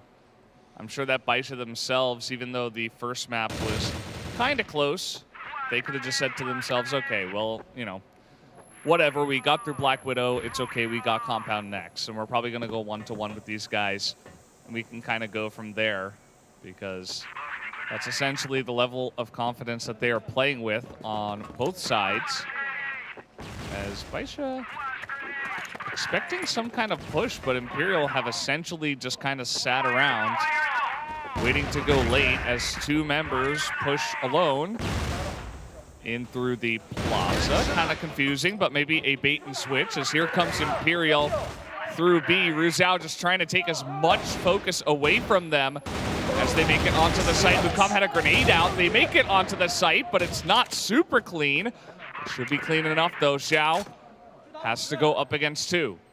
Yeah, Goken waiting for it, and he flicks over to Xiao. And a good push in the long run. Here Imperial kind of sacrificing their pawns and I don't mean that in a negative way. I mean that in like a chess sense, where they sacrifice some pawns in the mid area to get their, queen out into open space onto B. Gokin there comes in, gets 2 huge AWM shots to open up the space they need to take control of that round, take the win. So sometimes you got to do that. When you're facing a good team like BaiSha, it's rarely going to be flawless. It's rarely going to be clean. So you've got to use players and pieces to buy time and buy positioning to get the real bulk of your forces where they want to be, and that's what Imperial did in that round. So really well thought out on their side, and now you're kind of getting BaiSha in a little bit of a head scratcher again, where they have to go, okay, what went wrong that round? Well, we committed a bit too much to the mid hit, expecting maybe another big one. Was not the case, and Imperial now looking, again, a little bit different at the start, so credit where credit's due. Imperial is showing a lot of really interesting, unique looks to BaiSha. Yeah, and so far the most recent thing that worked was waiting until about 45 seconds left and then throwing 2 guys into mid and hoping they survive. Ruzhao did a great job of just buying time there as well, because if you instantly die, like if you're trying to put on pressure, you're trying to catch them in rotation, you can see some benefits of that. But if you instantly die while you're doing that, then they immediately turn to B and they're kind of ready for the push, whereas Ruzhao, he survived, he held an angle, they had to deal with it. Speaking of which, Baby is going to be isolated and taken out. Exculon as well. And 9 the only one to get anything here. A couple of headshots, and now from mid, they're trying to stop this as well. But 2-on-2. BaiSha not in a bad spot here. Ooh, good grenade there from the side of Imperial to soften up BaiSha just a little bit and make them rethink this retake. And since the C4 hadn't gone down yet, they're going to reposition. That at least buys them a flash, essentially, that came out of Imperial's hands. So that's a little bit of extra utility out of the pockets of their opponent. Still a frag sitting with Gokin. They might be able to catch him right in the back. He's going to tuck in the corner. Somebody needs to react to it. Finally, Gokin's going to turn. Is he going to be good? He gets the opener. Can he get the follow-up? No, Xiao is good for it. And a very weak 1v1, and Xiao connects with the head. And that is going to do it. BaiSha is going to take compound 10-5, but I mean this is exactly what we expected. Both teams looking really good on their map picks so far. Yeah, excellent stuff. 10-7 to the side of Imperial on the first map, and then of course, as you mentioned, 10-5 here on compound goes the way of BaiSha Gaming. We're all tied up at 1 in this best of 5, and it's hard to tell who's going to take it from here. You win on your map. Now what? These are the 3 maps left that both teams, I feel, should be pretty decent at. I don't think it's going to be their favorites, and it really just comes down to who's better prepared, who likes these maps a little bit more, and is able to push some of those small advantages they have due to some extra comfort, but it's not easy. And Ankara, that's a map that a lot of teams know very well. BaiSha, maybe they have a slight edge on it, you could say, because they have to play against all gamers on that map. But at the same time, Imperial have shown some great stuff on Ankara in their own facet. Yeah, I mean, I'm kind of interested, even though BaiSha won pretty handily against the Black Dragons when they faced off yesterday, it was 10-5. It was actually closer than that scoreline indicated. So we'll see. I think Imperial, it should be a really close map in my opinion. Absolutely. Well, guys, this is a very even situation we got. It's 1-1. Let's hop over to the analyst desk and see what those guys think about the series so far.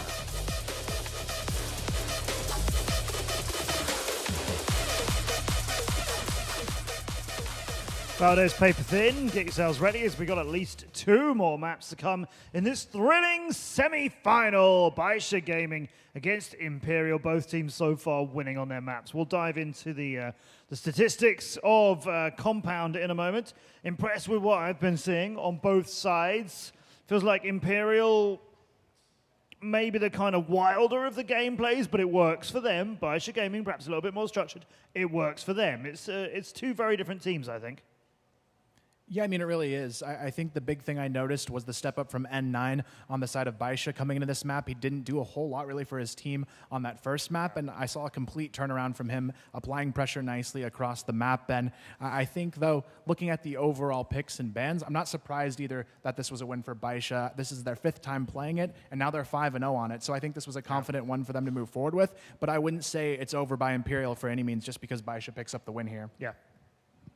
Yeah, fully agree. I mean, you were very much talking about this off cam and whatnot, saying like if Imperial drops his first map, it might just end up being a 3-0, but they're able to get that win with their selection. Now they have another one coming up in Ankara, which should hopefully be yet another boon to maybe give them a leg up in this series or just keep, extending it. Like Matt already said, 2 more maps to go. That's already exciting considering that we had the 3-0 blowout for our first semifinal. Here's the stats of Compound. 10-5 to BaiSha, but a very close contest. Everybody on BaiSha going positive on the KDs. Lukaum going 1 on KD as well. Gokun, the other player for Imperial, higher than 1. It feels like he was really, really strong on Black Widow, and whereas on Compound, it felt like BaiSha dealt with him a little better. I mean, this comes to show that Lukaum and Gokun are the 2 heavy lifters when it comes to Imperial. For BaiSha Gaming, though, XQ alone had some moments, although he's just sitting at 1.00 KDA. He had some moments where he was able to clutch out for his team. He had that moment where he was flanking outside and just taking those kills into his backpack for his team. So comes to show that 10-5 is a score deserved for BaiSha Gaming. I mean, the damage across BaiSha is that's very even, isn't it? Yeah, it's pretty impressive. I think, though, looking at the overall stats, the damage between the 2 teams, fairly close. For me, Imperial, they lost it in a lot of these clutches. It wasn't necessarily, overwhelming rounds that led to this 10-5. A lot of these rounds BaiSha won, they were numbers down. They just clawed back individually. Yeah, 1 man left standing or something like that. There were a lot of big fights on both A and B. Yeah, just great clutch performances there from BaiSha on Compound to be able to get back in. I mean, just so many times it felt like, okay, Imperial, they've got this, the site's theirs, bomb's planted, just gotta buy some time, take it down. Okay, wait, never mind, BaiSha, they just broke their way through. Just smash through the window, guns blazing, headshots connect, and all of a sudden they're defusing and they just take these rounds away. It's just incredible last-second play coming in from BaiSha at every twist and turn, and Imperial, they need to figure out a way to stop it as they go deeper into this series. So we saw a really strong performance on Black Widow, 10-7 for Imperial. Their other pick, Ankara, is up next. How's Ankara going to fare for them? I think it's going to be close, but I still give the edge to Imperial on this map. It plays very similarly to Black Widow, and as we saw on Black Widow, Imperial coming out stronger with those early game picks, and this map is very similar in structure, so I think we're going to see kind of a similar play style from Imperial in what they brought on map number 1, but BaiSha, the difference in firepower in the second map could also amplify them to a new level as well going into map 3.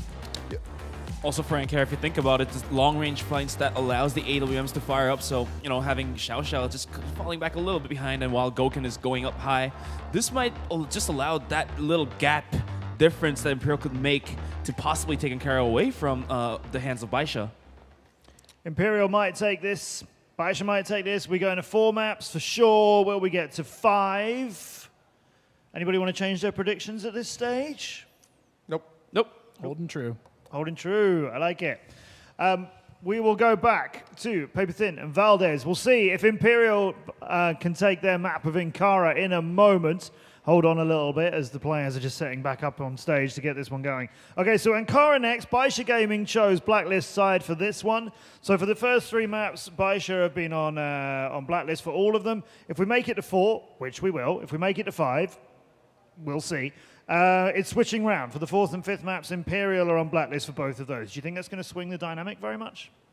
It may a little bit. I think we had an underwhelming performance from Imperial on their GR side. I mean, they lost that half 7-2. It ended with that brutal 1v3 clutch from XQ1. I think for me, that was kind of the turning point in that match as well. And they're going to have a much stronger defense if they want to win this map because it's a Blacklist-sided map slightly. So BaiSha already has that advantage starting off. So I think they have to come swinging pretty hard in this opening half if you're Imperial.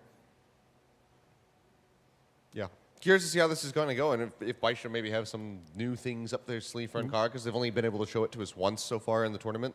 That was, 10-5 victory over the Black Dragons, so they've beaten a Brazilian squad on it. Maybe not one of the caliber of Imperial, given that they are the last one standing, but they haven't had to show too much. So if they have been practicing this, maybe coming up with a few new tactics, it could very much catch Imperial by surprise, so I'm curious to see what they have. And Imperial have got a few wins on Ankara so far, but again, this is the toughest opponent they've faced. This set is going to be awesome. This whole series is a thriller. This is our semi-final to see who's going to be playing All Gamers in the grand final tomorrow. Back to Paper Thin and Valdez. Let's see who gets there. Thank you so much, Deskers, for that wonderful breakdown as we are getting ready to hop into our third map of the night. And they were saying, hey, Ankara, Imperial's pick. They should be very confident for this one, but we'll have to see how it all goes. These two teams very evenly matched. Let's jump on to map 3 right now.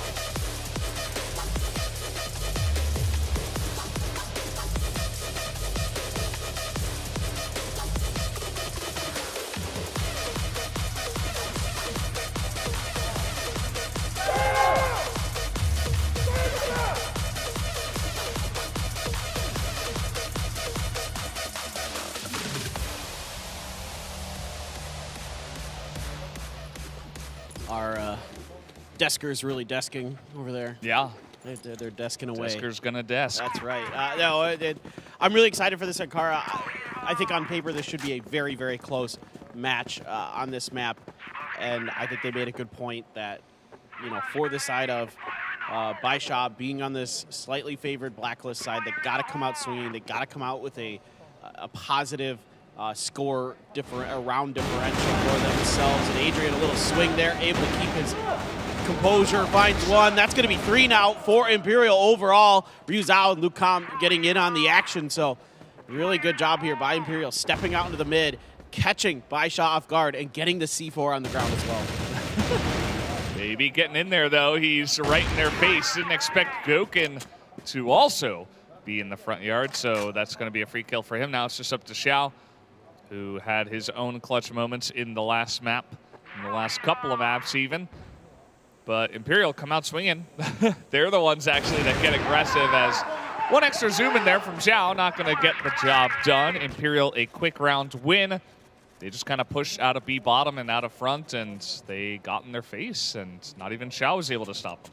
Yeah, Goken, like, get off my lawn. This is the boomer impression. Yeah, you know, no, I think Goken there solid, and I think him and Xiao again a real big point of interest. As Xiao was really impressive on compound. Goken though spotted Baby through the top of the smoke there, gets the opening shot. He is just so crisp, so clean throughout this entire event, and just another example.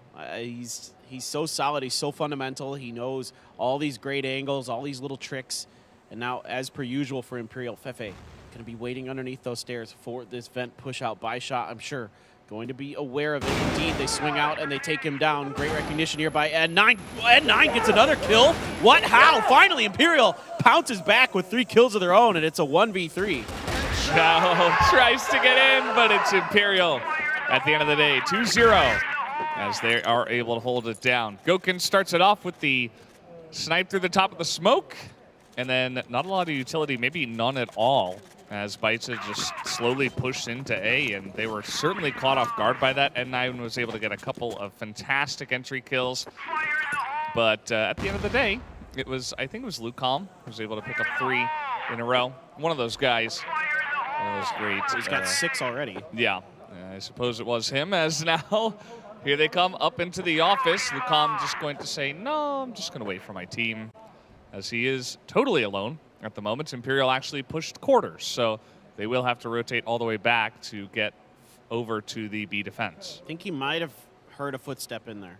Indeed, he did.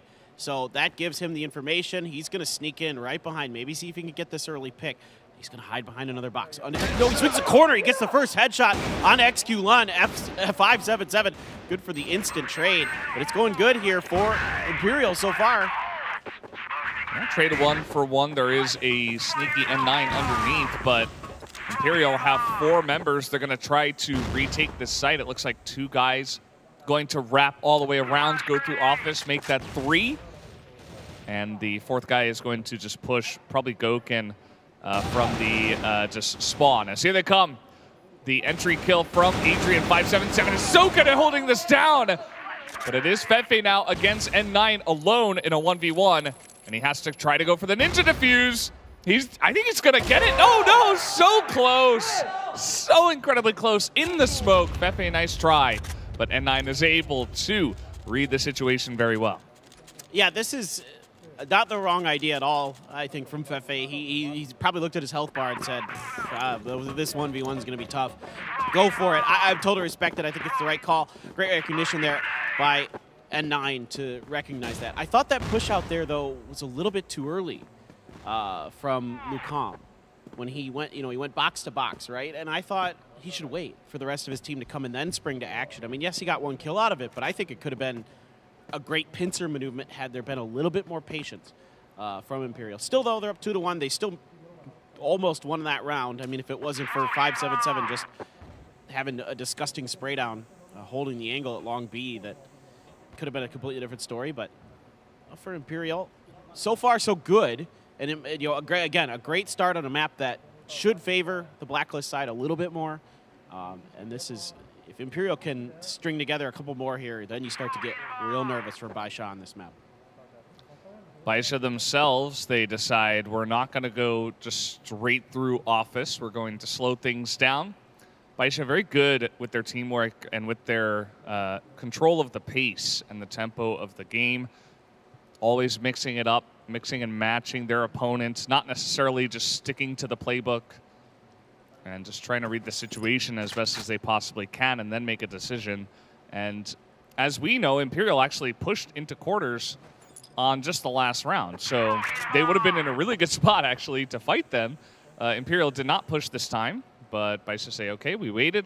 Now let's go for an A push. All right, Fefe takes point of contact, traded instantly out. And now, baby, swarming in through the site. At least Lucam and Ryu's out, standing firm as well as the reinforcements arrive for Imperial. C4 is down into here. And XQ1 jumps up the stairs, gets a second kill, turns on a dime to take Lucam down, trying to come through that window. What an insane play for him. That has given them a real chance in this round. Grenade does some damage to Gokun. Gokun trying to peek up and around this box, and he's going to try to buy time, but Adrian shot right out of it. XQ Lun and Shao, good for the final 2 kills. Valdez, that was unbelievable. I mean, XQ Lun ripped that round away from Imperial. Yeah, just pretty much alone. I think that Imperial, they could have potentially played it a little bit slower. You know, they had control of top of A. They could have kind of just waited for it, but that's not really their style. So they sent a couple of guys down to challenge, and XQ Lun maybe expecting it, I don't know, but he was able to hit those shots extremely crisply, not really taking a lot of damage. They also got the read on where Gokun was in the corner. The second grenade actually missed. The first one hit him. Second one hit the top of the box and bounced back. If that one also hit him, that would have just been a clean kill and maybe even a cleaner round. So BaiSha kind of, through the chaos, still had control of that push. And that should be confidence instilling. I'm curious to see where they go from here. That was into 3 people that were on top of A. That can be really difficult to actually push into. Oh, exactly. I mean, I thought Imperial had that defense pretty well locked down. Once Fefe is traded, the rotations were quick, the angles were held well. It was just an unbelievable individual performance from one of the BaiSha players to turn that round on its head. So really well done. We've seen that across both teams, across both sides, where the individual play is at such a high level that you can think a round's over and suddenly it's not. And so that's what you want to see out of a semifinals. That's what you want to see out of 2 out of the 4 best teams in the world right now. And no doubt about it that these guys are right up there. BaiSha thinking about another kind of vent hit. This time Fefe not playing towards the vent proper. He's got Ryu's out above him. It's a 3-man stack on the other side of the map, and N9 already got Fefe down. Oh, this is a problem for Imperial. Just the easiest push onto A. They barely even used utility. Imperial had 2 guys on A top, and they both got crushed. The entry frag from N9, perfect, clean. Headshot after headshot. BaiSha are trying to pull it through. It's a flawless round to the side of BaiSha on the attack. Even repeating the same strategy does not matter. BaiSha are slowly but surely clawing ahead. It's just what the doctor ordered for BaiSha. 3 rounds in a row now where they're able to take the round differential advantage ahead of Imperial here on their Blacklist side. So that was clean. There's no other way to say that. I mean, 5-7-7 again, just holding out another spray where he gets 3 players. We've seen that a couple different times. So you got to start thinking about a few different looks here for Imperial, and indeed they are. It's a push out of long. Rather undetected by BaiSha, but their counter move is to just swarm in towards the back of the site here as they have basically control over it. Luke Hamas plays life, but he's got Baby swinging underneath. Shout found one at long range, and all of a sudden, things falling apart for Imperial. They lose another player.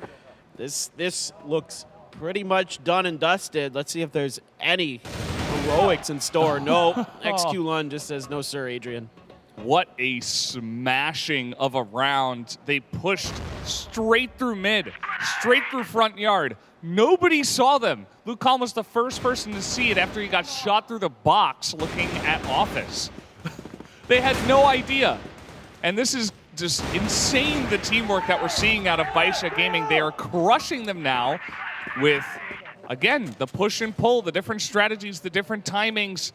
And Imperial, I don't know, it just feels like they're falling apart at the seams. They are not handling this pressure well. Yeah, and like you said, the first player to take contact was Luke Khan, and him in the tunnels, you know, is kind of this player who needs to stay alive, who needs to try to get a trade. It's accounted for by the side of BaiSha, sending their solo player down that way while the rest rush through mid. So it's like BaiSha knew what Imperial's response was going to be in that round, what they were going to try to dial up, and even with Imperial taking so much control of the left-hand side of the map, it didn't matter. With all that information, they still couldn't respond fast enough. BaiSha was just, you're giving us space, we're taking it. You're giving us space, we're taking it. We're not going to stop until you force us to stop. And there was nothing there. There were no barricades set up by the side of Imperial. So it was just a runaway freight train for BaiSha, and they snowball another round in their favor, 4-2. And they're looking really, really clean right now. So Imperial needs to figure something out here. As another big push, sneaking in through the tunnels. Yeah, a lot of this maybe reading the aggression that Imperial likes to go for out of quarters, because a lot of times they just didn't have a lot of guys on B. And what that can lead to is just free pushes onto B like we did just see in that last round. Now, they're not going to commit to it here, actually. They sent 5 guys nearby to go B bottom, but that's actually not the play. They got some kind of read that says, okay, we were B bottom, and now let's just run into A. And this is not going well for them, actually. Ruzao and Fefe here, they're going to hit their shots at least this time, as N9 is making things a little bit more interesting. Ruzao did take some damage, and Xiao is here as well, but at least this time Imperial a much better defense, even if it was a bit unexpected. Yeah, it's just kind of a miscalculation here from BaiSha, where I think had they just committed to that hit on the B, they might have been able to at least put themselves in a better situation potentially, but now, you know, trying to come through these doors, really, really difficult with the defenses that Imperial has. Although somehow, some way, Xiao gets another one for Xiao here as he switches over to the pistol. 2 big kills. All of a sudden, it's a 2v2, and there's a great grenade! The double from Adrian! Oh my word, what a response from Imperial. Yeah, I mean, they're going to feel pretty good about winning that round, but at the same time, like, you crush their push, and then you get 2 guys picked, and they get access to the site afterwards, even though it's 2v4. It's still BaiSha, you know, finding angles even with a miscalculation. And it looks like Xiao is now beginning to get aggressive, get his shots down. He wins the sniper duel against Gokun. Imperial, they get this 1 round, but I don't know, there was a lot of things about that round that I still liked for the side of BaiSha, which is still worrying for our Brazilian squad. So let's see if BaiSha can kind of lock it down. Maybe a little bit more straightforward of an approach is fine. I think it's been working. You know, you don't necessarily have to go for these crazy rotations. You don't have to pull Imperial too much out of position if you just win on the entry every single time anyway. No, that's exactly what I was just thinking. That you're beating them at the point of attack most of the time anyway. You don't need to get too creative. You need to just kind of play solid fundamentals with your individual play, with your trading, with who's covering who, when, you know, how you're playing off your utility. And BaiSha is winning that battle oftentimes, more often than not. So you saw it there in that last round. They almost had it. And I mean, with Xiao hitting shots, now this is opening up tons of space here for BaiSha. They should be able to just swarm through the site. Adrian has to stick in behind the boxes. You do have a player on the other side. He comes to life. Great patience here from Fefe, but eventually they are going to be cleaned up. They're going to get cleaned up. The push is still strong. It's only Ruzao. And Xiao just keeps hitting shot after shot. Needed 2.5 rounds, perhaps, to get a little bit warmed up, but he's looking ready to go now, that's for sure. Ruzao does rotate extremely quickly, but it seems like they have read this Perhaps a bit. They did throw the flash onto him. Rizal showing patience, nearly takes off Baby's head. But still, an opportunity here to go 2v1, and they're able to get it. Rizal can't even get another kill. And now we're at 5-3 in favor of BaiSha. Man, if Rizal had been able to get that first spray, he had a really good chance there against Baby. Like you said, he'd done quite a bit of damage, but didn't quite get it. Again, this is just BaiSha sort of brute forcing their way through. I mean, Imperial even throws some trickery in there where they hide is it Feifei up on the stairs there and in the back corner of the site, and still they're able to come through it with an advantage, despite a really kind of well-executed, well-thought-out piece of trickery that Imperial showed them. Got a lot of kills out of it, did Imperial. Gave themselves a chance in that round for sure, but still, BaiSha is just by narrow margins slightly better than Imperial in this half so far. Now, as Imperial, if you take this round, you're probably not feeling too bad going into the second half, to be honest. A 5-4 is pretty typical for your GR side on this map. A big execute here now, and it is going to be a 1-for-1 initially, a 2-for-2 so far, and it is going to be BaiSha, who is just barely better in these executes. They did use pretty much all of their utility, but it's kind of standard when you're pushing 5-man into A. You just kind of throw everything up there and hope that something sticks, and it certainly did. 3v2, but Gokun is alive, and so is Lucan, but they push through the smoke, and N9 is just standing there, just waiting with open arms for the free kills. Not what Imperial wanted. So 6-3 for BaiSha on the Blacklist side to start us off. Really dominant stuff from them. Even, you know, as I was saying before, even the round that they lost there, that third one to Imperial, I still felt kind of okay about it for BaiSha. Right. There were very few rounds other than the first two that I didn't feel okay about it for BaiSha. Well, I mean, there were rounds they kind of, again, one that, you know, you could say that maybe they shouldn't, but I don't want to say that because that's not true, because it's individual play that's winning them rounds, and that's part of the game. That's part of the teamwork. That's part of why you put these superstar teams together, is because, you know, they're players who can snatch a victory out of the jaws of defeat, and we've seen it a couple times, and that's what's been, you know, pushing BaiSha over the line. So sure, there may not be the most creative team on their Blacklist side, but they were the better team, and that's what matters. So really good stuff. Let's see if Imperial can dial up some special sauce. Maybe they got something ready. BaiSha's already moving into position onto the A site, reading this push. Everybody on the side of Imperial is already here. And that's going to be BaiSha ready for a push if it does come through. Still a minute and a half. Imperial don't have to push in here if they read, okay, well, that's a lot of utility. That should be a decent amount of people. Maybe we rotate out. And as you can see, the bomb is already back in spawn, as Feifei is back here just clearing the flanks. Make sure nobody went for any cheeky, you know, wraparounds from the right side of the map. Yeah, good patience here from Imperial. You know, with the amount of flashes and other utilities you saw come out, you have to suspect there's probably 3 people onto A, so maybe even 4. And in fact, we know there were 4, but now they're going to wrap back. So they've at least bought themselves an extra man advantage in terms of what there was previously versus what there is now. But initial kill from 5-7. Oh, and then it's a 3K for the side of Imperial between Lucan and Ryu Zhao. They get 3. This is, it's kind of funny because this looks like what BaiSha was doing on the other side of the map. Yeah, that is the nature of pushing A on Ankara. You can just kind of roll over them and hope that you hit your shots. Gokun's holding down this angle. Xiao alone is not enough to stop the onslaught. So 6-4 now, as Imperial able to get on the board first here after the half. Pretty straightforward stuff. Really took their time with it. There was a lot of utility wasted, I suppose. Yeah. Earlier on in the half by BaiSha Gaming. And then Imperial just wait, and then they go all as a team. And they're easily able to get in there. And again, they got one player to rotate away from the A side as well, so that's one less gun pouring some damage on you. And like you mentioned, I think the biggest piece of that puzzle is that so many flashes were committed by BaiSha to the initial hit, quote-unquote, which was not even a hit. You know, they just spotted some players coming in to the front of the doors towards the vent, and they went for it and kind of gambled incorrectly to BaiSha, and Imperial's able to capitalize on it. So both teams, you know, looking similar on their Blacklist sides in terms of success with their executes. Now, a little bit of a different maneuver, of course, from Imperial. They take some space into mid. They don't really find much there. There is a lot of BaiSha push to the backside of the map here as they wait. Just one over on A proper. And this is a good read from BaiSha in some ways. They're expecting something towards mid. Maybe they try to come up through the bridge or something like that, or through quarters, but instead it is just going to be a long B hit, it looks like.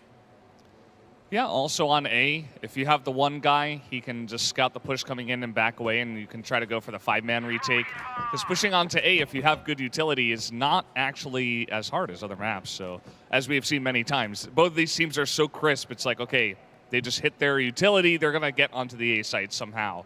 And so going for 5-man retakes, also a pretty nice strategy we see from time to time. Imperial very slow, but they will be pushing straight through into the front yard now. No utility at all. So we'll find Baby. That's a nice amount of damage already. As they try to get in onto him, only Xiao is able to trade one back. As Exculon, though, trades it, makes it 3v3 as this bomb is going down. Yeah, now you got to take a little bit of time here as BaiSha to get this retake set up. Come from a couple different angles. You can throw some utility if you got some. You got some frag grenades, just soften up your targets a little bit here. The last one was already used, so now got to make this angle work. Goken not good for it. 577 is better, and he's going to get it. Him and Exculon are going to get another one. Adrian in a 1v1 now. Exculon stuck behind the box, has Adrian really weak. Can he finish the job? I don't know if there's enough time. He has to get the defuse after this. There's just not enough time, I don't think. I think Imperial are able to hold on to it. It is so close. And they get it, and they scream their heads off. That is a second round in a row now to Imperial. They're keeping it close. Yeah, just beautiful here from Imperial. Again, buying time. This is what you want to see. Play for time. And it works a treat once again. We've seen a couple close ones today. And Imperial here on the better end of it. Just beautiful stuff from Adrian. Really nice job. You know, knowing the situation, understanding the clock management, and he executes it just well enough. So Imperial, these executes looking really, really strong. If you go even with BaiSha on these executes, you're feeling good about it on this map on Ankara. Again, a little bit of a mid presence early for Imperial, but this time it looked like they were kind of maybe expecting some kind of push out, maybe some aggression. Sometimes you'll see teams kind of try to set up a crossfire from the top of mid and from underneath the tunnel and things like that. But this time around, not going to be the case. As once again, BaiSha playing very, very cautious. I think BaiSha probably feels like if they had just executed their own individual, plays a little bit better, had they been a little more crisp with their shots, they might have been able to kind of hold on there. But here comes that setup you were talking about previously here for 577. He is going to be hearing this. He's going to be getting the reinforcements called in. Yeah. Good read so far. Everybody is moving their way over towards A at this moment. Imperial, funnily enough, they still do have time, but they're all in the air duct. Looks like a real push, and here they go. As Exculon is going to be under looking for this angle. He gets one.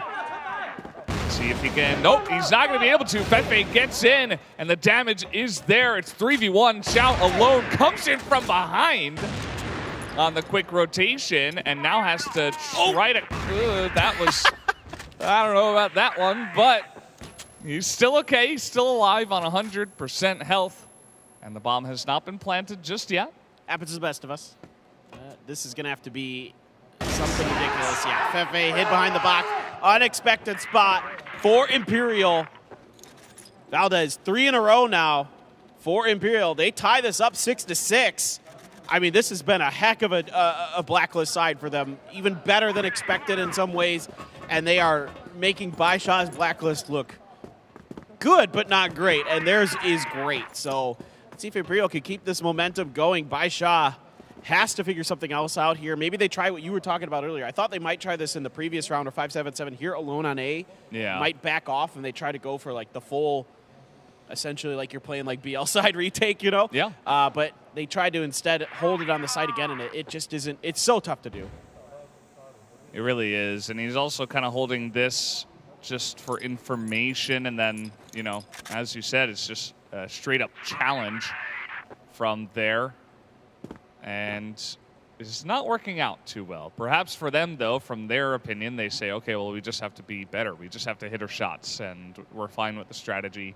They are essentially just very passively spreading out, as that was a very interesting shot. Gokin, as the smoke is fading, gets the tag, gets the shot, and 577 is no longer able to defend A.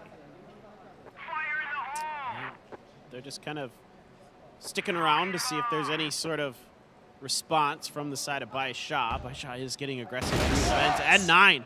Quick and easy around the corner, takes Adrian down. A 4v3 now. Nice little push out from him.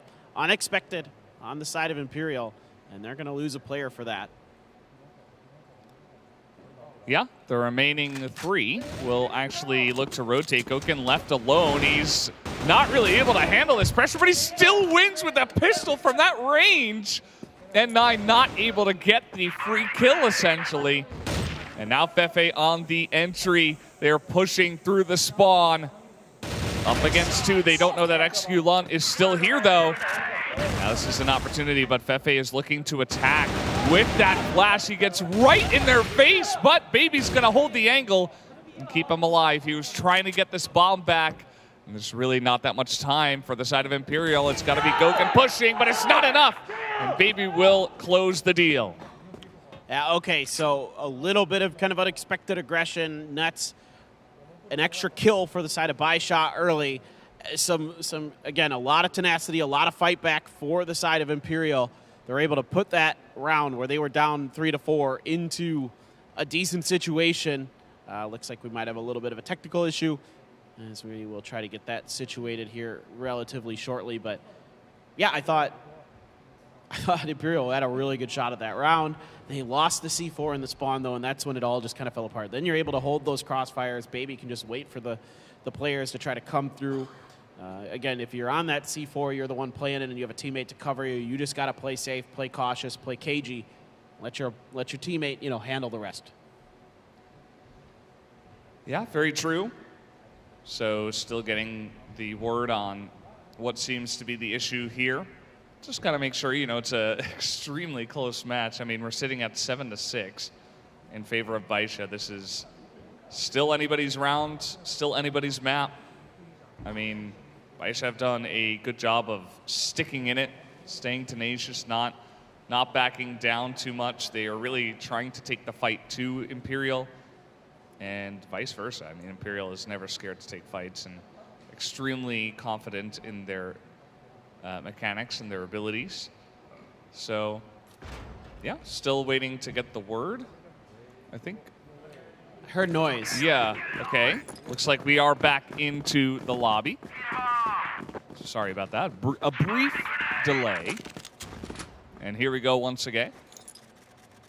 I love how the utility has the team's logos on it, like the guns. Yeah. I really do appreciate that. That's a nice little touch here for our players and for their teams. So once again, Imperial is early, at least looking towards mid, just seeing what's going on. But again, it is BaiSha who mostly is playing back. Other than this time, they send Baby out on a bit of an early mission, put some smoke at the B doors, but now shifting back over is Imperial, drifting in that direction just a little bit. I think this is more of just a feeling out BaiSha.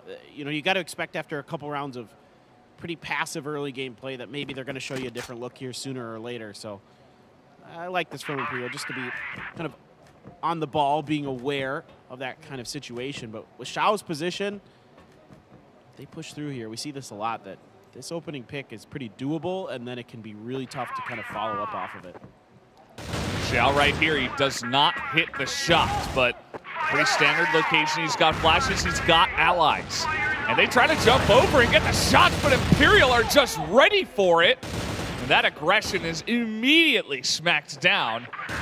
Imperial not having any of that, but everybody on the side of BaiSha are still on the site. Gokin's able to get the one snipe as they slowly try to claw their way onto this bomb site. Looks like, okay, BaiSha will hand it over to them in favor of a quick rotation. As you see, 577 still. He is going to get the shot. It's up to Gokin. 1v2. If anybody can do it, It's this guy right here. He caught a glimpse of those players in long A, and they're going to try to pressure him off of that. They know they've got the AWN. You want to close space on it. Goku not good for it. N9 gets yet another kill, and this round goes the way of BaiSha. Imperial here, what looked like it could be a runaway second half has now started to slip through their fingers. Again, even though Shao is not able to find that initial shot, it's a good, kind of jump peek from the side of Imperial. The way that he falls back, and then it's an immediate utility barrage from the side of BaiSha, and they don't let him turn that corner. It's so important as the GR team to not let your opponents get around that corner once they come up that tunnel. So really, really well handled there by BaiSha. They bought plenty of time to take that round into their hands. Again, Imperial fighting tooth and nail for it, but BaiSha this time just a little bit better.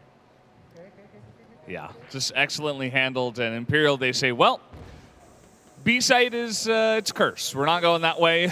We're going to go on to A.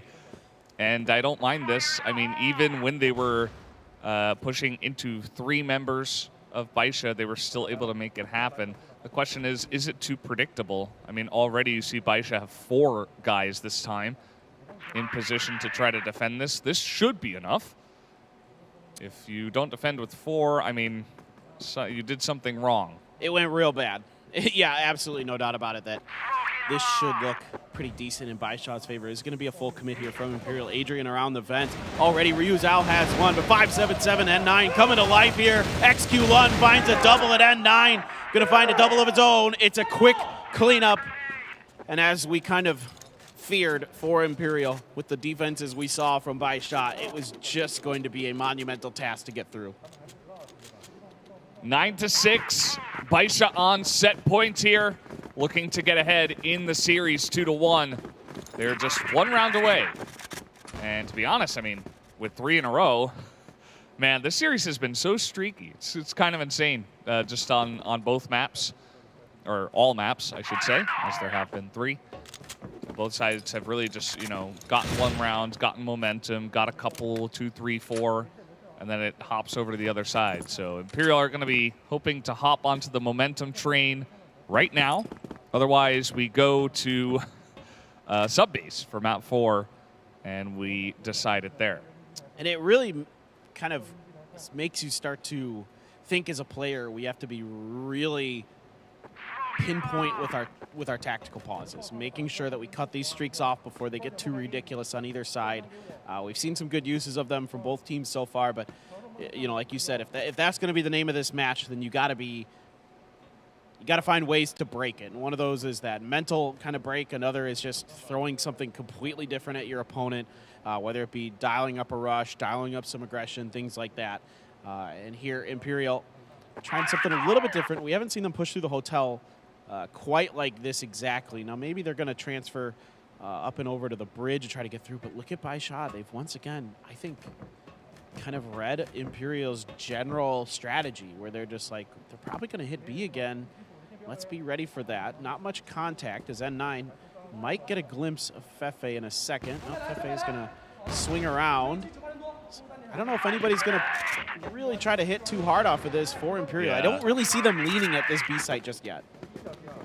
Nope. It's a rotation to A. And it's kind of unsurprising. There was a lot of shouting from the BaiSha side as some of the Imperial members made themselves apparent and obvious to BaiSha. So now they're going to try to use this information against BaiSha as Lucam was pushing here alone. He is the sacrifice, but he even got a kill as now alone on the A site. We did have 577, but he immediately gets dispatched of 4v1, and this will get planted on A. This is a great piece of work here by Imperial, completely bamboozling BaiSha, just counter-reading BaiSha here. They're like, oh, BaiSha expects us to be B, that's cool. We'll fake it, we'll send it to the other way. Lucam sells it masterfully. Now this retake defense has to be incredible. The post plant has to be so good for Imperial. They need this round, of course, so desperately, trying to win 3 in a row, to send it overtime, trying to create a streak of their own. Ryu Zhao, though, gets taken down by Shao, but quickly 2 kills come out from Adrian and Fefe. XQ Lun, who's been absolutely dominant on this map so far, 14 kills, looking to try to get the 1v2. Sprays the corner, finally finds it, switches to the pistol, but it's not enough. Adrian gets it. Imperial keeping themselves afloat. Yeah, they're keeping themselves alive.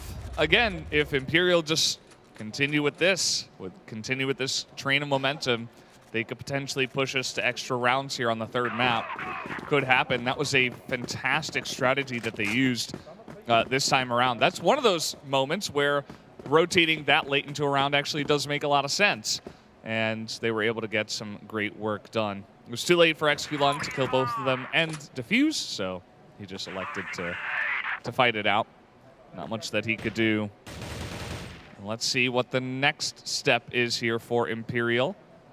As BaiSha, you know, playing pretty solid standard, not really mixing anything up too much, no big pushes from them. Yeah, they've been pretty passive on their GR side. It's mostly worked, so again, if this is your kind of strategy, the way that you think you can best handle Imperial on this map, then absolutely. Yeah, then, you know, this is what you plan for, this is what you strategize for, and frankly, it's worked pretty darn well so far. You just need that one more round before Imperial gets two. You gotta feel pretty good about it if you're BaiSha. But now, another rotate over towards A. There's just a smoke at the door here. And for BaiSha, that's kind of enough for them to say, something's not right. And now, or excuse me, Imperial. And for BaiSha, now they're like, something's not right. And now it's a grenade out. A little bit of damage done. Imperial stacking up for a hit. Oh, there's 4 players here now. Oh, no. I saw this story once. Ready for this one. I think BaiSha is just going to shut it down. As Gokin, though, he's going to be able to pick up 1.5, and he's all alone. Down he goes. BaiSha Gaming will take Ankara 10-7. As now they have 2 maps in a row, and they are 1 step away from making it into the grand finals. Yeah, I mean, the Blacklist side here for BaiSha, just a little bit too good for Imperial to handle. And a map that we thought would be close was absolutely very, very close. Another 10-7 affair. But losing your map pick here for Imperial, heading over to sub base. I still, you still got to think that this is going to be another very close map based on the limited amount we've seen from both of these teams on this map so far. We've seen more of it from BaiSha, of course, as they played it twice, but Imperial's only played it once, and they absolutely dismantled their opponents, but BaiSha has just been near flawless on subbase. So, on paper, from what we've seen, should be another really close affair, but you got to start to worry a little bit here about Imperial. And Kara felt like not necessarily a must-win, but a map that they should have a pretty good chance of taking if they're going to take this series. Yeah, you can see it's not fun times over there on their desk. And yeah, I mean, Subbase is a map that Imperial is very strong on. I have seen them crush many a team in their region, and even Anubis, right, as we saw in the quarterfinals that you just mentioned. These guys know how to play this map. Even though, we got down to the last 2 map choices, I think that BaiSha, they're also really strong on this map, so they decide, okay, well, we want sub-base instead of port first because we want to go with what we're confident with. But I think this could be the map that goes to extra rounds. Like, if you had to ask me, probably this one or, Ankara that we just had. Yeah, I would agree with Ankara you. wasn't meant to be. Yeah, I fully agree with you, man. I thought it was either going to be Ankara or Subbase if we got to Subbase, and we do, thank God. But that it would be, if we're going to go into overtime, it would absolutely be that. I mean, you can see that both teams fighting tooth and nail for this. Lucom had another great map. He's been really, really good for Imperial across just about every map so far today, but there's stellar performances here from N9. That entry fragger for BaiSha doing so much heavy lifting for them, so much work on their Blacklist side. And he has been, again, he struggled at times in this tournament, but he's asked to do the dirty work. He's asked to be that guy who's down in the mud, down in the trenches a lot of the time, fighting for these positions, fighting the tough, first contact that you have to make, which anybody who's ever played, a game like Crossfire knows that is one of the hardest things to do. Yeah, and they're asking a lot of all of their players, no doubt, but specifically those guys that got to get down and dirty. Can be difficult, and it won't be pretty. But yeah, now it's time to really dig deep for both of these teams, because BaiSha, you go to port, anything can happen. You want to end it now. You do not want port. No port is what BaiSha is begging for. They Obviously, haven't played port yet this event. yeah.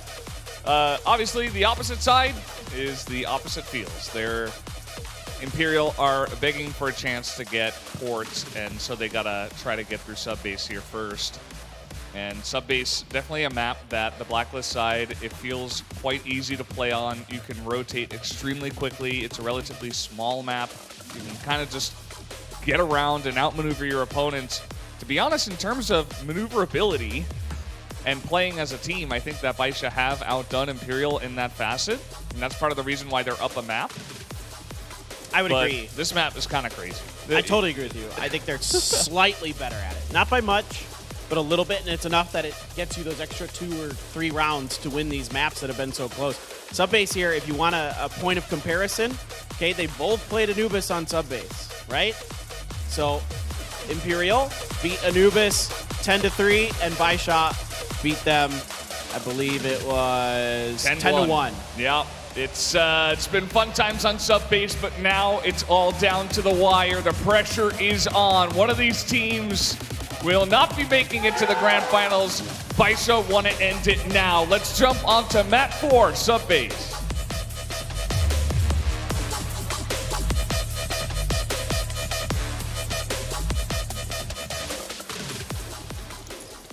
I mean, Imperial has yet to lose a round on their Blacklist side on Subbase. Granted, they've only played 4, but still, it's.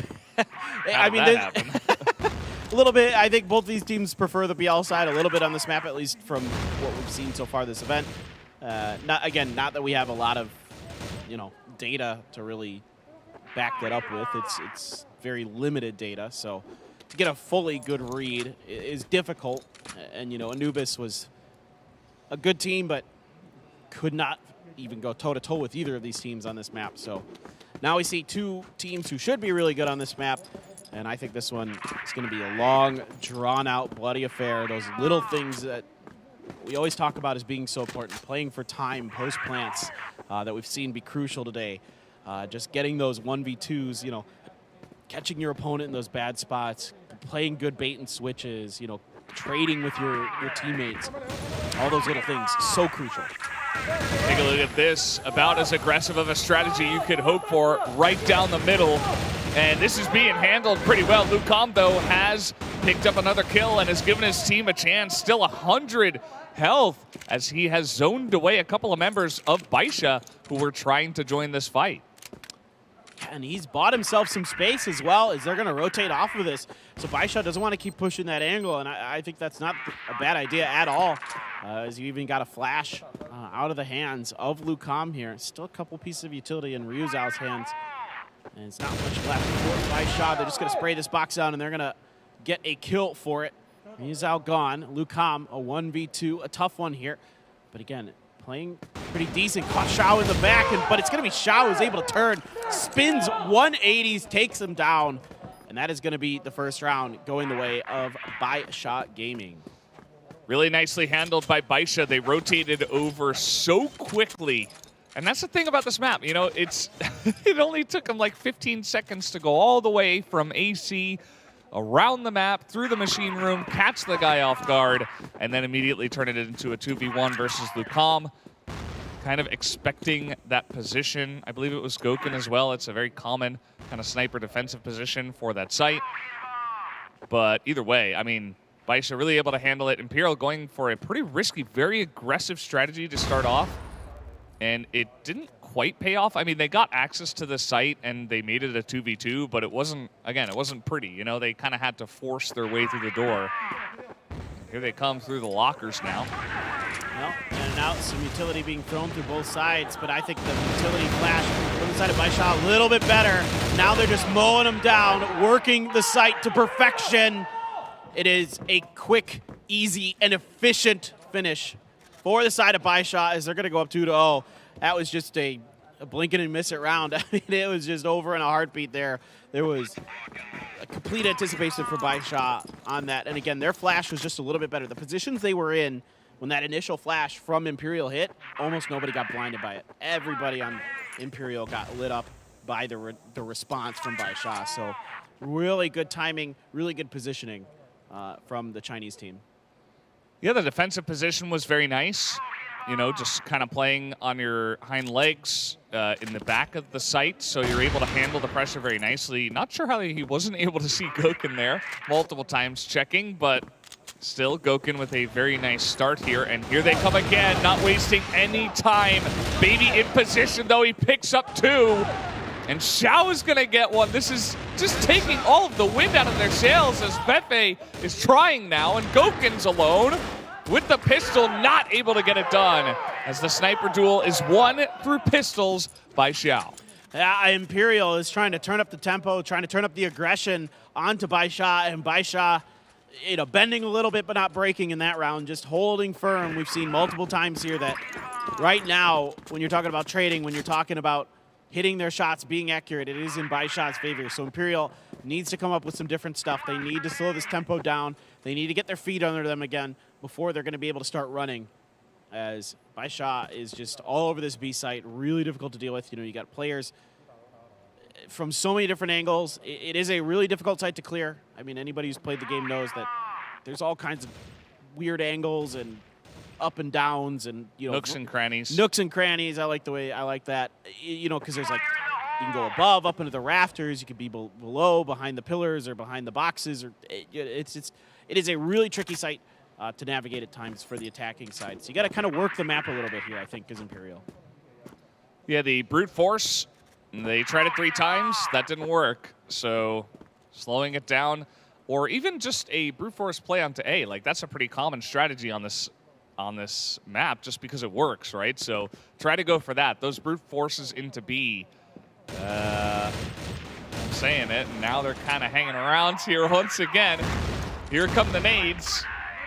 This time through the computer room into AC, potentially. They've got a guy up in the vents as well, as N9 hides excellently. He catches one guy off guard, but still Imperial are going to get onto the site.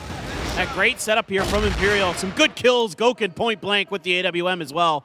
Great setup to take that computer room. That really broke open the space for them. Ryuzao's just going to hold it down for a double and get the finish, and it is going to be the first round of sub-base going the way of Imperial, but 3-1 still in favor of BaiSha. But that's what we're talking about. Working the map, working their positioning, getting a little bit of information there. I think it was Ryuzao up in the vent there, threw a flash out. That kept N9 pinned back behind that box, allowed the rest of his team to come in, get that room clear, and then they start pushing down into A site proper.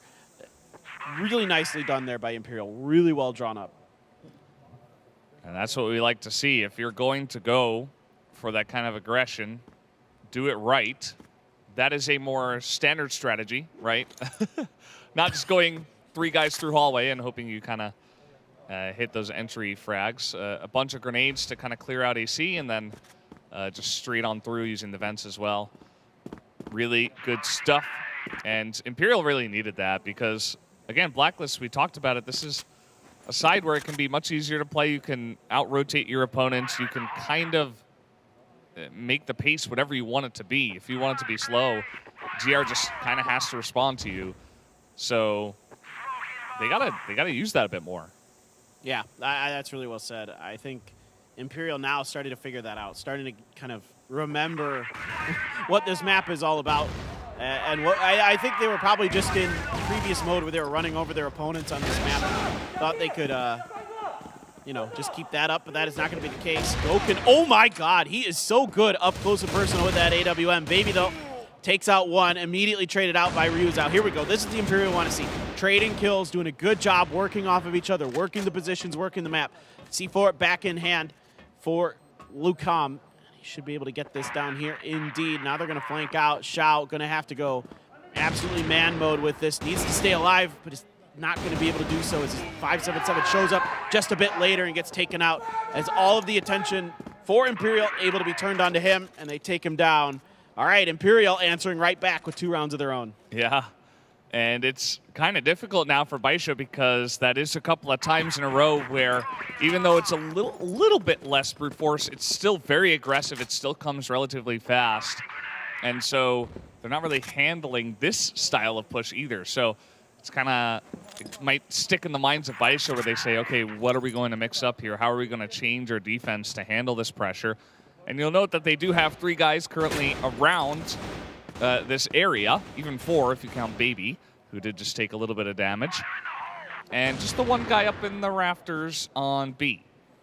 I like that little push out, though, from Baby. He gets some pretty decent information about, how many players are in mid, what does it look like on the other sides of the map.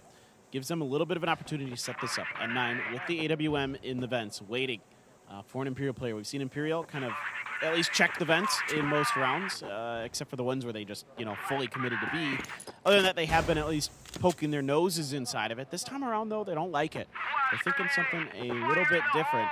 And instead, it may be the first long A hit we've seen here. This makes sense.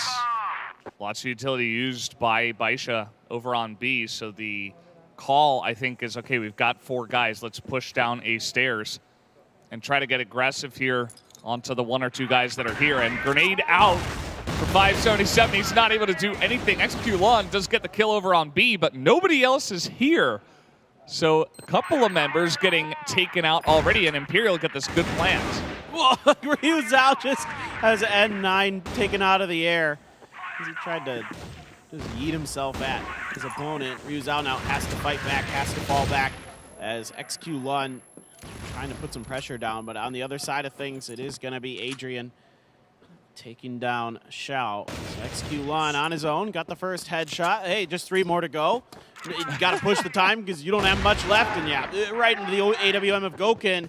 And Imperial here, I mean, it is swing after swing here for both of these teams. It just seems like everybody's able to find some momentum. Love this timeout here from BaiSha. Something we were talking about. You got to find ways to break these momentum, break these streaks. BaiSha Gaming tactical pause. It is 3-3. Really could go either way from here, although Imperial have showcased some really nice pushes afterwards. This is why they're so strong on this map. I definitely expected them to get aggressive. I think they kind of fell a bit flat in the first 2 or 3 rounds or so. 3rd round was like, okay. But then they kind of they got into this rhythm now, and BaiSha doing a good job here with the tactical pause. They need to find a way to stop how aggressively Imperial can just forcefully take sites like this, especially A, is going to become more of a problem. Now that Imperial has a lot of success in a row on A, they're just going to do exactly what they're doing, get a lot of information, try to figure out where the defense is, and then just push down the stairs and say, okay, we're coming in again. And there's not much you can do. Yeah, I was thinking very similar things where Imperial's done a good job of adjusting their tactics, adjusting their strategies. Now BaiSha needs to probably fortify players a little bit more towards the A side. Start shifting that direction a little bit. Is that going to, is Imperial going to be thinking that too? Or are they going to be like, all right, now we can try to go for those fast B hits again. Now we might be able to get that space that we weren't able to find in the early part of the game when BaiSha was kind of stacking that side a little bit more, when they were able to sort of outguess us. And I think BaiSha just needs to kind of, I liked what they did in the very early part of that round where they sent Baby out on a quick check just to see what was going on. Maybe do that a little bit more towards those kind of mid doors, towards A, or the A doors, and then just sort of kind of keep, yes, like this. This player here with Xiao, just watch what's going on. Keep track of the player counts. You can maybe play, who knows, it looks like if there was an A hit, they're playing a bit for a retake instead of kind of holding the site proper. But, for the side of Imperial, you got to start looking at this and going, we haven't seen any smokes on A. There's not that typical kind of smoke on those long A stairs that you see a lot. Is it a bait? Are we being given free open space? And I'm a little bit surprised here by what BaiSha is doing, but it may be the right call where they're stacking B instead of trying to reinforce A, which has been where Imperial has gotten a lot of their success. Yeah, it definitely is pretty interesting. That's a fake flash onto A and some smokes by BaiSha in response over in that area, but it's actually 3 members of Imperial that are pushing into lockers as we speak. They're going to take control here, but Xiao he's watching this angle. This is not going to be easy as Gokin going to try to challenge here. And he gets it, even a headshot onto Xiao, so immediately trades that one back at least. I want to see Imperial pull off of this. I would much prefer to see them make this rotation. I love this from Imperial. This is a great recognition. You got the pick. Now you can throw a little bit of utility, keep these vents, kind of keep the computer room a little bit busy, as they try to boost a player up there. It can be a little tricky. There you go.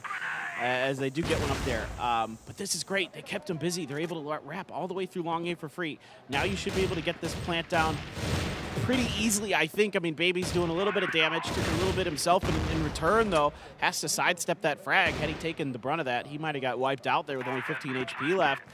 Love this maneuver here from Imperial. This is a great on-the-fly play call. Yeah, it's good. It's going to be difficult to retake this. There are 4 members of BaiSha at least, but this takes a little while to get on into this one. Still a lot of utility left for Imperial, and Fefe is just on top of the missile. He is just hitting them so much damage into those guys on the side of Imperial, but it might not matter. Goken able to get it down. That's all you got to say. That's it. That's all that needs to be said. Absolutely incredible here from Imperial. This is what you want to see out of them. Adaptive thinking, no brute forcing, reading the map, reading their opponents, letting Goken do his thing in the early part of the round, let him set the tone early, get those picks, and then work the map from there. So this is beautiful. Beautiful responses from both teams. I thought BaiSha did a great job of kind of calling Imperial's bluff here, where, BaiSha has to say, in their initial thought, well, we need to reinforce A because that's been working. And then Imperial's probably thinking the same thing. And then so they're like, well, we're going to go stack B instead, because then Imperial's going to be like thinking that we're going to leave less defenses than A, so let's go B. It's that whole sort of, trying to outguess your opponent. And instead, Imperial just has a little bit of a different look, and it works really, really well. Yeah, that's why I wasn't too worried about Imperial coming into this map. I've seen these guys do it so many times. It is kind of ridiculous how good of a grasp they have of how to get aggressive on this map, which was why I was also surprised with the way they were attacking in the first 3 rounds. Not very typical. Maybe trying to mix it up, Definitely unexpected strategies. And now, I mean, they are pushing once again in through the doors towards this AC, but it feels like BaiSha are ready this time. Baby pops out and sprays down 3 of them immediately, as N9 is there as well. That is a total sweep, and BaiSha immediately strike back. All right, 4-4 now. It's all tied up with only one more round to play in the half. A big one coming up for Imperial, who was able to swing together 4 rounds of their own after losing 3. This is pretty important now for Imperial because, again, Blacklist ever so slightly favored for these 2 teams on this map, so you really want to get this one out as Imperial. Like you said, the Blacklist side has a little bit more room to maneuver, a little bit more options than the Global Risk side. So absolutely huge round now for both of these teams if they can get this done. And BaiSha has gone back to kind of this more fanned out A-leaning defense. They've been getting beat on this side too many times. They need to make sure that this is locked down. And 577 has to be careful here. Cannot get flash. We can't have him get pushed around that corner and getting taken out. But no aggression down those stairs just yet from Imperial. As they're kind of poking at both sides. They're poking towards the computer room. They're poking towards the boxes. They're going to lose a player, though. XQ1 goes right back up to his hidey hole. Yeah, he's playing behind the big box there, and that's not necessarily the expected lurk spot. So very nicely done by XQ1 to get this started, and you can see that now BaiSha are really well set up for any kind of push that are onto A.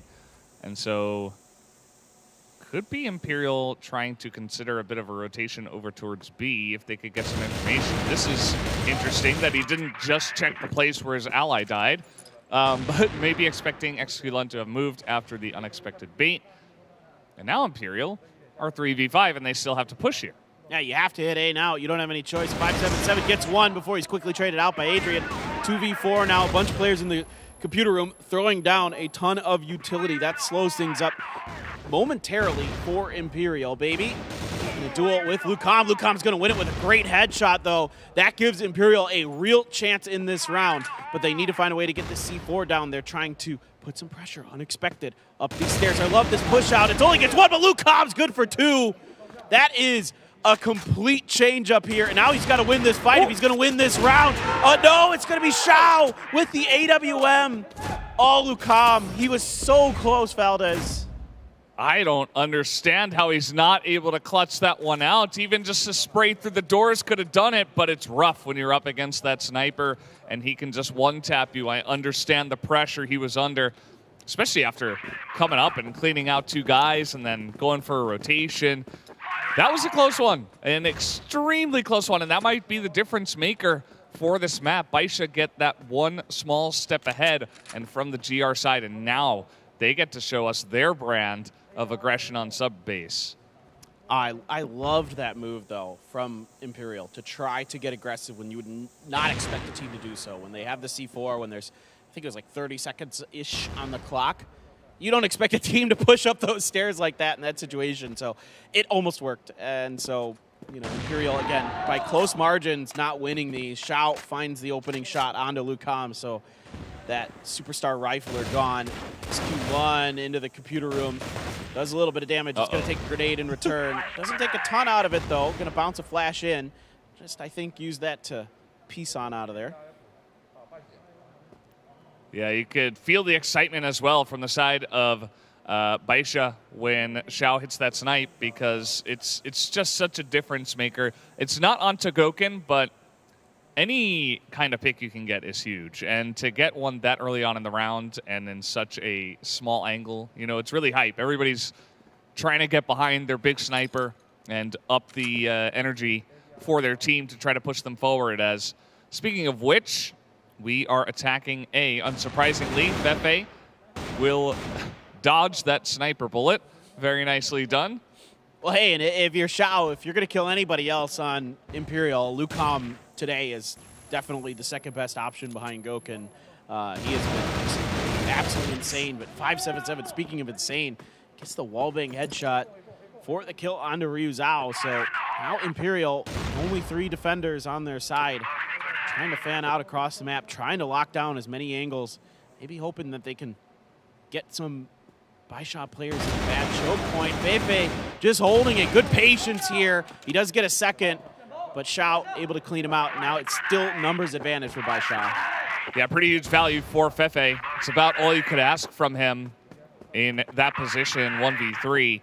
But this does mean that BaiSha now, they're going to get a free plant. And look at this, Execulon, perfect. Just hidden in that corner. You would never expect him to be that far up as well, just as the team is pushing in. As here he comes now, just challenging Gokun with just the pistol. That takes some guts. I mean, he just got in his face, didn't even wait for the plants, didn't matter. He wanted to end it there. Gokun had just lit him up as well, by the way. I mean, he just W-keyed that, and that's what makes teams like BaiSha so scary, is that they have no fear, no matter how low those health bars are. Now, there's Gokun answered with a big one onto Baby in the early part of this round. So we saw it previously with Shao. Now it's Gokun's turn to try to get his team into this, try to get them fired up right back into this match, try to stop this 3-round streak that Imperial has going for them right now. As still, though, slow early starts is the name of the game for BaiSha here. They are definitely content to work this map as much as they can. C4 hasn't even been moved from its starting location, it looks like. So yeah, it just that's its home. And, you know, you don't want to disturb it unless you absolutely have to. He can do his job a little bit later. We saw. It's like Achilles' cat. Yeah. It's like hiding in the corner all day. Yep. And Imperial showing their brand of GR side as well, which is aggression, unsurprisingly. Push in a machine room, and machine room fights happen all the time in Brazil. And haven't happened, I think that was the first one, really, on this map that we've seen so far. So Imperial just kind of forcing it from GR, trying to get in their face right from the get-go. And that's what allowed Gokun to pick off Baby from the start, as now N9 getting a bit frisky. He's in there alone, just trying to draw attention to himself as his team pushes through lockers. Yeah, he's getting a lot of attention. He's got a couple players looking his way. The rest of them going up and over, and it works so well here. N9, great job to really buy some time here. Give BaiSha, great shot, and all of a sudden, they've got a bunch down, 4 fall for Imperial, and just Fefe. Unbelievable. Yeah, I don't really know what to say. I mean, they just totally slaughtered them as they pushed through that. That was extremely one-sided. Would love to see a replay of that, but we're not going to get a chance to see that. Fefe is going to have to try to clutch it 1v4, and this is just not possible. There's not enough time to get through the sheer bodies that we see on the side of BaiSha. The health totals not really mattering at this point in time as he's forced to push through. N9 will collect the kill, and that makes it 7-4. They are 3 rounds away from a 2021 Grand Finals rematch against their Chinese brothers in All Gamers on the other side of the bracket. Yeah, much needed tactical pause to stop the bleeding for Imperial, because this is it. They are running low on the blood in their bodies. It is draining. Yeah. You know, this is, again, I think we talk a little bit about one of the things that sets these two teams apart. I think individually that the mechanics are pretty equal between these two teams. I think you've got really good players across both sides of the coin. I think you've got really great snipers. You've got Lucom, you've got Ryuzao for riflers, you've got 577, you've got Baby and N9 for the side of BaiSha. But this round to me is concerning for Imperial because they bit so hard on N9 at that corner. That is pure bait, and the protocols aren't there for somebody to realize, hey, it's one person's job to deal with that guy. Yeah. Everybody else needs to make sure that they're covering the entry angles from the box room. And that's where it fell apart. It's almost like everybody is just jumping at the chance to get into the action, to be the guy that denies the push, that stops it. But yeah, I mean, hallway pushes by themselves are extremely rare.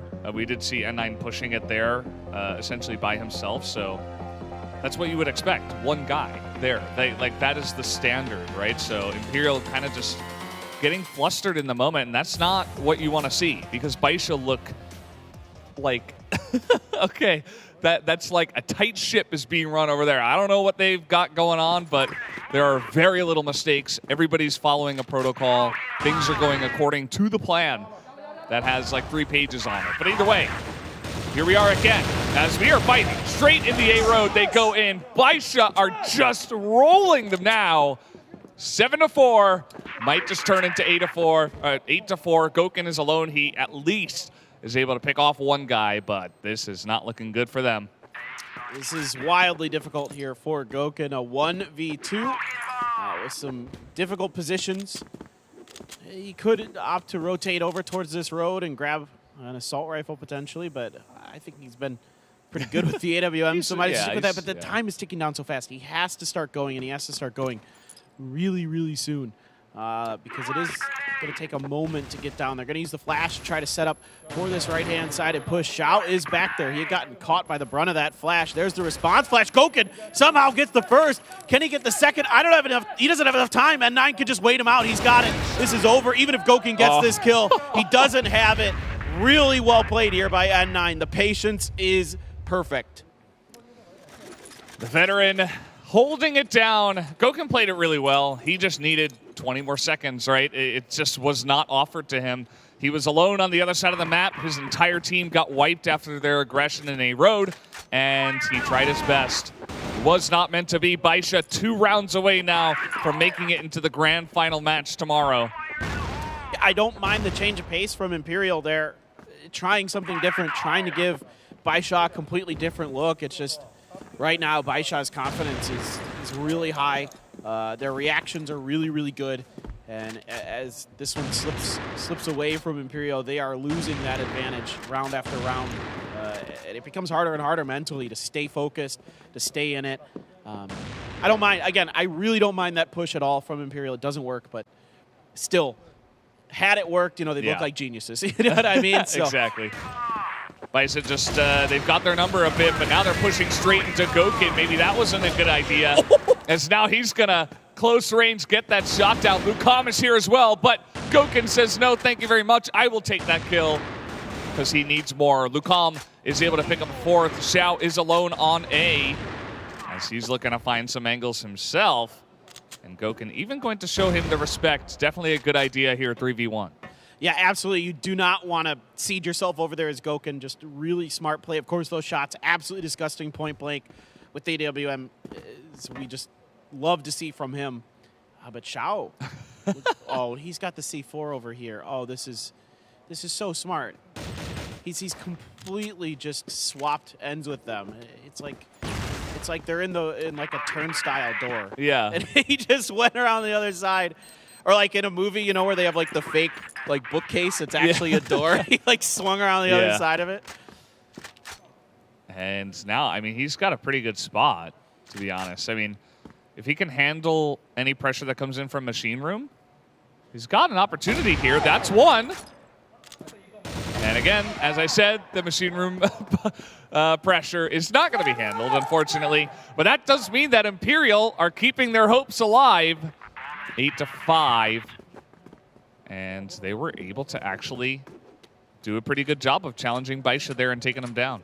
Well, and you need your big players to come up big. That is all you can ask for a player like Gokun right there. Comes up huge in that computer room. I mean, just absolutely disgusting. Those are the moments that can change your tide. That can change the tide of a fight. That can change the tide of a game. And let's see if it is going to now start snowballing towards Imperial. That's been kind of the name of the game at times in this matchup, where it's like streaky rounds after streaky rounds, and really Imperial can't afford to cede over another round. Of course, that sounds kind of basic to say, but truly that pressure has to be felt. Oh, man. Well, that's a nasty grenade. And now we are checking the thinnest of angles, but a very common one. Fefe holding this position down. Would you say it's a paper-thin angle? I would say it's a pencil-thin angle, actually. Personally, Fefe trying to get that down. He's actually doing some work here, but 577 finally able to push his way through. That's a second one. 2 headshots as BaiSha just walking on down into the A site. And now they've got this covered. This bomb is going to get planted. The grenade finally finishes off that weak member of BaiSha. Still a good opportunity here as Lucom on the entry. Gokun with another. Xiao and Baby trying to hold down the angle 2v2. Oh. And they're not quite... Oh, man, he's not going to get in here. Gokun again in a similar position. He has to get the snipe. Oh, it's not enough damage. He has to charge them, and he cannot get it done. Xiao and his buddy are able to hold it down, and now 1 round away from taking the map and the semifinal. Well, last time it was Gokun coming up big. This time it's Xiao, the big players for both teams, coming up huge 2 rounds in a row. Man, oh man, I thought Imperial was going to get that done. I love the way that they were trying to set that up. Another grenade splashing into the noses of BS. But, I mean, the Ryu's out there holding that angle, trying to put pressure, trying to put covering fire down for Gokun to get into the site to try to wrap on an off angle into BaiSha, but he's not able to do it. It's just Xiao is just too good. And he's starting to heat up. He's starting to pick up. He's like, all right, Gokun, I see you, but we want to go face AG. We want to get revenge for last year, and we aren't going to be stopped. Well, it certainly does feel that way. No more streak for Imperial. It got stopped at 1 round. They have only been able to win 1 on the global risk side. And so far, it's just been BaiSha taking some pretty dominant rounds. I don't feel like they're taking huge chances either. I think Imperial have been the ones that have been forced to try some new stuff. I mean, here we go again. Where have I seen this before? It's like the 4th time. Okay, here we go. As the flash is good. And Fefe is isolated again. As they're going to make their way onto the A site, they even have a lurker in the vent. I don't know if Imperial are going to be able to handle this. Oh, they do. Okay, Adrian is ready for it. So that's a good kind of awareness, a good piece of awareness for Imperial there. As they're doing some damage. The utility, again, is softening up BaiSha for this retake. Another frag is going to come in there. It catches Baby. I mean, everybody's dinged up on BaiSha. There's an opportunity for Imperial. They got to go. They don't have a lot of time. As now, maybe just trying to buy some time here, but Xiao only gets 1. 577 alone, and they do clear out the site. Imperial will be able to stop this one from ending here. 9-6, and Imperial need 3 more. And this time around, the utility placement is even better than it was in the previous round. It was good in the previous round to give themselves a chance. Here it's even better. Softening everybody up, swinging in from multiple angles. The timing is good. Adrian there being aware of the vent's position, watching it like a hawk. So many good things for Imperial on that retake. Learning round to round from what didn't work previously to this round is really, really good. That's really hard to do, even at this level. So hats off to Imperial for keeping themselves in this. They still have a long hill to climb. It's still 3 more rounds if they're going to reach the top of that hill to be able to try to contest, to play king of the hill on top of it with BaiSha. But there's a world where that happens, and I want to be a part of it. And you can see here that BaiSha are trying some new stuff. Finally, they are going to push in through lockers. There was a lot of damage done already to one of their members. They didn't have the bomb, so it's not a committal. They're just trying to set something up, seeing if they can get any picks before they actually do go for the play. And for all we know, I mean, they could just do this and then rotate over to A road and go A. This is also a very common strategy. Just clear things out and then rush onto the one site where you've had some luck. Well, this time Feifei is not sitting behind at the back of the A site. He's pushed up a little bit further underneath. I've seen BaiSha and other teams be really good about clearing this corner. Let's see if they can do it. They flash in. Oh, they don't quite get it right away, and that gives Feifei the opportunity to get kill. Goken as well steps in, finds another. Only 2 players left here. 577 somehow, some way gets one before he's quickly taken down by Ryuzao, excuse me. Shao. I said Ryoken. I was like, I'm now living in Street Fighter. There you go. Shao, though, a 1v3. I mean, again, if there's anybody on this team who can do it, it's him. And Goken's still alive. This is not going to be an easy ask for the side of Xiao, but we have seen crazy clutches before. There's one. He sees another couple. I think he knows they're all over here. So he's got the angle. There's a second, and Xiao, he's going to miss it. Adrian is able to get the win, and Xiao could not quite clutch it 1v3. Oh, my word. That was so close for Xiao. Even I was just like, oh, he's got it after the second one. I thought he just had it dialed in, but just barely. Imperial keeps their hopes alive. 2 more rounds to go, and we will see an OT. You predicted it. You said if it's going to be any map, it's going to be here. And you may have just saged your way into an OT. I don't know. Could be the way. But BaiSha, they don't want any of those stories to come true. They're already into the A site. And Imperial have done a good job of mixing up their positioning. I mean, Feifei's behind the box. He's down the stairs. There's only Goken behind the missile. You know, it's a difference every time. Will it make the difference, though, is the question. Goken pushing forward. He already got the 1 pick. He's got Feifei right behind him, and the push has been stopped. He had a player up in Vent Baby, but it's accounted for again. He drops down and gets taken out for it. Ryu's out. Really well handled here by Imperial. They are not being fooled at all by BaiSha. Nobody has ever really, in the recent history of this game, has really been fooled by those Vents positionings from the side of BaiSha. So Imperial doing a great job, but they have to stand pat onto A, and it is going to be the rotation for BaiSha over to B. More or less unaccounted for, but that's okay. With this numbers advantage, you're allowed to just, wait and see if they go for the double back, essentially. And who's in the favor here? Is it Xiao? Xiao versus 4 with a buddy. Xiao versus the world. Against no Goken? Is that advantage? I don't know. The way he's been playing, it's hard to say. But yeah, this is going to should be a difficult hold for the side of BaiSha. Xiao is up here in the rafters. As 577, he's trying to get information. He gets the jump onto Feifei, and he could get even more. He's going to see Adrian as well. He's buying so much time, and he's even going to get the kill. But Xiao does go down, and the defuse is coming in. Is there enough time is the question. He lines it up to Ryuzao, and now he needs to get the defuse, and he should have enough time, just barely. Imperial are alive. 3 rounds in a row now for Imperial. 1 to send it into overtime. What a round. I mean, so many rounds are so close. It is just incredible to watch these 2 teams play. There is no give up on either side. Everybody knows what's at stake, of course. And another good grenade early could do some serious damage there to BaiSha. But 577, how does he get away with that? I thought he was done. He somehow finds 2 kills, gives them hope. Xiao this time not able to kind of pull out nearly as much magic as we've seen before. My goodness, this is just absolutely insane play from both of these teams. Imperial, reading the early part of that round so well, just instantly responding, even though they lose Goken. Fefe good to cover as much as he can and then pick up some big kills. It's just incredible. I mean, this is just a lot of fun to watch.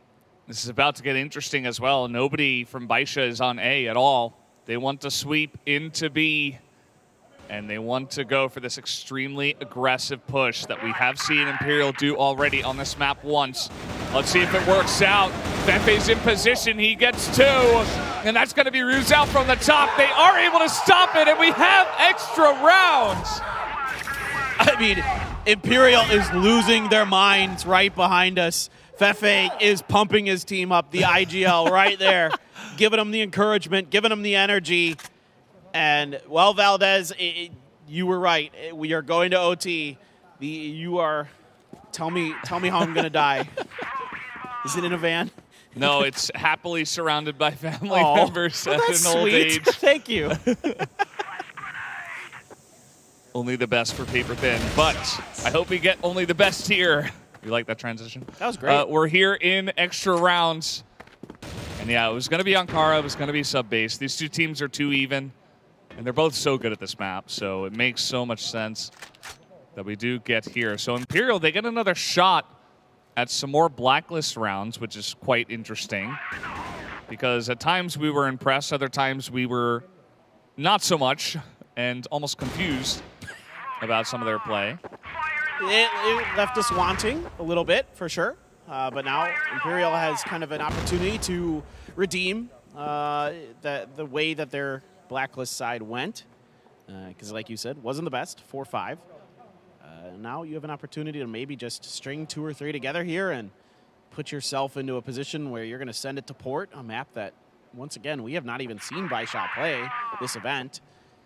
So I'm kind of curious to see what kind of looks they're going to be giving. It is a little bit tricky, though, sometimes for a team to come in cold on a map like that. XQ1. Yeah, I think we've seen this before. He knows, yeah.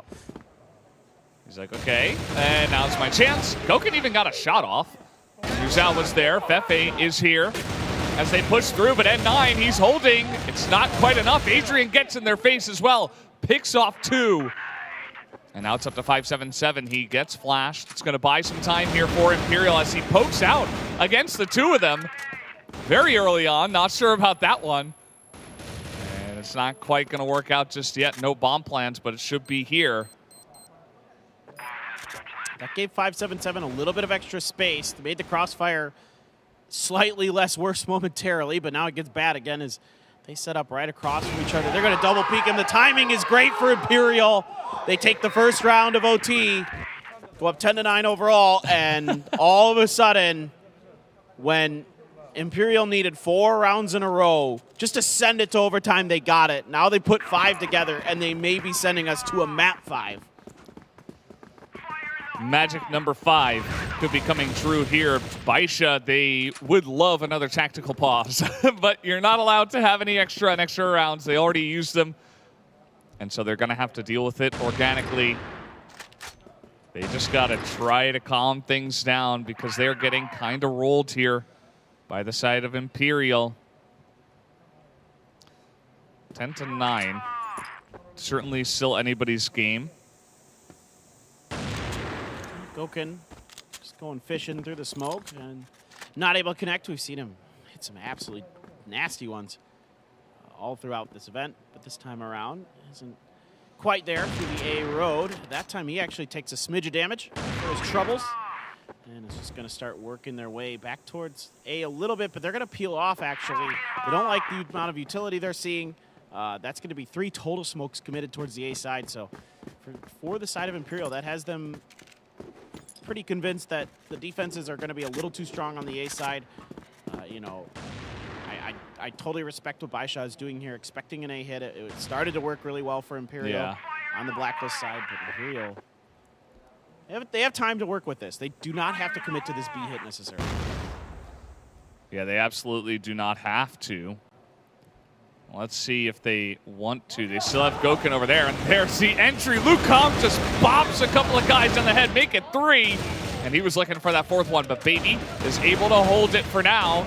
But the crossfire of Ruzao and Fefe takes him down. So the B site empty for now, as you see 577, same situation, trying to go 1v3 this time. He does get one, but this might be too much of an ask, especially with Goken going for the wraparound. Free kill, just dunks on him. And that is now 6 rounds in a row for Imperial. And the momentum of this match has completely changed. Not just in this particular map, but the entire match, where it felt like BaiSha was going to take the 3-1 win.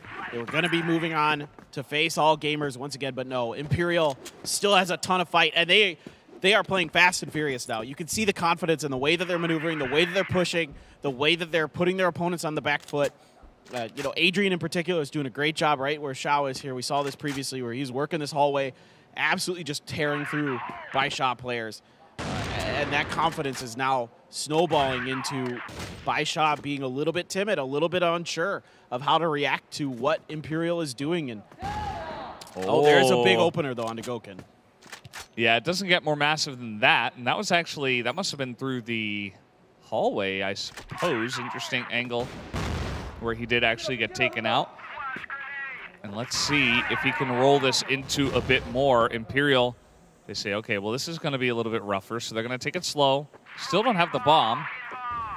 Got to go back and pick that up. And, you know, this is one of the things about sub-base, though, is if you kind of get one guy picked over by B, generally an A push is like the only answer. So the GR side can kind of respond to that pretty well, especially with guys checking here through the smoke, just trying to see what they can see. And immediately guys are beginning to rotate over towards the west side of the map here. You can see they've got 2 trying to come through, but Xiao not good for the opening shot. N9 trying to back him up, just gets shut out of it. 2 quick kills for Imperial. They're just spraying around the corner. They've got him read like a book. XQ Lun trying to do something, didn't matter. Fefe was right on top of him. And it's once again 5-7-7 in a 1v3. Every time in overtime, it has come down to this guy to try to clutch something out. And, you know, this is tough for any player. There's a great headshot to find the opener on to Lu Kam. He is just spraying every angle, and he has to have head on a swivel because, as we've seen in previous rounds, Imperial very happy to try to get flanks onto this guy. Ryu Zhao is good for it. It's 3 in a row in overtime. Imperial is 1 round away from sending us to port. This is such an incredible streak for them. I mean, the ability to turn it on like a light switch, and just all of a sudden, it's like they've got superpowers. They are flawless in the last 7 rounds. Unbeatable in rounds at least. And now BaiSha, I mean, they don't know what to do. They just got sweeped in extra rounds on one side, so they're gonna go 3 guys through the vents, I guess. This is going to be interesting. Straight in through the vent into AC. Extremely aggressive. They're trying to isolate the guys here on the missile. Goken's still alive. He's not able to hit his shot with the sniper, but still makes it a 2v2. XQ Lun up in the computers trying to stop this one. He's not able to hit any of those pistol shots, so he's just going to back away. Xiao has the rifle, the sniper rifle here to deal potentially with Ruzao. Everybody's so lit up, though. This grenade could be huge. It might find one. It's right into Xiao, and he is gone. Perfectly placed by Ruzao. And now he could just finish this map. XQ Lun spotted, or at least thought about, and now it's going to be the finish. Imperial has done it. The unthinkable Valdez. They're going absolutely nuts behind us as they clutch 8 rounds in a row. 8 rounds to avoid their death here in map 4. And they will be going to a map 5. It's not even the win to go to the finals. It's just to bring us to a 5th map. You cannot make this up. Insane that they were able to turn this one around. I mean, this is unbelievable. The comeback of the tournament for sure. And it couldn't have come at a better time for Imperial. And BaiSha has to be left scratching their heads a little bit. I loved what they did in that last round. I thought 3 into vents, 2 through long A. They actually had a pretty favorable numbers advantage pretty quickly when they were pushing through the site, but they fell apart again. I mean, once Imperial starts to get into this flow, it seems like they have a little bit more speed, a little bit more tenacity in them, that they're able to kind of catch BaiSha off guard more often than not here as they just started pushing. They got aggressive. BaiSha was just never seemingly completely ready for it. Yeah, I mean, how do you reset after that? It's got to be a little bit of a mental roller coaster to feel like you were about to close it out pretty simply. You know, a lot of rounds in a row for BaiSha Gaming. They gave one over, and then they got that 9th round, and they're like, okay, we pretty much did it. Let's just close it out. We're good. And then all of a sudden, Imperial bring a whole new level of game that you didn't expect. And it's one round after another after another. You slowly lose confidence. And, you know, some of those rounds were really close, too. I mean, down to the wire, like down to last-second defuses, down to 1v1s, 1v2s. And still, they couldn't even get one round out of the 8 that Imperial got. How do you come back from that mentally? It's hard. Yeah, no, I know. Look, it takes a special kind of player, a special kind of team to be able to bounce back after something like that. You know, maybe, who knows, maybe Port is just something they've been saving that they're actually really good on, they're really confident on. I don't know for sure. But assuming that's the case, then that makes it easier if you can lean into it and say, okay, this is a map we're good on, we're comfortable on. They've also at least had an opportunity to see Imperial play this map, so they kind of have an idea of some of the ideas from Imperial. Now, Imperial, when we last saw Port, I thought wasn't the cleanest. I thought there were a few mistakes in there despite winning. So there's potentially some errors for BaiSha to pick on, but right now Imperial looks dialed in. We did not see very many mistakes there in those last 8 rounds. It was a long map. Players taking a short break, and then they will be right back in it. I'm sure for Imperial, you just want to keep the momentum going. You do not want to stop with this train that you have going for now. How do you do that? They have to find the answer. I mean, we can speculate. I mean, I think a lot of it's just, you know, what are the leaders on your team saying right now? You know, how are they going to motivate you? You know, you can kind of go with the textbook things like, okay, well, that never happened, or, you know, now it's a best of 1, right? Like, look at this. Yeah. You know, look at this map as a best of 1 from both sides. Yes, and just forget everything that just happened in the previous map. Yeah, it was a tough one, but it's just something you have to be capable of at a player of this level. These kind of things are just going to happen at times, and you need to be able to mentally have the tools to recuperate, to say, okay, just take a breath, calm down, go, you know, even just sometimes going to the bathroom, frankly, can kind of clear your mind.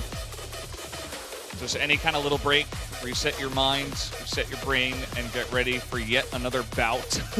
Another insane back and forth roller coaster of Crossfire.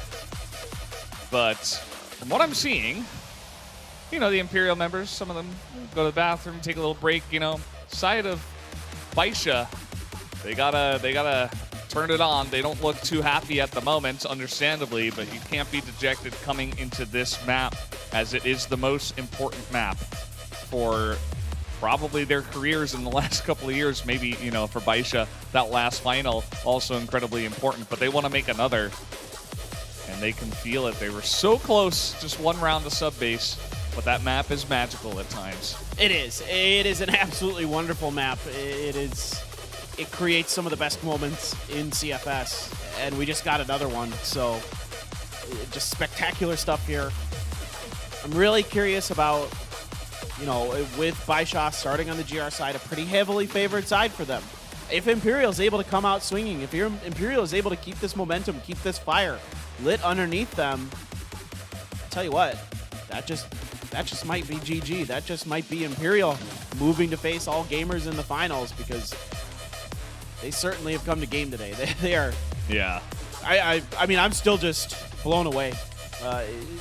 In my mind, I thought, oh boy, they got to win 4 in a row, 9-5. You know, we don't see that very often, and they are a special group of players to get this done. And for BaiSha as well, we need somebody besides Shao to step up, because he was the only one on the positive side of the KD. He had like 20 kills Him and Goken had 20 kills somewhere in the overtime rounds there. I'm not sure exactly where they ended up, but still, we're going to need someone to come up huge here. Baby, N9, 577, you know, whatever it takes. XQLon, I don't care. But somebody needs to come up really big behind Xiao. Xiao's been great this entire day. Now we need to see some of these riflers pick it up like we have seen with like Wukong. Well, looks like we're almost ready to jump into port. This one, as you mentioned, going to be GR favorite. It has been all tournament. And BaiSha get a chance to start off with some good momentum. Befe is still extreme focused, telling everybody what they got to do. And it looks like, guys, we do have the map loaded up. It is map number 5 for our second semifinal. Let's do it. We are jumping onto port for the deciding map right now.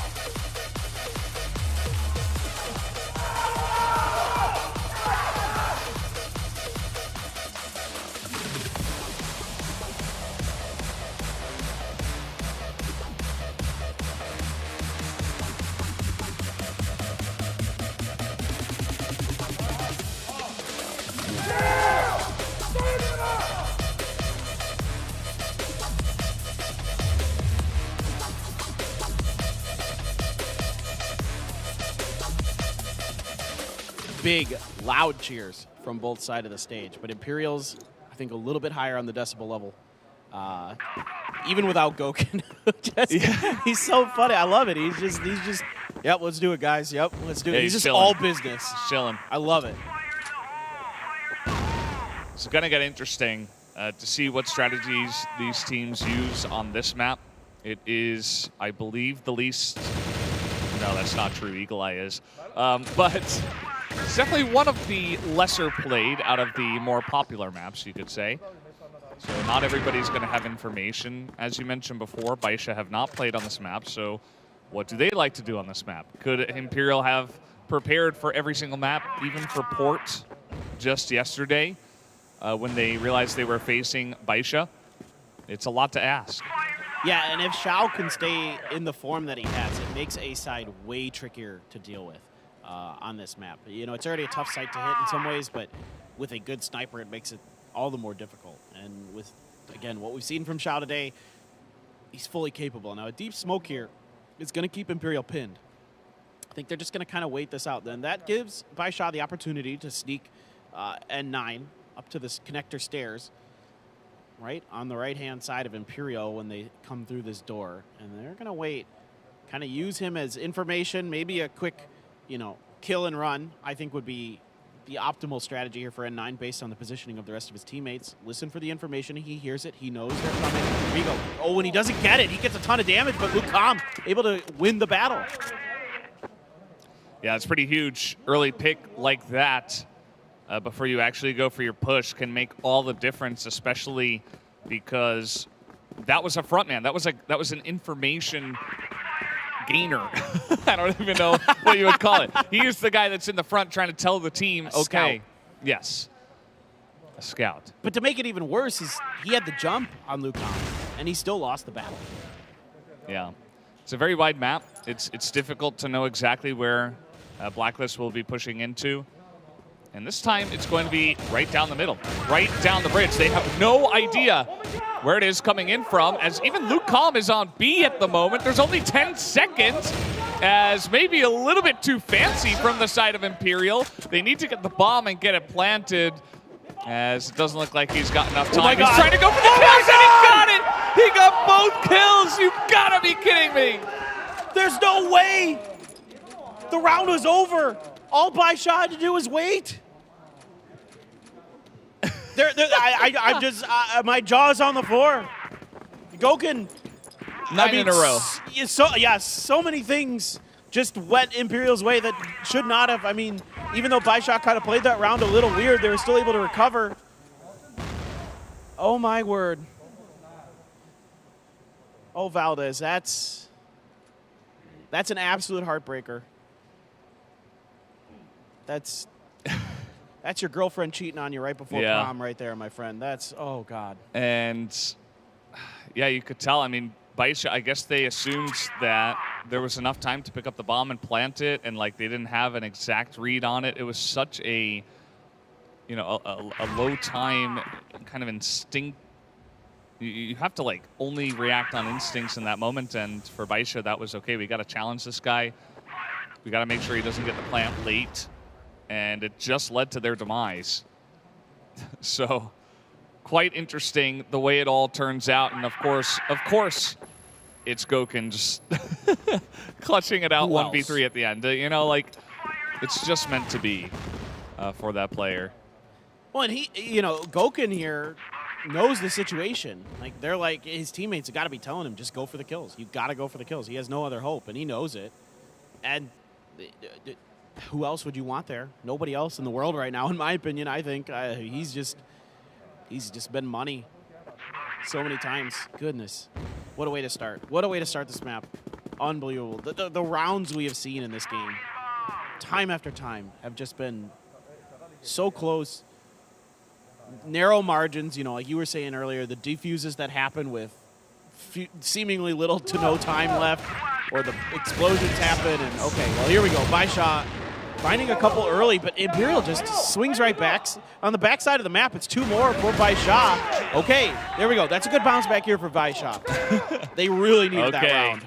It's their first round in 10 that they have gotten, but they needed just the one. Just that is the reset round. It's like, okay, we did it. We can beat them. We remember how. It's difficult, but we can do it. And Imperial, yeah, same strategy twice. Slow push. This time it's fast push. As they get in, they kill XQLun. And they could have just easily pushed into B right away, but they're not 100% sure about who's where. They're just going to accept the pick and then regroup. As you see, BaiSha very fluid on the GR side, always looking to rotate entirely a lot of their members to get onto the site and actually be ready to defend. It almost reminds me a bit of how they play Compound, where they're just kind of swinging around the backside of the map, just trying to cut you off back there. And I think if I'm Imperial, you could start cutting the map off a little bit sooner. Like if you're going to hit B, play a little bit closer to the house. If you're going to, you know, if you're ever going to think about going A, which I think this may be that round, you know, just you don't need to press into the back alleys of the map, basically is what I'm saying. Like the back alleys are dangerous in real life, dangerous here in the game too. Let's just, you know, let's keep the game in front of us. It's good advice. And Imperial will take it. They're going to go over towards A. Well, I say that, and now they're looking to maybe go bridge again. Not 100% sure. They even have Gokun looking behind them from the B entrance just in case. Imperial really using every single second of each of these rounds to make 100% sure they are going the correct direction. Well, the execute stacking up pretty much has to happen on B unless they fake it quick and then rotate through mid. Oh boy, all right. And Imperial's just winning these. I mean, it's just clean executions for the most part. Feifei takes quite a bit of damage. Yeah, they lose Lucam, but sites here, they plant right away. I just stay back. You don't need to push into this alley. I love it. Just hold the site. And I think they've got a really good chance of taking this. Yeah, little peek. Adrian able to trade, but Xiao still alive. As out he comes, Gokun just gonna take that kill away with the snipe. And yeah, it all started with the pick onto XQLun with that swift push into the B connector, and then after that, just a pretty straight up push into B. They're able to win the firefight and take the round. And this is, I mean, a couple more rounds and you start to really sweat if you're BaiSha or a BaiSha fan. You know, if Imperial takes 4 rounds in this half, no matter how it, you know, shakes out, that's scary for BaiSha, because this has been, again, the most heavily global risk-sided map in our tournament by far. So you really can't afford to give up too many more BL rounds to Imperial. Yeah, it's very true. They got to be sweating, especially the way that some of these rounds are going. You know, it's not a huge struggle for the side of Imperial, at least the last one. I suppose the Gokun one was a little bit of a struggle, maybe not for Gokun, as he's basically Superman.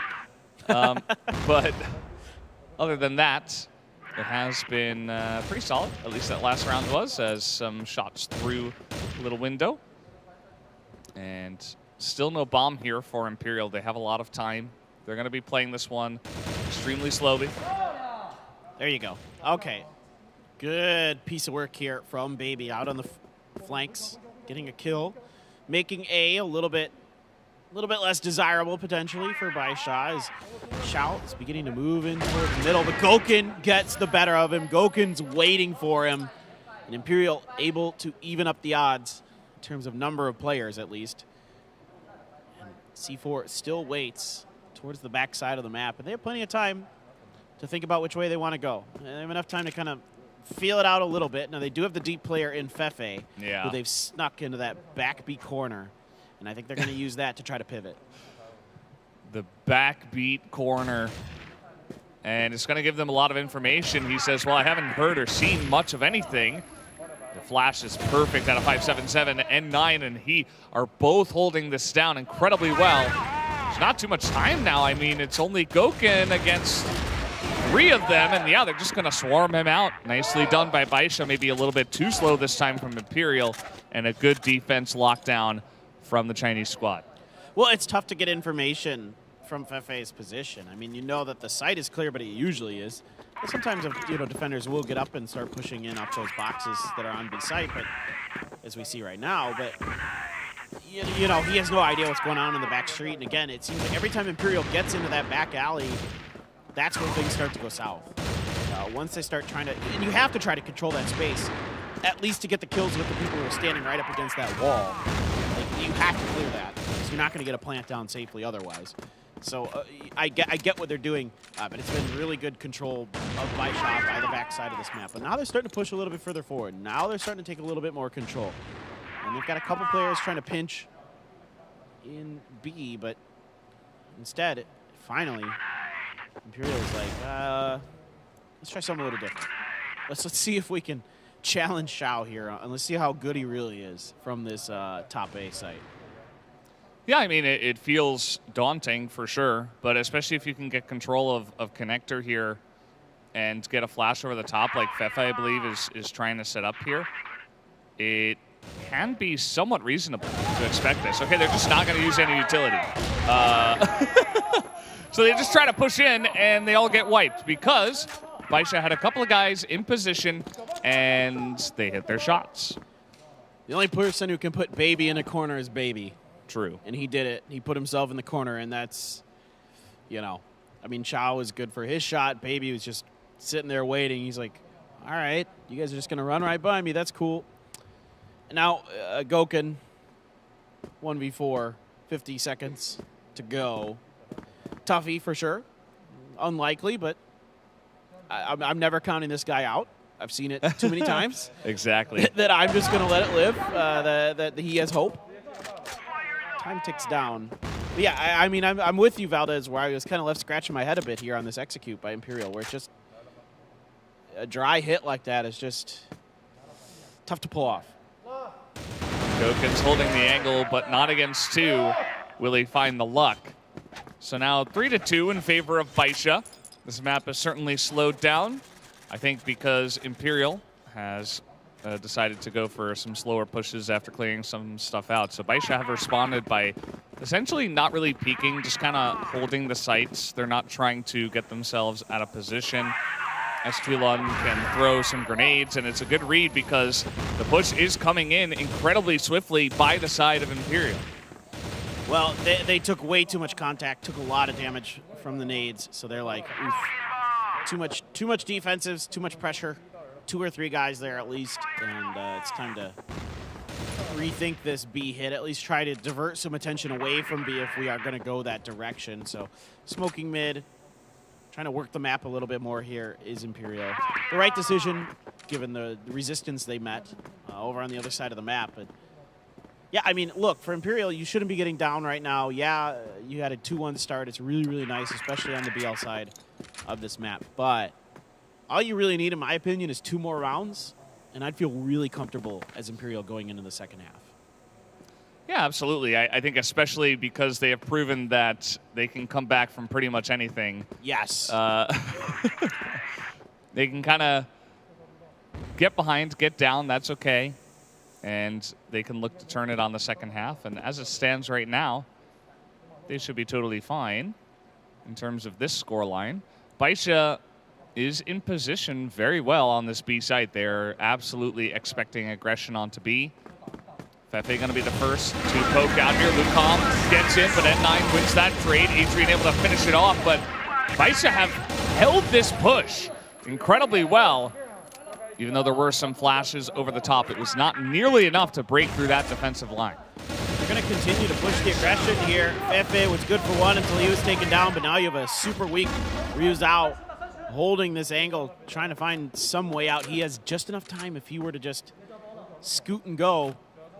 Just hop on in there and peace out, but he's going to continue to try to fight this, hoping to maybe, again, bait a rotation, bait an extra player away, but everybody from BaiSha, the discipline is so good. They're going to catch him through the window. They know he's there now. They all spring to action. He got the first, not able to find another. And there you go. BaiSha now has 4-2.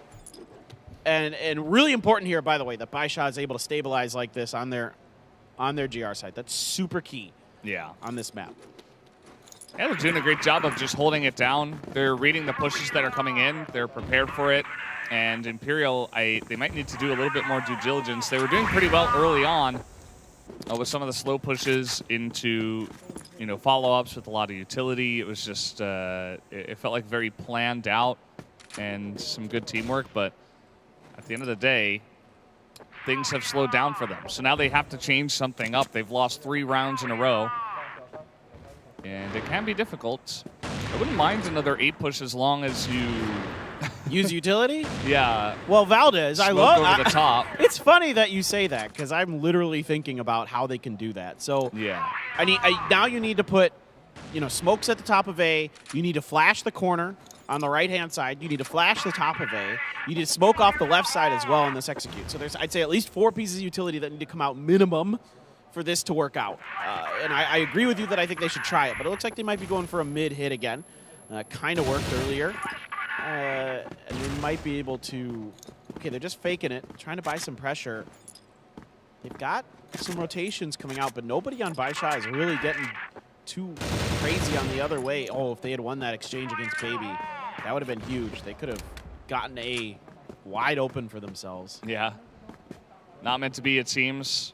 And once again, Imperial are biding their time. 4 members around bridge. Seems like that will be the play. They still have Goken up in the sideways angle and Uzao here as well. So flashes come out. This time the entry is strong from Lucom, but sniped from the side by Xiao. And you can see some of this wind has been taken out. Xpulon is there as well. Second snipe by Xiao, but they're making their way in now onto the A site. And it's going to be only 5-7-7. They finally get on top of that pesky sniper from BaiSha. It was all a ruse. The mid-hit was all a ruse to set up for the A push so they could clear that out, and they just barely got it done. Lucom coming up huge once again for the side of Imperial in this, getting some big kills. Fefe as well, but a great grenade for 5-7-7 makes it a 1v1. Fefe just barely finds the headshot in time, and with a sliver of health left, he gets the kill and a 3rd round for Imperial. Well, there you go. It feels like pulling teeth, but they got the job done, just barely. And it looks like it is a tactical pause from the side of Imperial. Not too surprising. I think you have to call that kind of ahead of time, at least 1 round, like at the beginning of the next round. And so they probably called it at the beginning of this round, and here it is.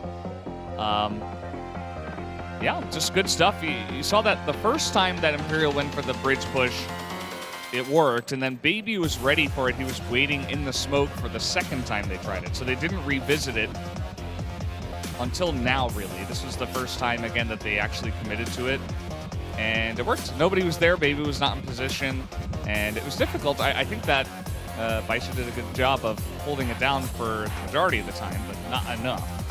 Yeah, I mean, the swing on the other side was good enough on the long A side as well that they got that accomplished. So it was narrow margins, as pretty much every round is against these 2 teams, where it's just who has a slightly better round in terms of execution and strategy, and all those things are the ones that are coming out ahead. And, Imperial, big round here to find that 3rd one. If they find a 4th, then you really have to start to like their chances of taking port and going through to face all gamers. We'll see if they get there. As you can see, they're taking their time thinking about it.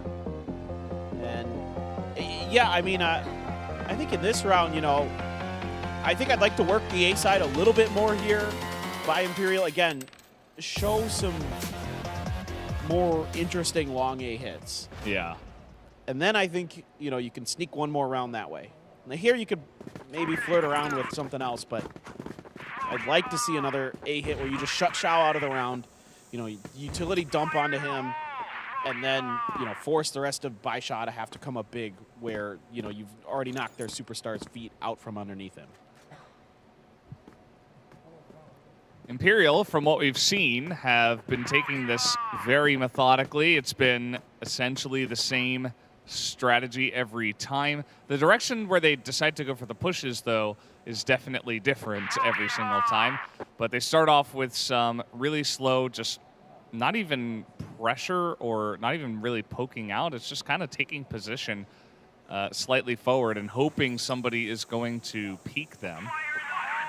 Ruzal did get peeked on A long that one time. Here comes a big maneuver from a couple of guys, but not a full committal from the side of Imperial. Just trying to clean out this B area, this B entrance here, but nobody on the side of BaiSha is actually in position there. Yeah, and I think this is a little bit of an information gathering, just seeing how many players are defending the mid, which way are they leaning, just seeing if maybe you can find a pick, cut through, get some space. Meanwhile, you do have Gokun and Ryuzao over at long A, but they boosted a player up into here, Baby. We've seen this a couple times in this tournament. I think it was Lazarus that was doing this a couple times. Yeah. And Madison was up there. Yeah. Hanging out. Oh, Fefe. Is he ready? No. He's not ready. It's not too uncommon of a position, but it's definitely something you got to check for. And Fefe seemed a little bit slow on the trigger, not expecting Baby to be there. And he stayed as well. Little pick from N9 as now the push is going to come in from Imperial. It has to. I mean, there's only 25 seconds. They got to go. And it looks like maybe B is going to be the option. Oh, they just baited enough of a rotation over towards mid. There's only one player watching it here. Gokun's going to keep this guy busy if Gokun can find the pick, but it's actually Shao on the other end who had swapped over to the B side, finds a huge one. Time ticks down. Another kill goes into XQ Lund's hand. Adrian left alone and shot through the box, taken out, and it is going to be another round here. So 5-3 for BaiSha, a really pivotal round coming up next. You know, again, if BaiSha takes this, they're feeling a lot more comfortable. Yeah. If Imperial takes this, they're very happy. Yeah, nothing too insane with that round from BaiSha. They just had the one guy boosted on sideways. That got the kill. It drew a lot of attention for Imperial. It did allow BaiSha to kind of just sit back on the B site and leave a sniper there rather than a couple of guys that allowed a couple of other members to be elsewhere on the map and cover it very nicely, to the point where Imperial eventually felt forced to push into Xiao, and Xiao was able to hit that shot and delay for his team. As here comes Imperial once again. Considering the bridge, they don't have to do it here. Yeah, I don't think they're fully committing to this. I think this is just, again, trying to drag some players in, looking for those picks, maybe trying to set, you know, Gokun up for a snipe, although he's playing really far up. The rest of his team, you gotta be so careful here. Ooh, Adrian takes half damage. Just not doing much at all.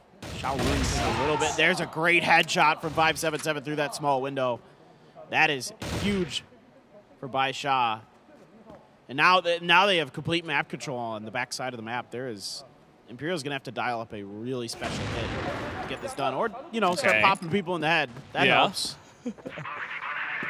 Quick shot. It's definitely been something Imperial have done in the past, even challenging snipers right down the middle of this map. And the rotation is actually going in through B. It looks like at least the bomb is over there, but Gokun is by himself on sideways. They are a little bit disjointed here. They should group up if they are going to actually go for this push here onto B, especially the way the last one worked out. I can see utility being thrown into A, but it hasn't really fooled anyone. Xiao is get taken out right away. A great headshot from Feifei. Well, if you just click heads, you can absolutely start running teams over, and that's what they're doing. The timings have been really good. Still a player underneath. 577 hasn't revealed himself. Oh, this is so damn sneaky. Nobody knows he's here. He's trying to get the information. He's trying to buy time. Nobody's seen him just yet. Oh, my God. Oh, somebody finally saw him. He waited just a bit too long. Well, I like the try, taking the risk, especially down 2 members, but it does not pay off for him this time. That is going to be Imperial. 4 rounds on Blacklist Port. Not half bad, as they should be feeling pretty good about that one. Just, you know, even to get some momentum going into the next round, even past the sides idea. But the fact that you get that last bonus BL round, it's got to be feeling pretty good. From a pure statistics standpoint, you got to think that might be good enough for Imperial. But these 2 teams have been so close, so even across all this. And again, we've never seen BaiSha on the Blacklist side of this map this tournament. So we don't know exactly what they're going to be showing us here. There's tape, you know, from previous events, but that's a good shot from Xiao. Hits the head even of Gokun. That's a great start for BaiSha. Yeah, that's not an easy one to hit. But Xiao, it feels like he almost excels at these really thin angles. He's been looking at a lot of them on multiple different maps, especially sub-base, the one we just saw. Always looking through those doors. And in terms of the defense here so far for Imperial, of course, they are down a man, but it's going to be 2 guys on A. He's got Ryu Zhao covering the bridge, and they have Feifei on B alone, who is just playing the box. He's really good at playing behind that box on the site, and just delaying and buying time for someone like Ryu Zhao to rotate over quickly if needed. And they're, yeah, really stacked on the A side. So, you know, I think the reason is that they lost their sniper, so they're kind of assuming that the direction that BaiSha is going to want to lean is A side, which, because they have a sniper, gives them a little bit more of a quote-unquote advantage on this particular point. But you can hide yourself pretty well and kind of wait for these pushes around the corner. A decent flash does hit Adrian, and now a counter flash. Lucom just drops down, gets 3 kills. Unbelievable hold from him on top of A. Couldn't find a 4th, but he might have just given Imperial this round. An insanely clutch moment. At the same time, though, we did have some shenanigans on the backside of this map. You see Feifei may have spotted that bomb as well. So N9 in a little bit of trouble. N9 was able to pick up a kill. He might just get the jump here onto Feifei, but no, Feifei turns at the exact right time. And now we're all tied up at 5-5. I am just speechless with some of these plays, heroics all across the board. It's like every other round, somebody new is stepping up, somebody else is coming up huge, and it's been a lot of Gokun, Lucom, Xiao in particular. So now BaiSha needs someone, another hero, maybe 577, maybe Baby, maybe N9, to start hitting some crazy good shots, to find some good moments. And I think Imperial's doing a good job of starting to read them, starting to get a flow of the game. They're starting to get back into it. They're starting to feel themselves. It's so funny to, like, you say that and people are like, yeah, well, what does that mean? And I'm like, I'm telling you, I talk to a lot of professional FPS teams. And let me tell you that the idea of a flow state or feeling it or a zone, they all talk about it. They all believe it's real, and it certainly, you know, I think there's a lot of evidence that it is. Yeah, it's a thing. By the way, he hit that shot, just in case you were wondering. As Gokun is alone on top of A, he pops down, and nobody can kill him for the longest time. That is so much value for his team. Oh, the grenade! Yeah, Imperial still have 2 guys on B, which is kind of confusing, but I suppose maybe they thought it was a fake push. Either way, Gokun saw a lot of members, and Ryu Zhao is on top of A as we speak. And the rotation has come in with enough time. Ryu Zhao able to hold down the top of A. Spots N9. And N9 is just going to run. That's the best of the options available to him, for sure. It looks like he's going to try to wait for the double back. And he's going to try to catch a player rotating. He might catch Adrian out. Yeah, he does. That's a good piece of timing for N9. Really efficient kill there. And now he's going to be able to swing to B. And now he's going to have Imperial 2 players stuck over here. So he's going to at least get the plant down. It's just a matter of, can he win this 1v2? Imperial, let's see how they want to approach this, because he's going to the typical smoke there at the back alley. Yeah. See that literally every time. He's got all the utility in the world, and that one comes out a bit early. Because everybody's going to try to go through the house. And he's going to see one at least. I think he might have saw both.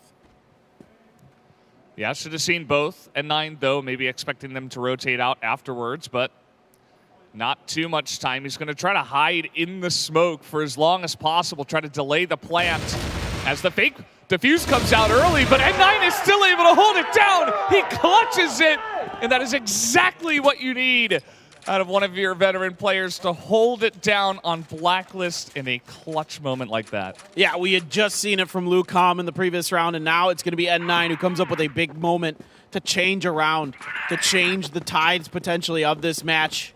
The back and forth continues. This is an absolutely incredible series between these two teams. No give up anywhere from either side. Goken here takes a little bit of contact, just decides to fall back to the safety of his teammate up in the tower. They might swap places, it looks like there. But it's been a lot of fun to watch this. This is just insane. Such a close match, too. This is exactly what we needed. And let's see how this one is going to finish up, because a 6-5, the pressure is really on now. Like, if it wasn't on before, which it was, it's we've ramped it up even a couple more levels. And let's see how this one is going to go. Exculon is not with his team. He is over kind of in a bait angle, I guess, just waiting for someone to rotate from the boost spot or something. I don't know. He's going to come in a little bit later, or maybe his team is just going to poke in. Gathering info. And back away. I think he's gathering info here. I think he's just saying, guys, I haven't heard or seen nothing up here. Yeah. Come back the other way, because there's probably a lot of people on the other side. Especially after making some noise in B. You might expect a little rotation from Imperial, but he didn't hear any of that, so not going to be the case, as Goken has a very nice angle. He's going to need a lot of kills here, though. He gets flash. He still hits a shot somehow. Great timing there. N9 is able to get one. Lucom steps in, finds him. So this push will likely get the C4 down here, I believe. Nice little shot as well. They catch N9 in the off position. So this is going to be planted, but it's still a 5v3 for Imperial. As here comes the utility over the top. They're trying to get smokes in, some flashes, and now they're going to come down the back alley here and try to isolate Baby. As that flash gets the job done, they take out 2. Goken gets the long-range snipe. And now it's just up to Xiao, who's buying time. He's on the ladder. He takes 2. And he's buying an incredible amount of time. They can't quite take him down. They finally do. And it is going to be a defuse just barely. I just heard a lot of exasperated sighs on the stage on both sides of that. That was, I mean, this is starting to get, I think, you know, these players have been really. It's been a long series. Let's see, we've been at it for 4 hours. Yep, 4 hours now. So absolutely, this one's starting to wear these players down, and they got to play again tomorrow. Now they at least have, you know, if it's later in the night, and 9 just flipped in the head. That didn't feel good. But, I mean, Xiao, I thought he was going to do it. I thought, okay, here we go again. Just another player just coming up absolutely massive. It's just like, I'm just starting to expect just hero plays all over the place because we've seen so many. You should. I know. I'm a believer. It is the way. They have shown us the way. Turns out the Marvel movies weren't, you know, they aren't fake. They're real. Yeah, no, they're real. Superheroes. Yeah. They're all here in Crossfire. That's right. On these two teams. Now, BaiSha haven't really tried a straight-up B push just yet in these first 3 rounds after the half. And they'd be smart not to this time because Imperial were kind of stacking that site. And they were expecting some pressure here, especially because we haven't had it just yet. At least in a big committal sort of way. Yeah, they're being really Be quiet about all this, not giving up too much information one way or another. Now maybe with these deep smokes coming out and some deep flashes, it looks like they're going to shift over to A, yeah. Oh my God. Oh my God. There they are. It's Goken and Ruzao. They're holding down the angles, and Xiao is not able to set up. It was a very cute rotation from the side of BaiSha, but it is not good enough. Not enough to get by Goken. Not enough to get by Imperial. I mean, come on, man. What do you do against that? It's so funny because when we were talking to Seven on the desk and behind the scenes a little bit the other day, he's like, you guys don't understand. I played Goken. He's like, you guys don't understand. You can have him in the worst position possible and he'll still beat you. Yeah, if he's feeling it, you know, that was his words on the desk yesterday. He's like, if Goken's having a good day, you're not going to win. It's not going to happen. And we've seen it a bunch. You know, these guys on BaiSha have challenged him very, very well throughout this entire series, but there are some rounds where you're like, well, okay, it's just Goken things, I guess, and there's not much they could do.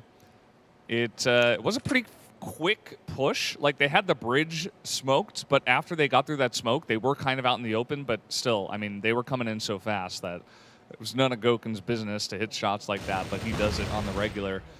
And, yeah, I mean, BaiSha now, we have seen them get one round on Blacklist. It's been rough. It's very difficult to find edges on this map.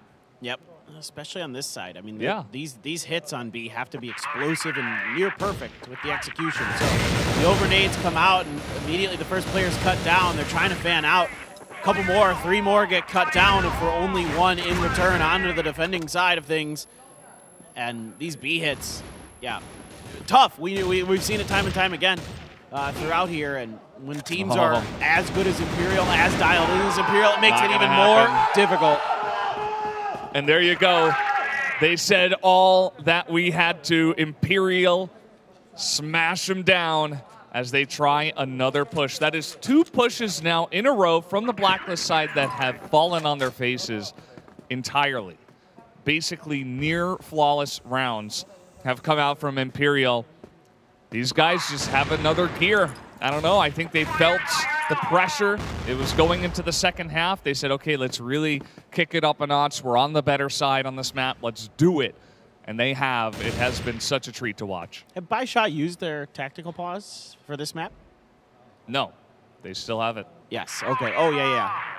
It's like hiding underneath the timer. Okay, quick exchanges, but it is going to be in favor of BaiSha. Xiao able to find the final one onto Adrian. And now they're going to grab that C4. You still have 1 player kind of in each angle of the map. You got 1 in B, 1 in mid, and 1 in A. Goken's still alive, though, so anything's possible. Anything is possible. In my mind, this is not a done deal by any stretch of the imagination. It feels like they're reading this push very well, but Pepe's not able to hit the shot. Lucam is. He gets a nice little jump on them from behind. Makes it difficult to just get a free entry into B, but they slowly push their way in. Goken hiding here. BaiSha expecting this rotation from Lucam. If you're going to have any 2 players, you just got a bunch of damage into Xiao as well. It's going to be these 2 for Imperial, Lucam and Goken. They have to be just riding so much confidence, and BaiSha needs this round so desperately to keep themselves mentally and literally in this game. But Lucam somehow finds the shot. Unbelievable. Lucam is nuts. He's insane. How can you stop him? There's not that much time. It's just a couple of shots that would do the trick, and Baby is trying to hide. He's not trying to challenge him here. He's trying to buy time. I think he might have just bought enough time, and he even got the kill. BaiSha stay alive, just barely. But that one truly was like pulling teeth. That retake nearly came through for these 2 Imperial members. I mean, this is just wild. This is the match of the tournament so far. This is just spectacular back and forths. There's literally no give up. Nobody wants to get out of this. Everybody wants to go and face all gamers tomorrow. Of course you do, but this is just spectacular with the tenacity we're seeing. Yeah. I mean, just absolutely unparalleled with the way these players are playing.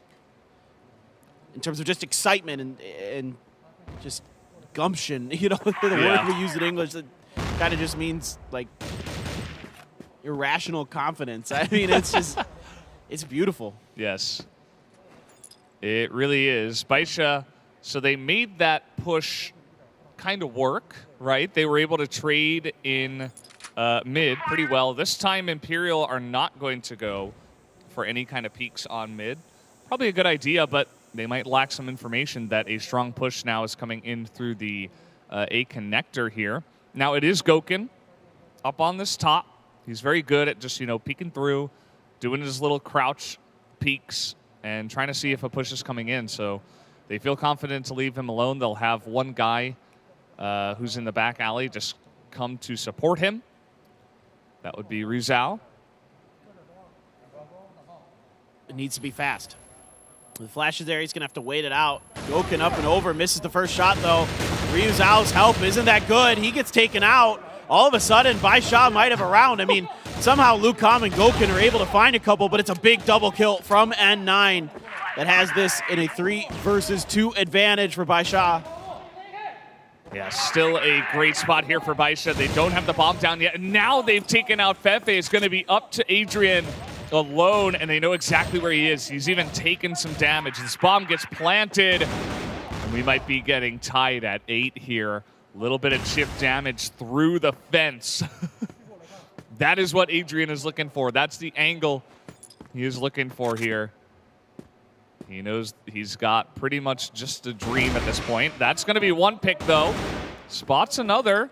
He's going to flash to try to make this a 1v1, but no peeks come out. Very nicely handled from 577. No way. He gets the one. Can he get another? No, he can't.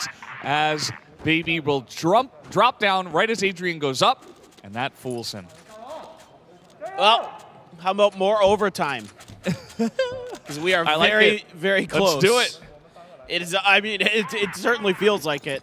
Now we need a response from Imperial. They were up 8-6. It felt like this map should be pretty well in hand, but now with 3 rounds on the side of BaiSha, on their BL side, they're starting to gain some confidence, starting to gain some momentum. Imperial gonna show a bit of a different look on this one. You do have Gokun took some damage from something somewhere. I don't know what exactly. He just dropped off. He's just going to push out of here. He's got to be so careful. This is kind of insane. Like, think about where we're at in this game, and he's just like, yeah, I'm just going to, I'm coming out here on A. Little did he know there were 3 people there. Generally, there's not always a huge stack of dudes over in this area. Now it's going to be Adrian's chance to get a peek out. He says, uh-oh, there's a lot of guys over here. That's kind of scary. He's just going to get grenaded out of the corner. As, of course, they saw him push in, and there wasn't much he could do to escape. Yeah, just great senses here from BaiSha to feel that Imperial is going to try to get a little bit aggressive at that corner and to set up a trap. Really well handled as they get that kill more or less for free. And now Imperial on the back foot with a 4v5 facing them.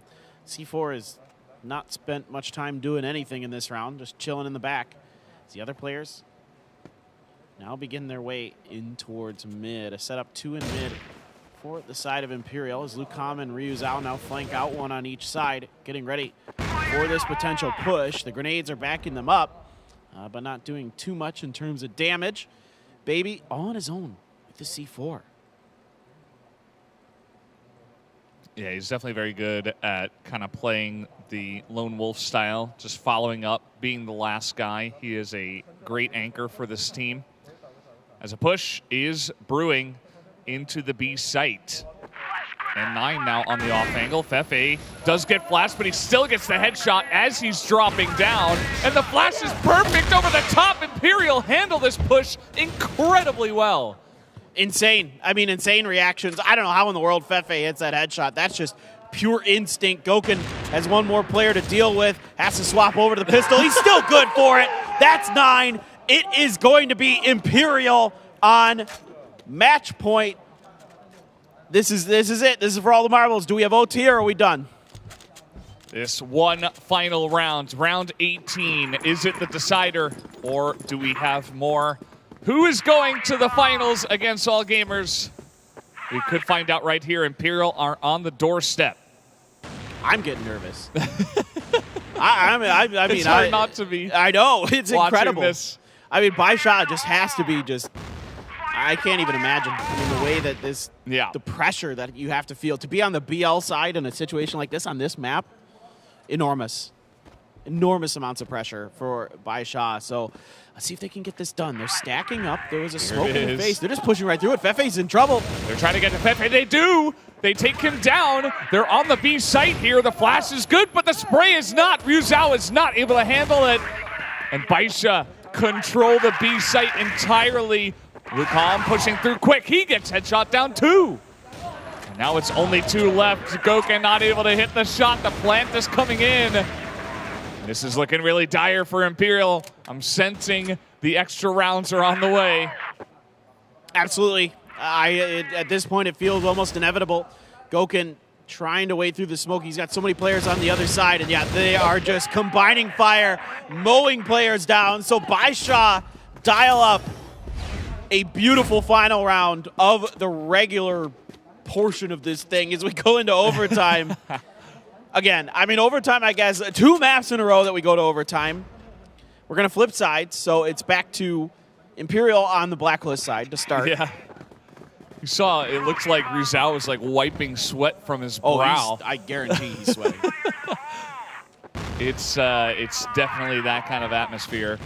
And yeah, like you said, Imperial, now it's their chance to go on the BL side. And I've casted extra rounds on this map where it's gone 3 to the global risk side and then 3 to the global risk side again after the swap. And then we have a golden round. And from there, it's, you know, it's 1 round to decide it. So who knows, even though, of course, the GR side will be favored. But let's see how this one is going to go. Imperial, what they were doing, if I remember, it was very slow into a lot of mid pushes, but also B pushes. Yeah, mid and B, yeah. So I like this. Again, I would like to see somebody try on Imperial, like kind of, again, utility stack the top of A with some smokes and some flashes, smoke off the left-hand side underneath. Oh, he's got to go. He's done. He's gone. He's okay. He's fine. No problems here. How are you? He's done. He's done. Get out of there. And that's a nice little sweep that we did see coming through, of course. And we'll have to see where they go from here. It looks like a bunch of guys hanging around B, but BaiSha, of course, they know. They just saw a couple of members kind of go mid towards B. So they shift over accordingly. Take a look. There's nobody on top of A at the moment. It's just Baby in this position in the bait spot, and then everybody else is mid or B. Here we go again. Looks like mid to something as Imperial finds the opener. Lucam, good for it. It is going to be a shift over towards A. They've got another kill here, but XQ Lun able to respond onto Lucam. Big Rifler gone. Doesn't matter. Adrian there to kill Baby. 3v2, but oh God, what a headshot from XQ Lun. Goodness gracious. It's absolutely nasty. Yeah, these guys are insane. Bomb is down, though. 2v3, Goken alive. Goken on 20 kills at the moment. And I don't know. I don't think they have enough time to push through here, through the smoke. I mean, he's right on top of the box. Easy kill. And a Blacklist round win to start things off for Imperial. That's one way to set the tone for the extra rounds. Oh, and like you were saying, you know, you've seen it be 3-0 GR on either side. So every Blacklist round you get here for Imperial is money in the bank. And you just feel like you are saving up for a big purchase, which would be a ticket to the grand finals against all gamers. That is not an easy ticket to get, as we've seen here today. That one's being locked down by Ticketmaster for sure. Imagine being in this position and having to fight through either of these teams. I cannot imagine. No, this is it's insane. There's no this is reality, and it's hard to imagine it being this way. Yeah. And okay, Imperial going to go for a pretty similar kind of style. They're actually trying to clear out this this sideways angle. I like that. Baby has been using this quite a lot just to be annoying. And if they don't push into that, then Baby, if he's there, he he can reinforce so easily as well. So even if you clear it out and you don't get a kill, it's still nice to make sure that there's no guy up there. And I think a little bit of a fake in the mid here. Adrian stuck all out on his own, just gets cut apart, trying to gain a little bit of space, but he had 2 players on either side, not really able to respond in kind. They're trying to isolate Shao here. They need some utility to do this. Here we go. There go the flashes, but they're not really able to push off of it.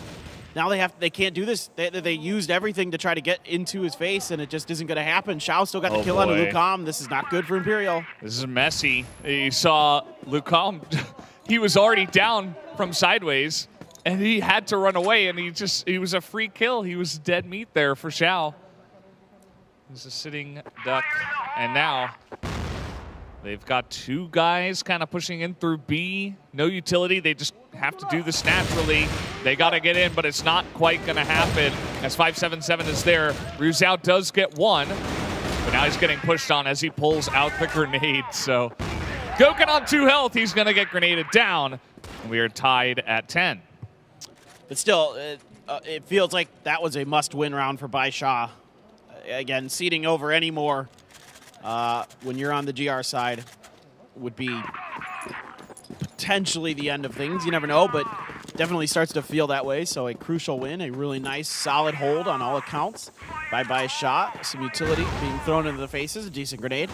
Catch some edges of Imperial, but they're just starting to fight for this. They know they've got a player out there. They are going to be able to surround him.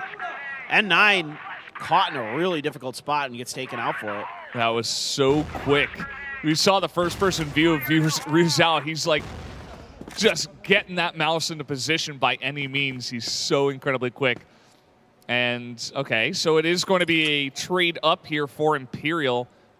They still have this bomb in the back, and they've essentially cleared out B this time, so Adrian's not going to get flanked and, awkwardly killed from behind in this position that Fefe is now in. So let's see what Imperial want to do. They don't have the bomb, but Fefe is looking to push already. Or Adrian, I should say. Got to check that corner. Yeah. Been seeing Baby up there too many times, so you got to make sure that there's nothing going on, no shenanigans, and we know there are none, but still, better safe than sorry for Imperial. They really love to hit mid. I mean, they are so aggressive around that, underneath that bridge and around that bridge. I like the way they play this. I don't think I've seen anybody else in this tournament really play it that way. Well, they pushed B, they brought a bunch of people over, and then they forced BaiSha to reset. Now there's only Shao over here.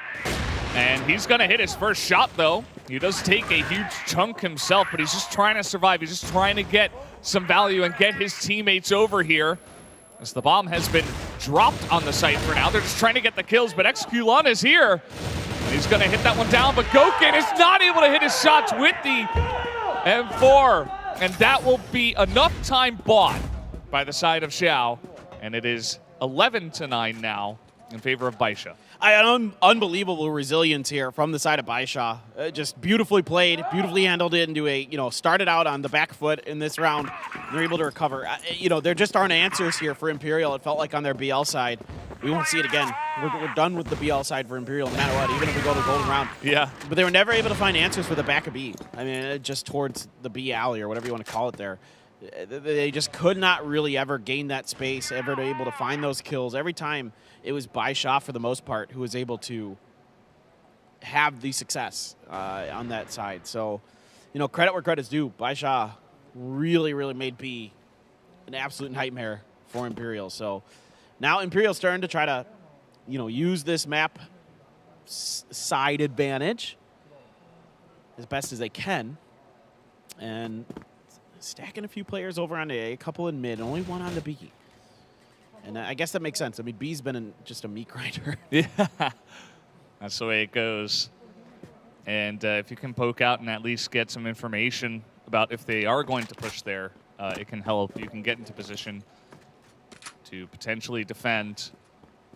BaiSha, they just need 2 rounds. It's all they need. But it's on the blacklist side. It's definitely not impossible.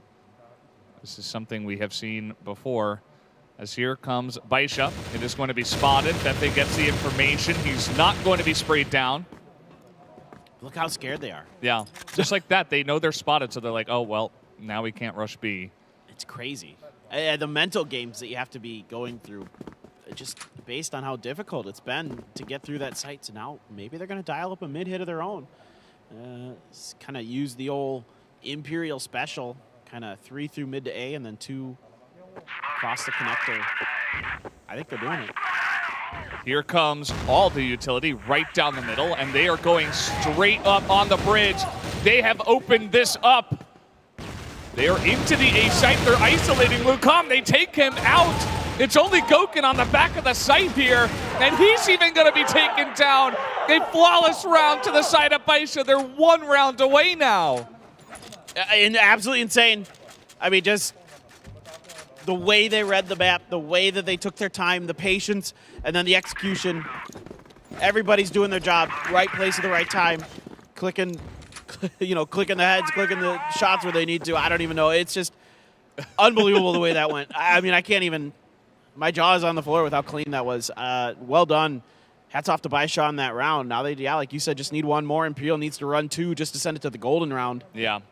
And I feel like it wasn't even like Imperial got caught off guard or anything. They had ample defense. They had guys in position. They had a guy in the back alley just checking for this as well. They're just outgunned. They just got outplayed in that round. BaiSha, they are trying to earn their way. They're trying to earn their ticket. No free rides. Let's see what they decide to do again. If I were them, I wouldn't even mind doing the same thing. You know? For BaiSha? Yeah. Yeah, sure. Similar Why not? push, you know, maybe mix it up a little bit. Make them earn it. I mean, yeah, make them, if they can't defend it twice, then absolutely they had no business, winning this map. I think that's totally fair, but it looks like they might be rethinking this. And of course, you know that Goken's going to be up there on A. You don't want to mess with that unless you feel like you can, again, come at him from multiple angles. So they might, they might just be setting up for it now.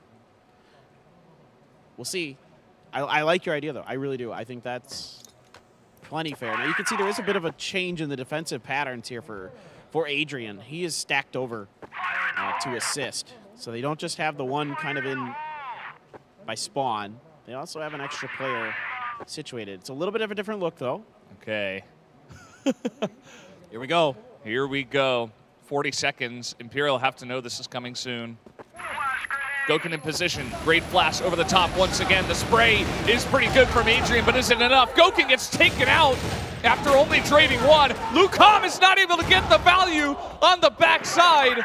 It's only Fefe against 3.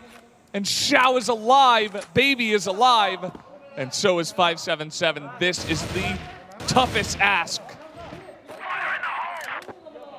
They get the plant down as well. And there it is! That is the final kill. BaiSha are going to the finals. They take it in extra rounds. Twice they had to do it against Imperial, and they do it the second time to take the victory. Unreal from BaiSha. I mean, to bounce back the way they did after Imperial strung together 8 rounds in a row to win on sub base, and then they had to win 3 out of the last 4 just to get it into overtime on this map, on port. And then Imperial comes out, wins the opening round of the overtime, and then they string together 4 in a row to give themselves the win. Heartbreak for Imperial. Just an unbelievable series between these 2 teams. Back and forth the whole way. Nobody ever gave up. 2 overtimes to end it. Unreal. Absolutely unreal. Both of these teams should be extremely proud of themselves. Absolutely. You can see even the emotions are still running high because he just got off the end of that one, and maybe in his mind he feels like it was closer than it had to be. This is a team they need to reach now the next level, the next level, right? And there's a lot of work to be done still for BaiSha. They have just barely made it past Imperial, and now they have to face All Gamers tomorrow. It's a tough ask. We'll have to see how that one goes, but pretty insane performance from both of these teams. You can see that you know, even on the side of Imperial, still giving each other high fives and stuff. It's rough. They know they got through it together and just barely was not able to make it through. But guys, we are done here on the caster desk. It was an amazing series, and I cannot wait to see what the guys in the analyst desk have to say. Take it away, boys.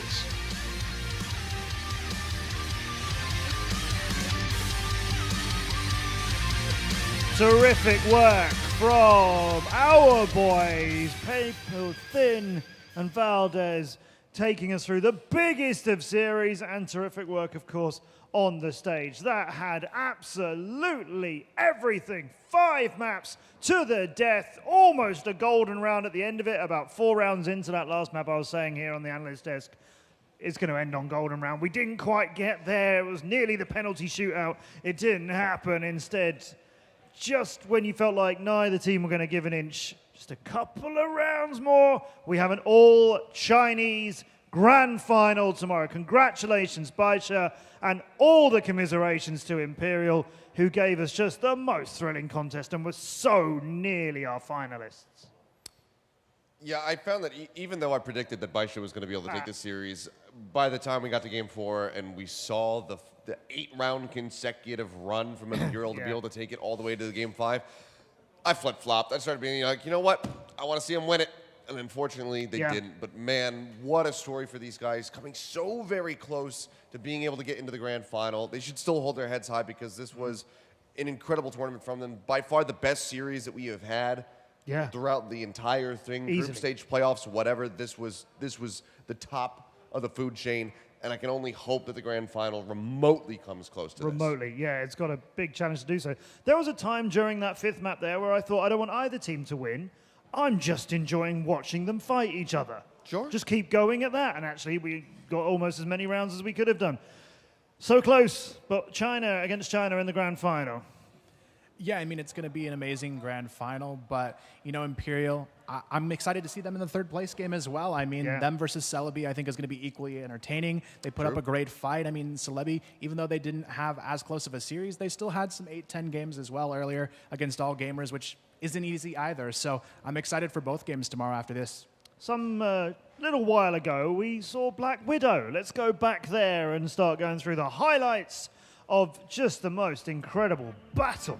I don't even remember what happened back here. This was was so long ago. Crossfire was played. The series they did some Crossfire. It just kept going and going. That you know, I'm gonna I'll tell you have something that happened on this series. Goken happened on the first map on Black Widow, and Goken is back here.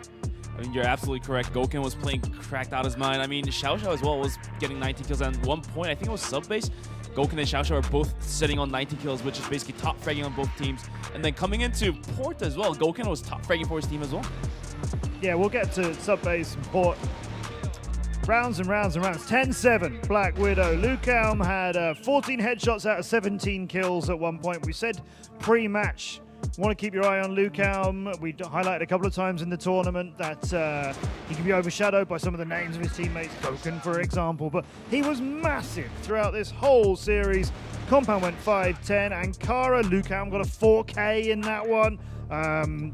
You were particularly enjoying, all of us here on the desk, Carl, you were pointing out as well, and in fact, Akelios, you as well, because we've been critical of other teams who failed to do this.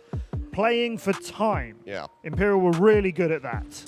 Oh, they were, and it was refreshing to see a team say, you know what, they don't have time, just play back, don't get yourself killed, and everything will be fine. We also saw some, not quite inverses of that, but you know, some riskier plays being taken by Imperial. Logan rushing past the C4 here on Port when both of the enemy players on BaiSha Gaming were playing over on the A site. He could have just gotten the free plant down, then tried to defend, but he said, no, I'm just going to run straight past it, kill them both, bing, bang, boom. Round is over. About 15 seconds faster than it would have if I had gone for the plant. So I liked a lot of the risks that were being taken here by both teams. Imperial, it was really measured risks, very measured aggression coming out from them. And overall, just a fantastic performance. I know they're going to be likely beating themselves up about not being able to clinch this, not being able to get into the grand finals. But luckily for us, it's not the last of them. We do get to see them in that series versus Celebi tomorrow. And as Kyle was saying, I think that is just going to be incredible because given that Celebi was able to push AG, take the most rounds off of them that we have seen a team take from them this entire tournament wide, and Imperial pushed this hard to nearly make it into the grand final, I think that is going to be maybe a best-of-5 set to overtake this one. Well, that would be something incredible, wouldn't it? Yeah. Fefe was immediately, you just saw him looking so despondent at the end of the highlights there. He was immediately out of his seat at the end. You know, high fives with all his teammates. He knew they'd given everything they could have done. They will play Celebi from Vietnam tomorrow in our third, fourth place playoff. Let's look at the stats for Port, the 5th map of that series. We've seen some massive damage numbers, some huge KDs throughout this whole series. N9 with a 1.58. XQ Lund, very different scores for him. 749 damage compared to the over 2K of N9. On the Imperial side of things, some very steady numbers. 1.8 for Gokun. Yeah, I mean, Gokun played really well, but I think the big standout here is really N9. That 1v3, when it was 5-5, I think was kind of one of the main tipping points in this match. And considering this went into overtime, I'm sure it's going to be in the back of the minds of Imperial what would have happened if they had won that round. It was so crucial for them to try and pull ahead, but they just couldn't, and it stayed even well after that. Yeah, one of the other things, though, about Gokun's stats is that he comes into this, he's top damage on his team over Lukom while he's primarily using the AWM, and that is something that we don't typically see. Oftentimes, you're going to see the AWM players lagging behind by about 1,000 or so. The fact that he's able to do that, granted, there's times, obviously, end of the round, you're in a 1v2 situation, something like that, you go ahead, you pick up the M4, you pick up the AK, whatever it is, but still, to be able to come out, have those sorts of damage figures is absolutely incredible, and that just goes to show what kind of caliber player he is. We've been talking about him the whole tournament throughout as one of the best snipers in the world, and he continues to back that up with every single match that he plays in. MVP's 577's figures look a little bit small in comparison, but of course that's over 5 maps, not just the last one we saw. And there were some very strong performances. You know, Compound, BaiSha took that 10-5, and it felt like, you know, they might break the will of Imperial. Imperial had to come back. Didn't win the next one. Ankara, 10-7 against them. You thought we were going to get finished off. You never, ever count a Brazilian team out. And you don't ever really want to put them with their backs against the wall, because they'll go and put 8 rounds past you through overtime and win a map. Then MVP of the whole thing for the winners, BaiSha Gaming, 577. And look at that mammoth series we've just had. If anything on the final day of CFS 2022 Grand Finals compares to that, then we're in for an amazing final day. It's just a shame. It would have been great if Imperial could have gone ahead and gotten a 3-0 lead, because unlike the World Cup, that would have just been the end of it, and they would have been through. Sorry. So, BaiSha Gaming, congratulations again to them. They go to the Grand Final, and we get a rematch of the CFS 2021 Grand Finals. Yes, there are many people in the Crossfire community, some neutral parties, not either from China or Brazil, who would have loved to seen a China versus Brazil Grand Final, some of us included too. Instead, we get another fantastic option. We get a rematch of last year's Grand Final, all gamers the reigning world champions, against BaiSha, the team they beat at that World Final last year. Can't wait for that. We've also got a third, fourth place match to look forward to too. Don't go anywhere. After this short break, we'll tell you when all this is coming to you tomorrow.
And the stage is empty behind us here in Jeju Island after two legendary teams have given everything in that second semi-final, and indeed two other incredible teams fought on it earlier on today. The semi-finals are done. Let's show you again how this tournament has gone through the playoffs. So we had the 2 days of quarterfinals over the last 2 days, and prior to that, a wildcard Wednesday, and prior to that, 5 days of groups. This is day 9, all gamers through to the grand final. BaiSha Gaming all the way through from the top of Group B, meet them in the grand final tomorrow. And Celebi and Imperial, who made it from the quarters to the semis, fall today. They will play in the third, fourth place match tomorrow before the grand final. All gamers and BaiSha Gaming for the World Championship at CFS 2022 Grand Finals. We are earlier tomorrow by 1 hour. Make sure you join us 1 hour earlier than you did today or yesterday, as we will be live 1 hour earlier to get stuck into what we think could be a huge third place match. The game that nobody wants to be in. Nobody really wants to play in a third place match knowing that later on in the stage is the game you really want to be in. But big prizes. You know, we have a prize pool of over $1.3 million for this whole tournament. It all matters. You want to be third. You want to be on a podium place rather than go out fourth. They will fight tooth and nail. Celebi and Imperial. Do any of you see us getting 5 more maps out of that one? Do you think from what we've seen today, either team really outclasses the other? I think it's going to come down to how spirited the teams are, because obviously these are tough losses to suffer here today. I think that if Imperial can rally back after this loss, if Celebi can rally back after losing yet again to All Gamers, then I expect that both those teams are going to fight tooth and nail for that third place position. Because at the same time, there is still something to play for here. You're still playing for a larger portion of the prize pool. So if you want to be walking away with your pockets lined just a little bit more, you're going to be trying your damnedest to get that victory. So. Yep. And then, as soon as the third and fourth place match is finished, we will go big. The World Championship, the grand final of the CFS 2022 Grand Finals. All gamers and BaiSha Gaming. Massive final. So much on the line. All gamers, you would think, being confident after they've done so well in this tournament. BaiSha Gaming dropped a couple of maps today and were runners-up to All Gamers last year. So a lot going on in the minds of those. But a really good final for this whole tournament. For sure. This is basically the top-notch crossfire that you can get anywhere else but here only. And we're about to get even better ones of All Gamers versus BaiSha Gaming tomorrow. So from all of us, congratulations again to Paper Thin and Valdez taking us through a great series earlier. Bench, ZZXQ, you brought us All Gamers versus Celebi. Kelios has been sat here with me all day. I've been Matt Andrews. We will see you for the 10th and final day of CFS 2022 Grand Finals. Join us 1 hour earlier tomorrow live in Korea's beautiful Jeju Island for the big day and finding out who will be the world champion.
Bye.